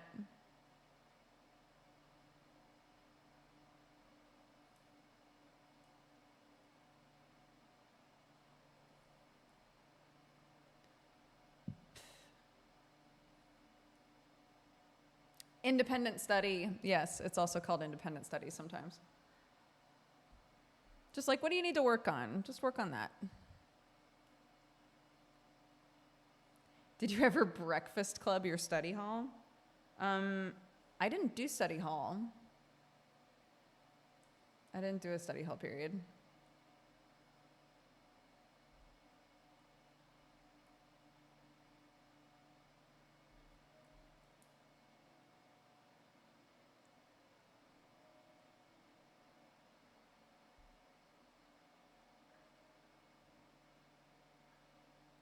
My partner's school had that, and it was called prep time. Oh. My school had study hall, activity period, and independent study, but I would skip them all and work in the art room. I love that. That's very cute. Shout out to teachers that are like, yeah, I guess, yeah, you can just hang in here, I guess. It doesn't matter. We had a teacher that anytime there was an assembly, would be like, you don't have to go. You can just sit in my room if you want.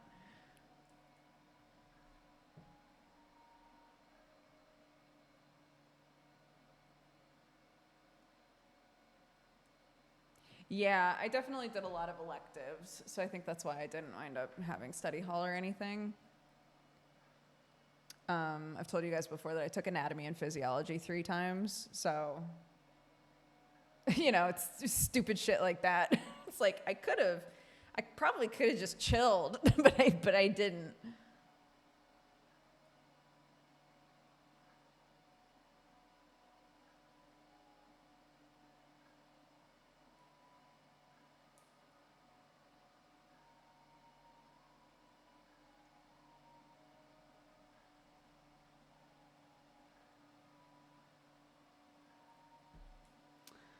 No, our school is pretty small.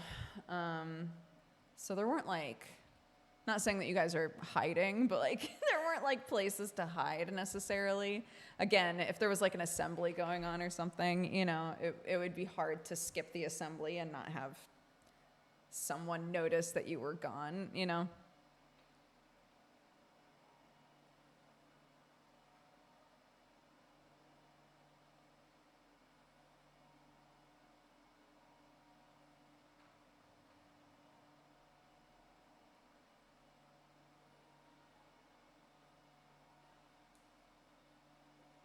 I'd love a moment nowadays where you're just expected to do art. I guess I didn't know how chill that was.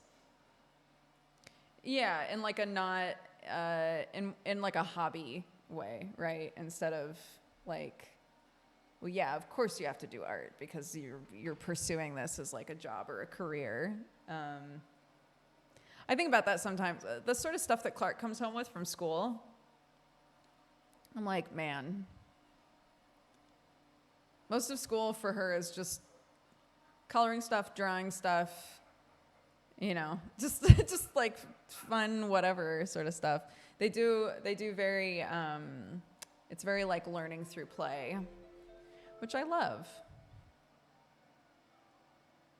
She's in school already? Yeah, it's her second year of school.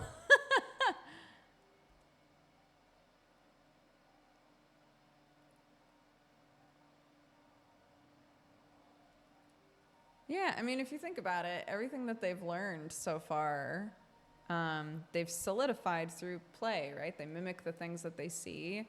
They mimic what you do. You know, playing is so important for little kids. And I think especially here, since kids start school so early, it's just, you know, important that play is still like a big focus.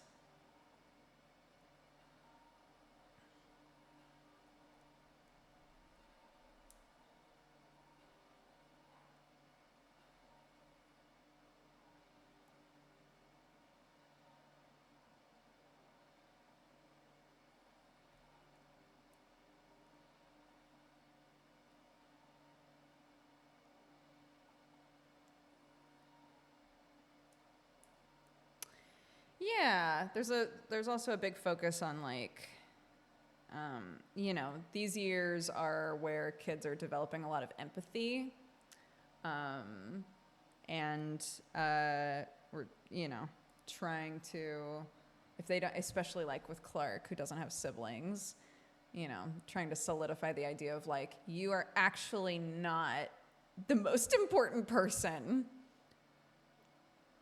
I know that's hard, but it's you're not actually the most important person in the world, you know. So they do a lot of like kindness focused sort of stuff. Like they really encourage, you know, like helping other kids out with things and all of that. Devastating. I know.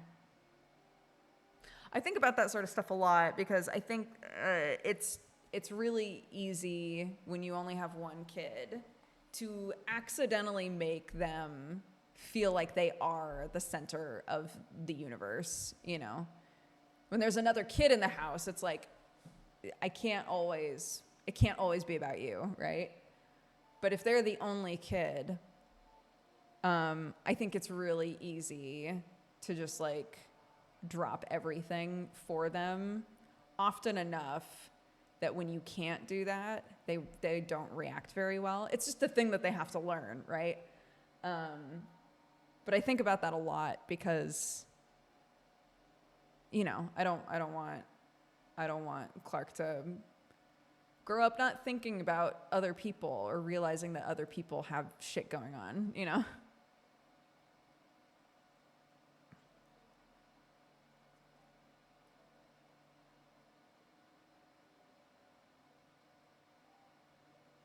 I've got 3 and they know. Yeah.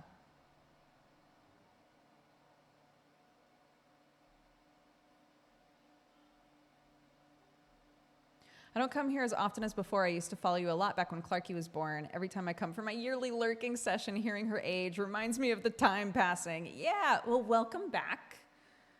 Yeah, she's 5 now, 5.5-ish.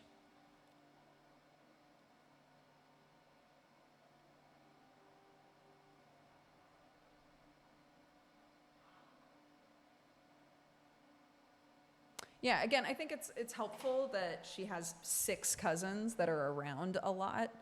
But, you know, in her, like, day-to-day life and in her interactions with us, she's the only kid. She's the only kid in our house, you know.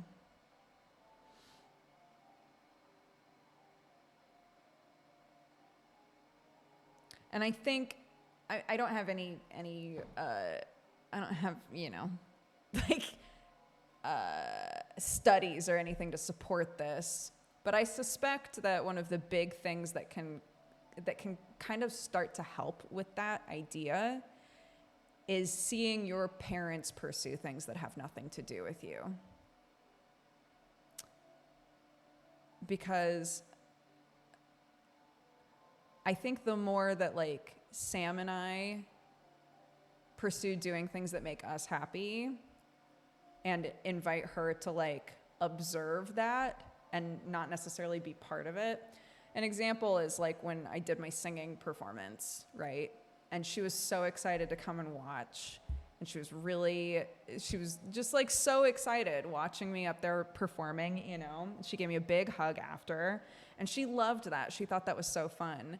And I kept thinking to myself, like, that's good.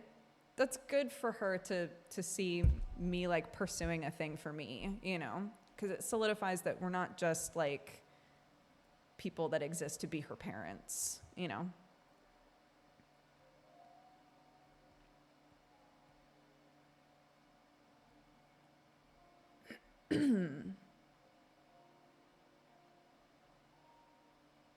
But it's hard, you know, because it is a lot of work to do your job and be a parent, and we only have one. So pursuing like something that is solely for you can be hard, yeah.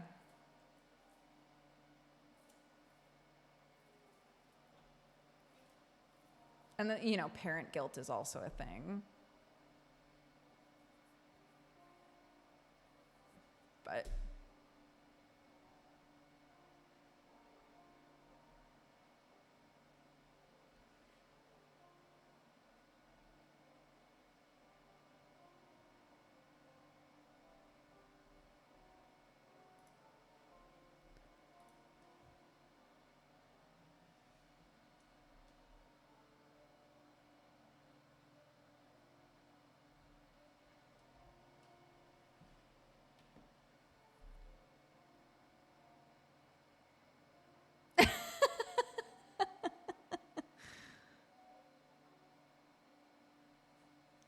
yeah.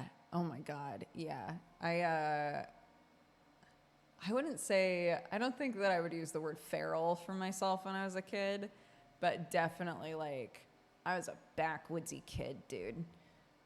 It was, I don't ever want to be wearing shoes and socks. That's still a stretch for me. I would rather, even if I'm walking on like little rocks, like I don't want to wear shoes. I don't want to wear socks. I'm like off in the, you know, wilderness all the time. I spent years where it was like difficult to get me to put clothes on, right? Like it's, but if you just like, depending on how you grow up, you know, there's a certain amount of time where that can be fine and normal. And then at a certain point, your parents are like, we really need you to put clothes on. We really need you to wear shoes. I've talked before about when I was going to school. I was in third grade, I think, third or fourth grade, which means I was like 8-ish. And my dad had to sit me down and be like, you have got to stop wearing those shoes. I had like a specific pair of Keds shoes, black Keds that I loved, and I wore them every single day. In Oregon, it just dumps rain from most of the year. And these shoes were falling apart, completely falling apart. And my dad was like, why? You have other shoes. Please wear different shoes. Like, I'm begging you. And I was like, but I love these shoes, you know.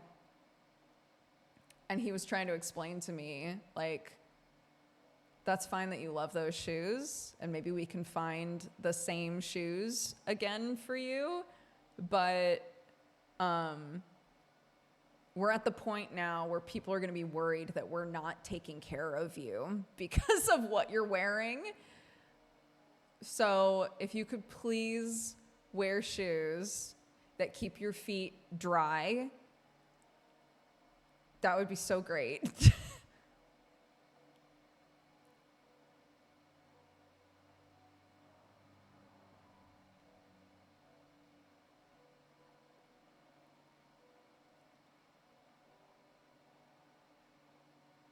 Yeah, it was like, you know, when like the sole, when like this part of the shoe starts to separate, right? So that had completely happened. So if I was walking in the rain, water was just completely soaked into the shoe. And then there were holes along the toe line of the shoe. It was bad. They were awful. So my feet were always wet. My shoes were always squeaking. my dad was like, please.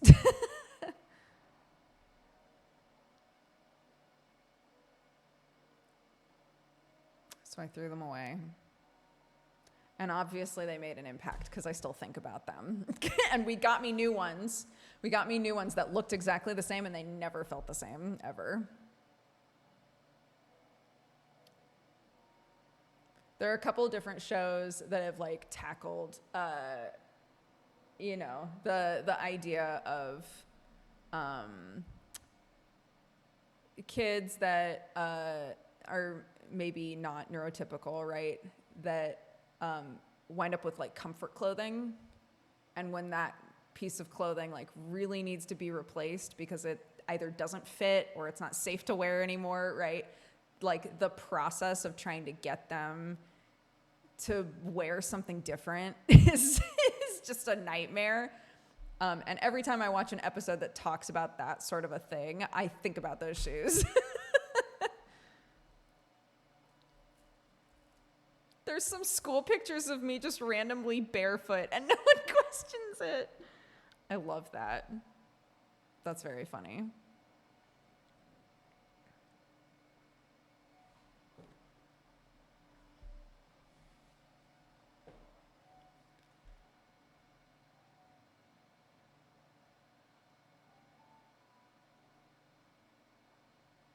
But I do the same thing with jeans now. I'm a bit better about letting go of them, but it usually takes somebody in my life being like, you have to get new jeans.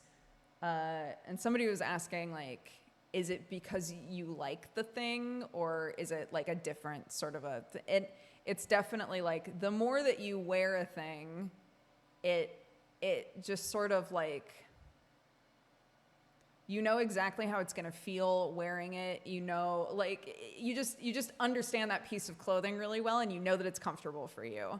And you resist with your whole ass getting a replacement for that thing because it's not going to feel the same because you won't have worn it for like 4, 5, 6 years. You know?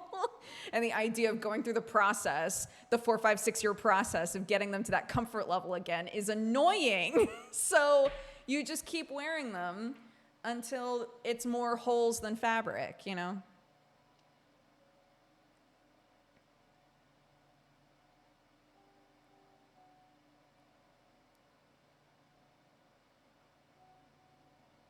Yeah, there were a pair of jeans that I had since high school.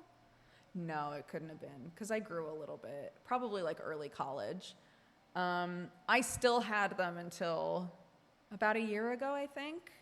And we were talking yesterday about, you know, how people just naturally like fluctuate in weight and how there's nothing wrong with that. And I've always been very comfortable with the idea of my weight fluctuating, especially since having a kid. My body's just different now. It is what it is. But, you know, sometimes you'll have periods where maybe that pair of jeans just don't fit for a while. And then suddenly they fit again. And you're like, oh, sick. But anyway, I had these jeans forever. And I had worn them so much that the entire crotch had ripped out. There were holes all over the knees, the thighs, just all of it. Just ripped to shit, right? And eventually, I was like, okay, I know how I can keep wearing these. I know what to do. So I got like dark black tights, and I would put the tights on and then put the jeans on over the tights. And at a certain point, somebody was like, bro, why? What's happening here? Why are you still wearing these?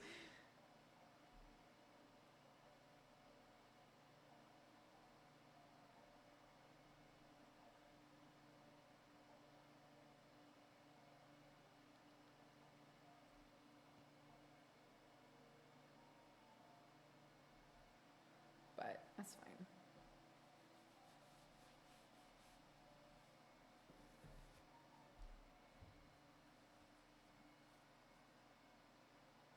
Hold on. One moment.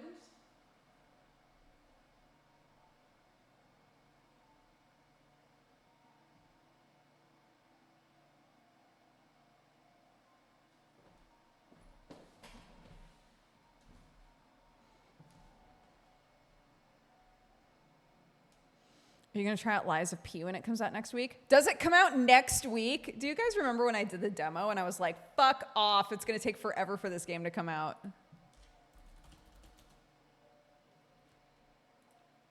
Oh my God, the 18th. Yes, I'm going to play this game. Oh my God, I'm so excited. Have they said if you can continue playing from the demo?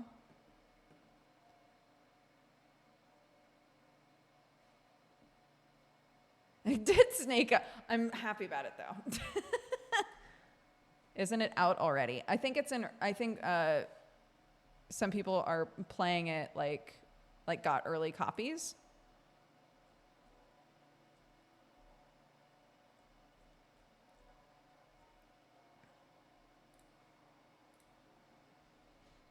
If you have deluxe edition, you have early access. Oh shit. Oh shit. Oh my God. Well, next time I do a big stream will be Monday anyway, so I'm not going to bother.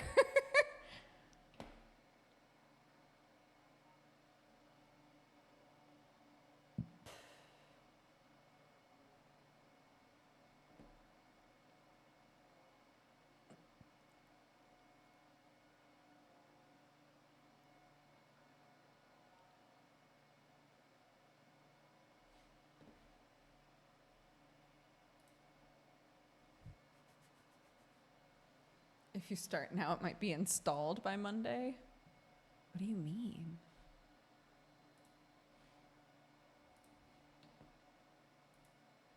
I can't install it.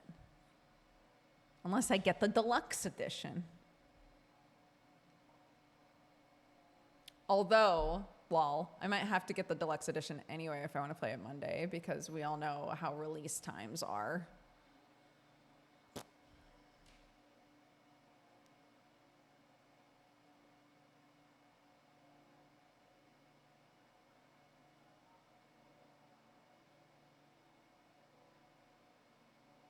Lies of P. It's the Pinocchio Dark Souls game. I'm so excited! It was really fun.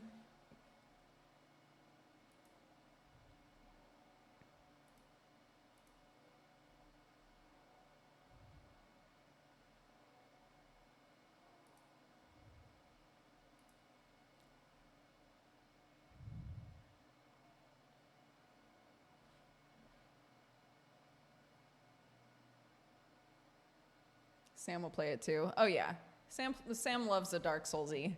Sam loves a Dark Soulsy Woolsy.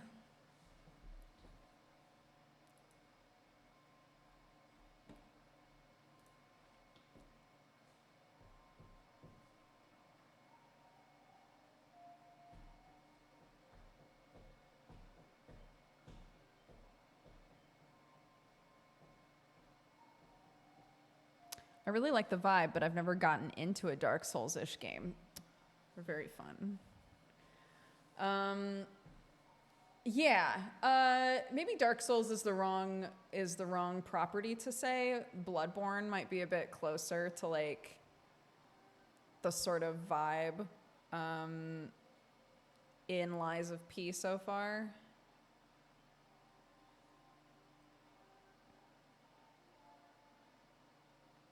No, we never did Bloodborne, and we also never did the Demon Souls remake.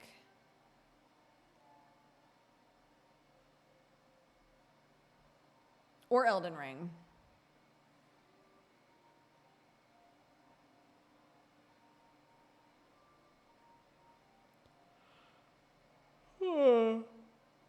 Yeah.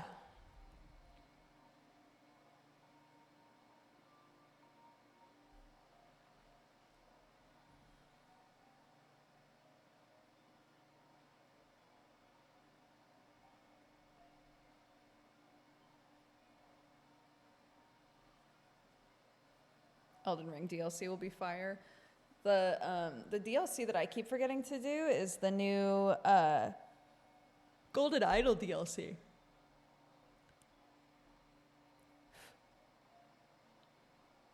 We did the first Golden Idol DLC, but we haven't done the second one yet.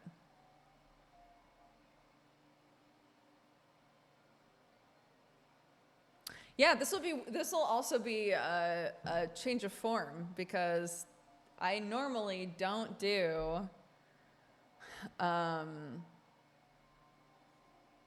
what's the term that I'm looking for? Like AAA titles. Like Lies of P, I think, is going to be the biggest game release that I will have played on stream in a really long time.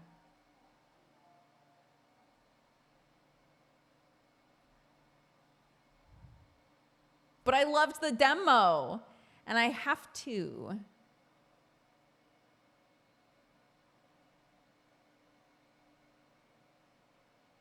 If we don't count Fortnite, that's fair.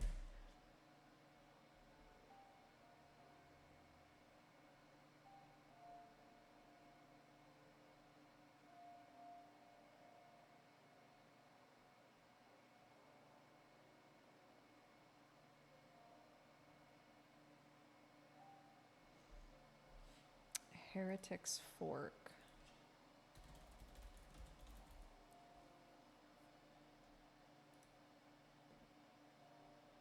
Oh, we played the demo of this, and it was a bit hard on people's eyes, so I wasn't going to play it on stream. We played the demo of it, though.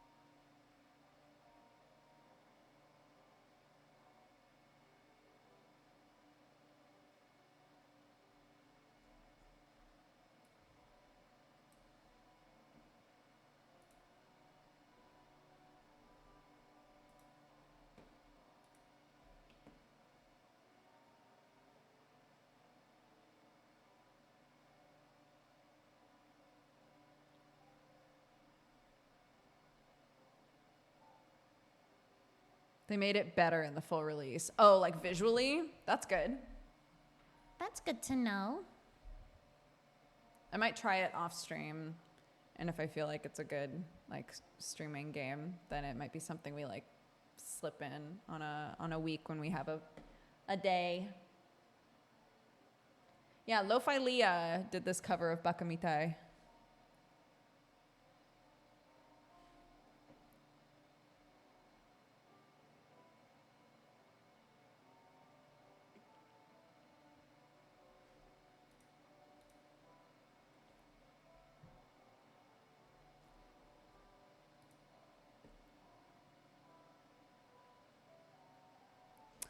I never watched the new Space Jam.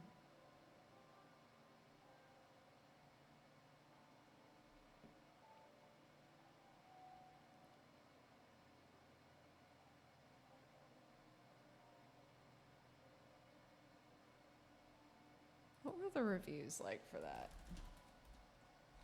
Space Jam: A New Legacy. It had Jim Carrey in it?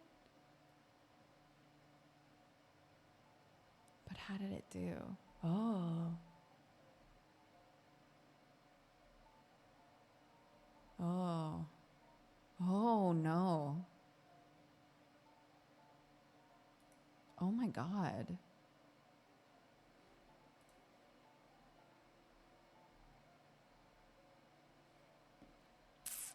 Interesting. So it's one of those situations where general reviews are very low. On Rotten Tomatoes, at least, the audience score is 79%, which is not that bad. But like the full Rotten Tomatoes score is 25%. Huge difference, right? And then most reviews, most like sites that are giving it a rating are giving it like 2 out of 5 stars.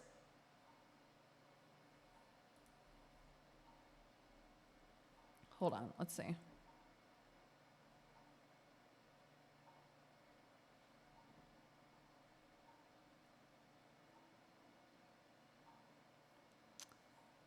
Okay. Critics say, despite LeBron James's best efforts to make a winning team out of the Toon Squad, a new legacy trades the zany meta humor of its predecessor for a shameless, tired exercise in IP-driven branding. Damn.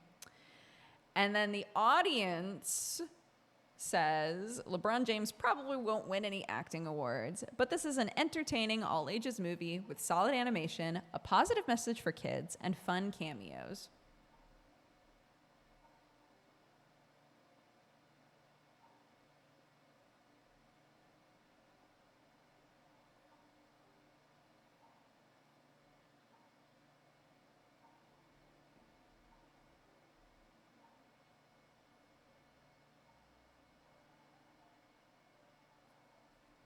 Oh my God.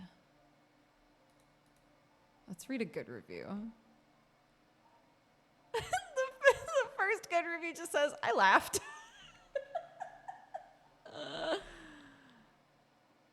Amazing.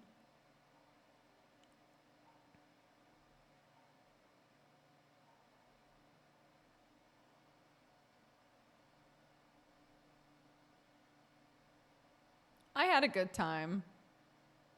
The tunes bring the fun.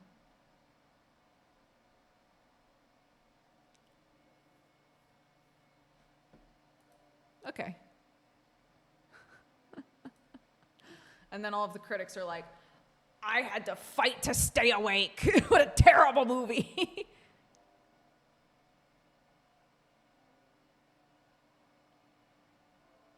It's full of member berries.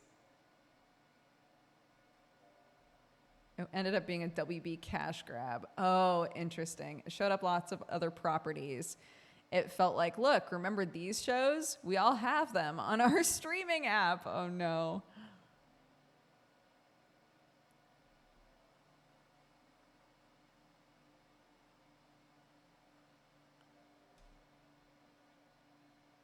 Interesting.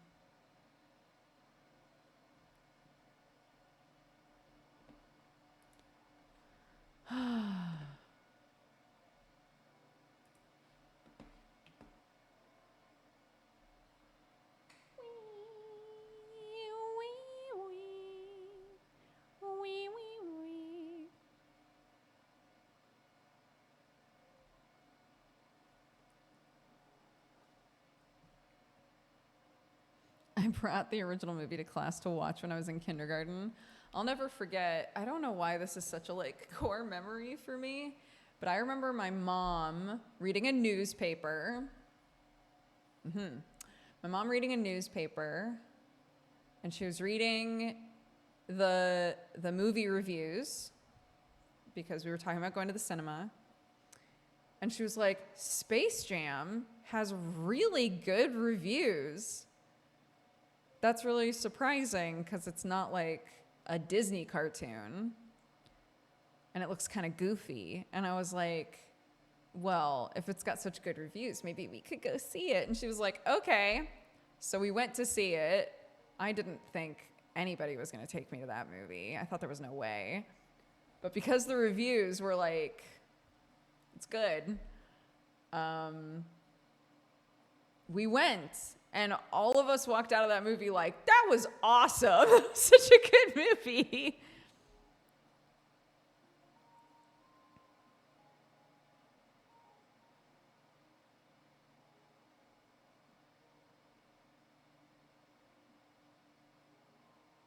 I missed it in the cinema, but man, did that VHS get destroyed by me and my brothers. I can't remember us owning the movie. I don't think we bought the movie. But what we did buy... my family is very music oriented, which is probably not surprising. And, you know, I wasn't given tons of opportunities to like get new video games or anything. But looking back, I was consistently given opportunities to buy music. If like we were going to a store that had a music section, it was like, you can pick a CD and you can buy it. Or like, we'll buy it for you, right? So I wound up having a lot of music, and I wore out the Space Jam soundtrack big time. I loved that shit.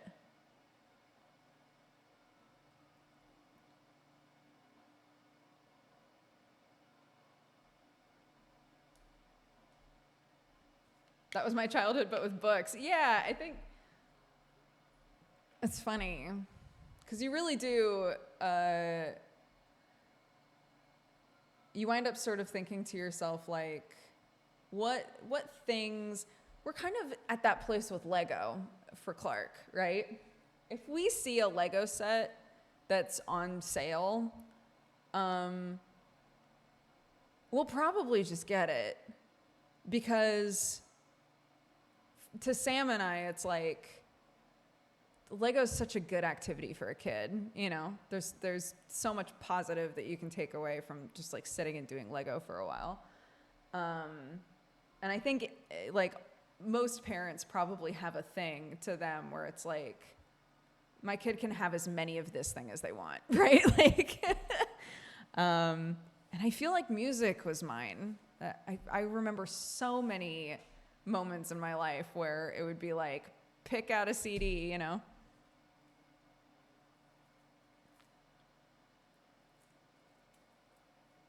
But obviously, like now, you can have like basically any music you want at your fingertips, right? And Clark listens to a lot of music, but like the idea of like owning music is kind of an older idea. People who get really into like records and stuff, it's a bit different, but in terms of just like ingesting music, you don't have to own the music to ingest it anymore, you know, which is much newer than I think we realize sometimes. But yeah.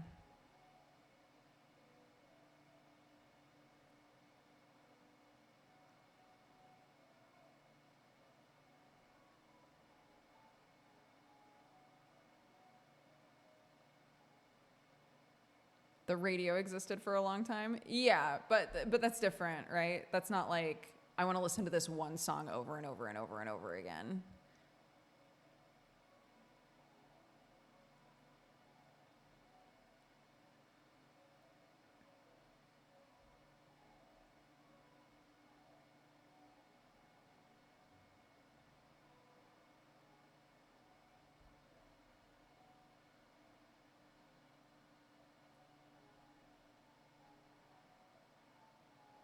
Yeah, I feel like recently there's been a conversation about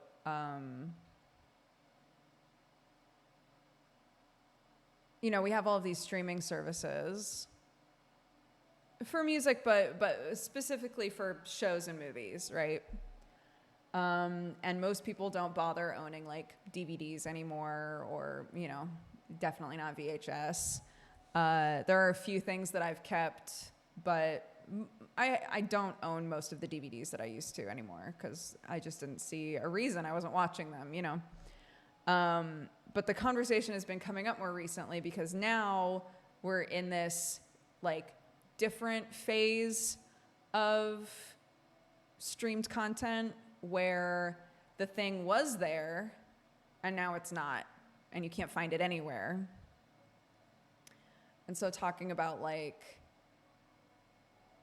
if this thing doesn't exist, right?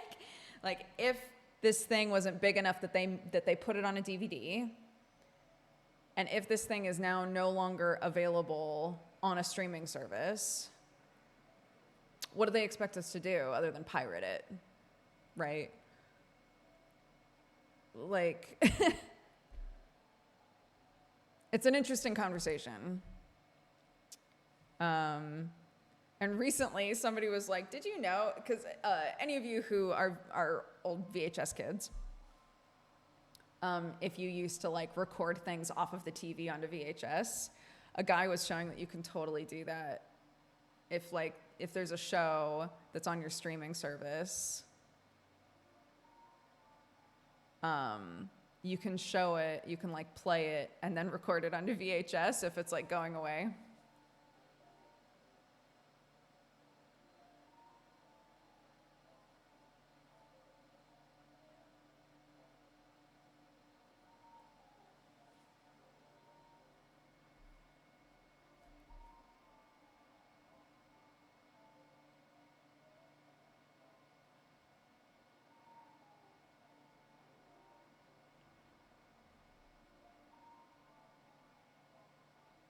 I've been thinking about photos a lot recently too. Yeah, you know, 99.9% of my photos exist in a digital form and not in a physical form. My mom is very into photo albums. She spends a lot of time on putting together like scrapbooks and albums and things, and they're beautiful, and you can tell that she's put like so much care and attention into them, and I love them. They're amazing.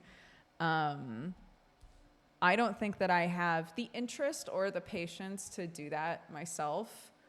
But I do think there's some value in having physical versions of more pictures than I do currently, you know?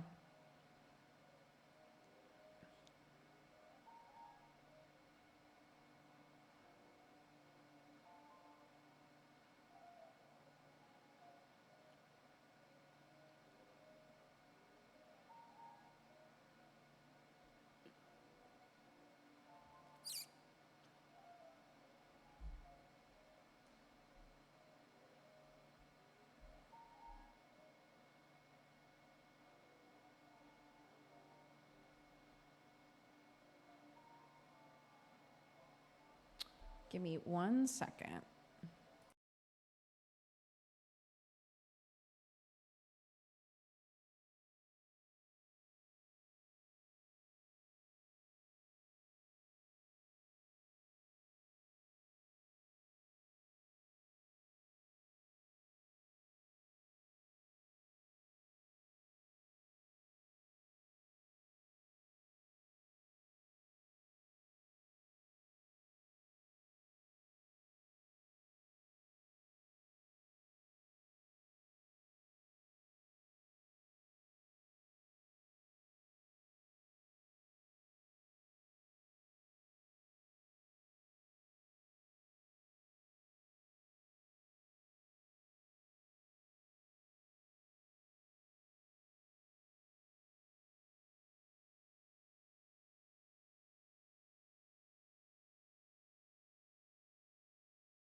Hello. Ouch.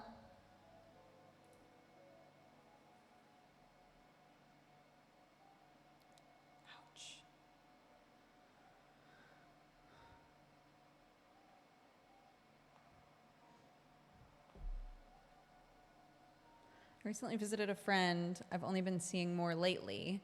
He had a photo wall and I spotted myself from way back and it made me feel nostalgic. Yeah, I have so many pictures of, you know, like friends from LA, You know, just like important moments and stuff. And I just think it would be fun to just print a bunch of those out and just to have them in our house, you know?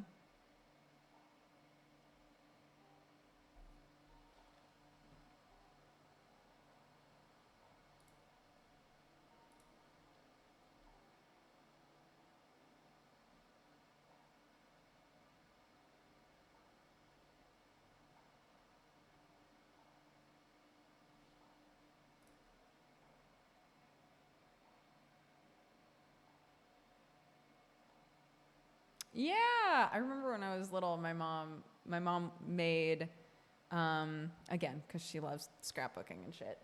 My mom made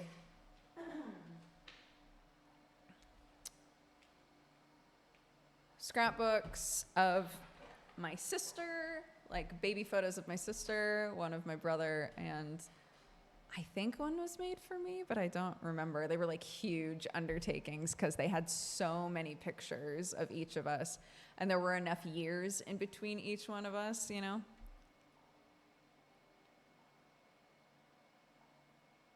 Yes, a long time ago, people would send me postcards from wherever they lived, and I would put them on the ceiling, and we called them the ceiling fans. And it was very cute. I've thought about doing that again.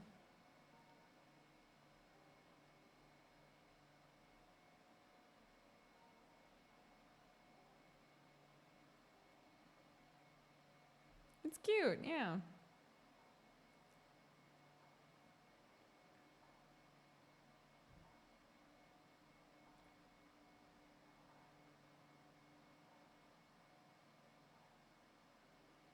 I love how you've decorated the new office. This? Thank you. Me too.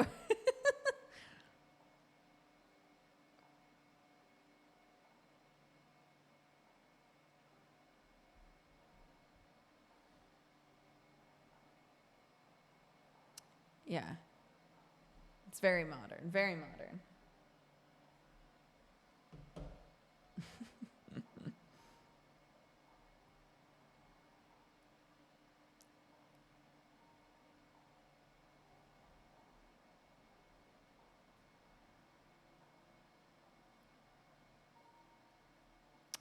I've got to go, but for any Jewish folk, happy Rosh Hashanah, the Jewish New Year. Oh my goodness.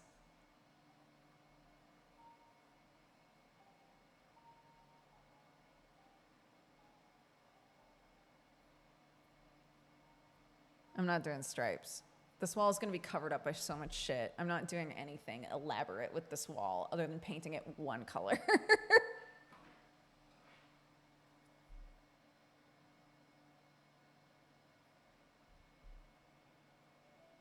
What do I call this? The Father, Son, and the Holy Ghost.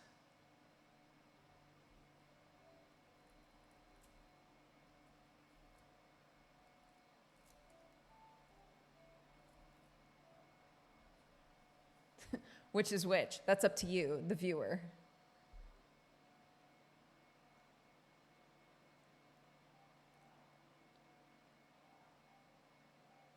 So deep, I know.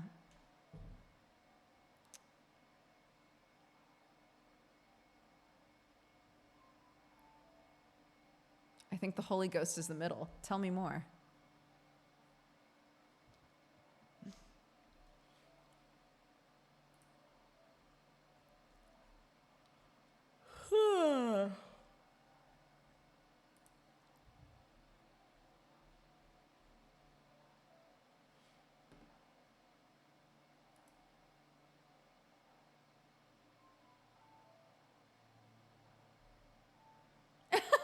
We had a hole in the wall growing up that just had a frame around it because no one wanted to do the drywall to fix it. That's so funny.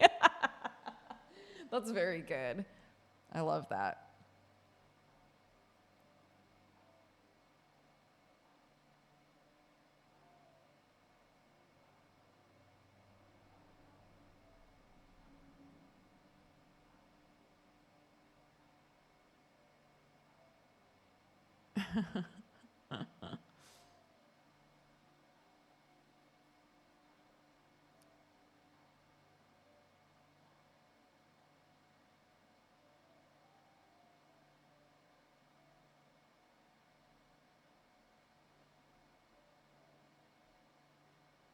I accidentally punched a hole in the ceiling once, and I covered it up with a picture of ceiling cat for a while.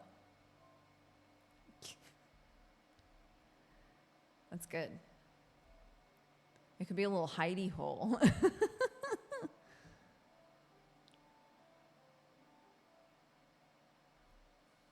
They'll never find my blue eyes black dragon.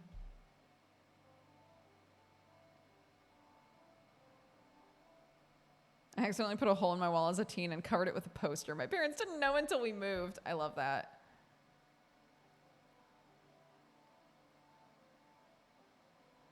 There's something like terrifying and also anticlimactic about hiding something from your parents for so long. And when they finally find it, it's like, I don't know how to be mad about this. Like, I don't know how to be mad about this because it happened so long ago.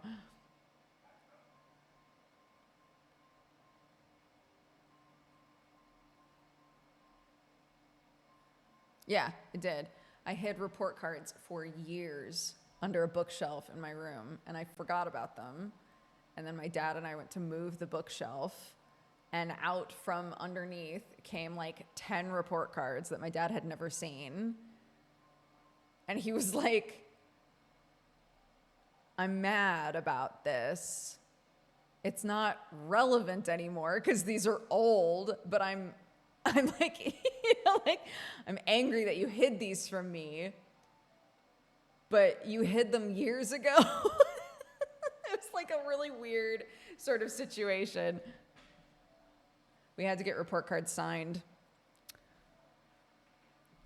This is reminding me of the person in chat who was like, yeah, my dad, when we started needing report cards signed, said that I should be the one to write his signature the first time so that every time after that I could just forge the signature each time and it would always look the same. And I was like, that's so smart. My dad would never.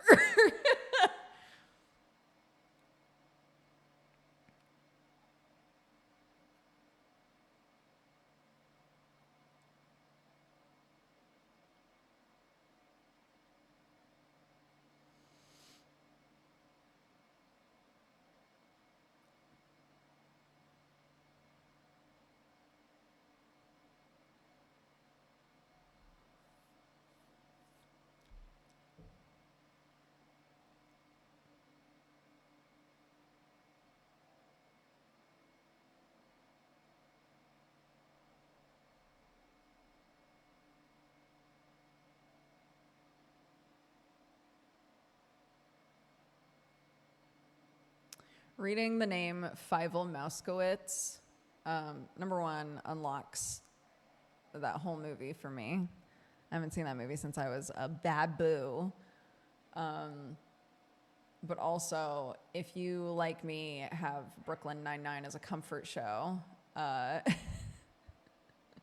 it will also just make you think of the two of the characters in Brooklyn Nine-Nine going, Papa Fievel! Papa Fievel!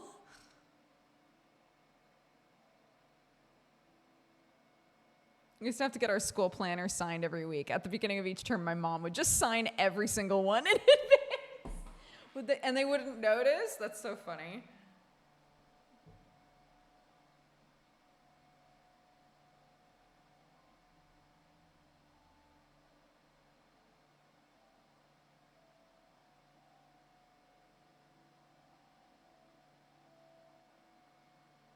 The blank check approach.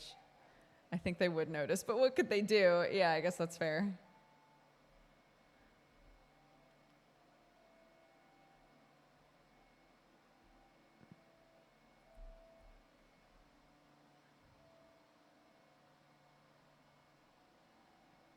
Yeah, not all of my teachers would require signatures. It would be on progress reports. Actual report cards would go in the mail. And I could not intercept that shit. But progress reports had to go home with you and get signed. But not every time. Different teachers, some teachers were like, I don't need it signed. and some teachers wanted it signed. I don't know.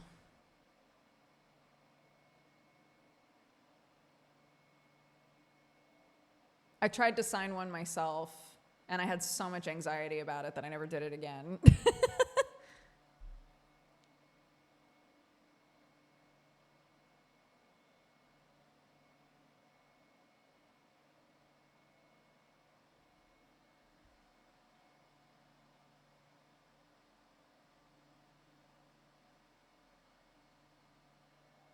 Here's a trick for past you. Install a fake mailbox that you can open and swap out.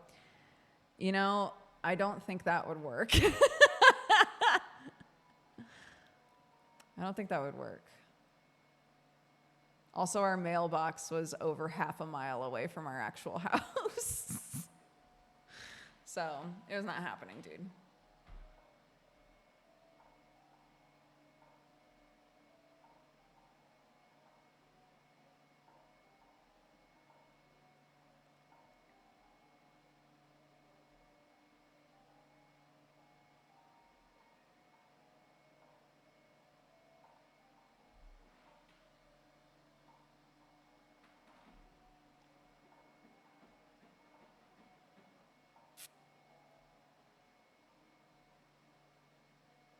Anywho, let's start wrapping up, shall we? Hey, thanks for hanging out with me while I did my Dropbox bullshit. We have a sponsored stream tonight that I totally forgot about. We're going to be playing Rune Factory 3 at 9 p.m. tonight. So if you would like to join us for that, that would be fantastic. There's a little Discord event. There's a little Discord event thing that you can click if you want Discord to remind you about it.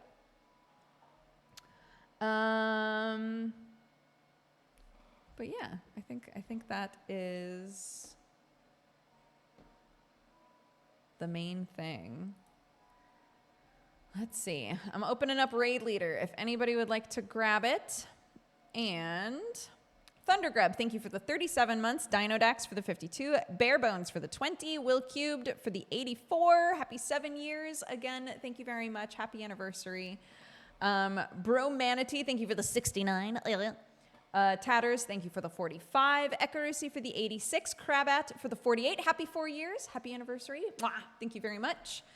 Space Pirate Pluto for the 30. Sir William for the 49. Chris V for the 25. Fiori, thank you for the 8. Nova for the 15. Mist and Chocolate for the 85. Belserden for the 23. Winter Who for the 16. Middle-aged David for the 55. Self-Care Best Care for the 49. Dr. Jazzfist for the 71. Southern Vices for the 73. Strata, welcome to the Katogangu. Thank you very much for the subscription. Sushi is my son. Thank you for the 32. Red Orchid for the 87. Board Geek for the 112. Especially Ebbs, thank you for the 29. Paleor for the 6 years. Happy anniversary. Thank you very much for the support. I appreciate it. Svensonitis for the 79. Gimmelresh for the 103. Tarnished Valor for the 21. Cyberpope for the 37. Thomic for the 97. Wait a minute. 112 has to be a... No, it's not.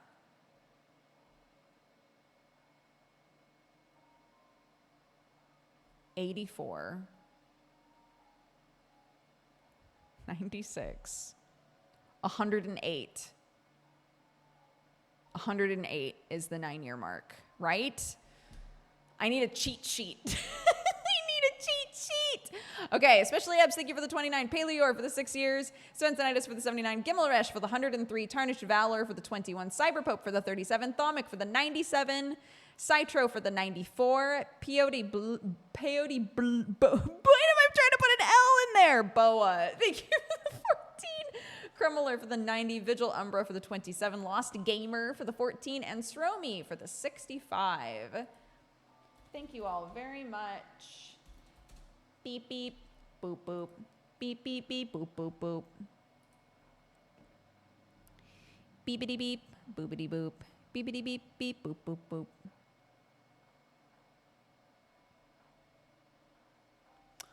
I'm going to send you over to Nightinator. She's playing Palia.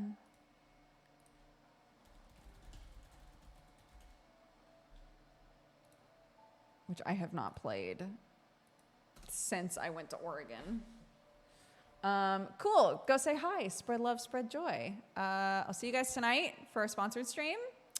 And otherwise, it's the weekend now. So tomorrow's my day off, but I will be back on Sunday doing Sunday afternoon Duger and then Sunforged. Yes. Okay. I'll see you guys around. Bye-bye.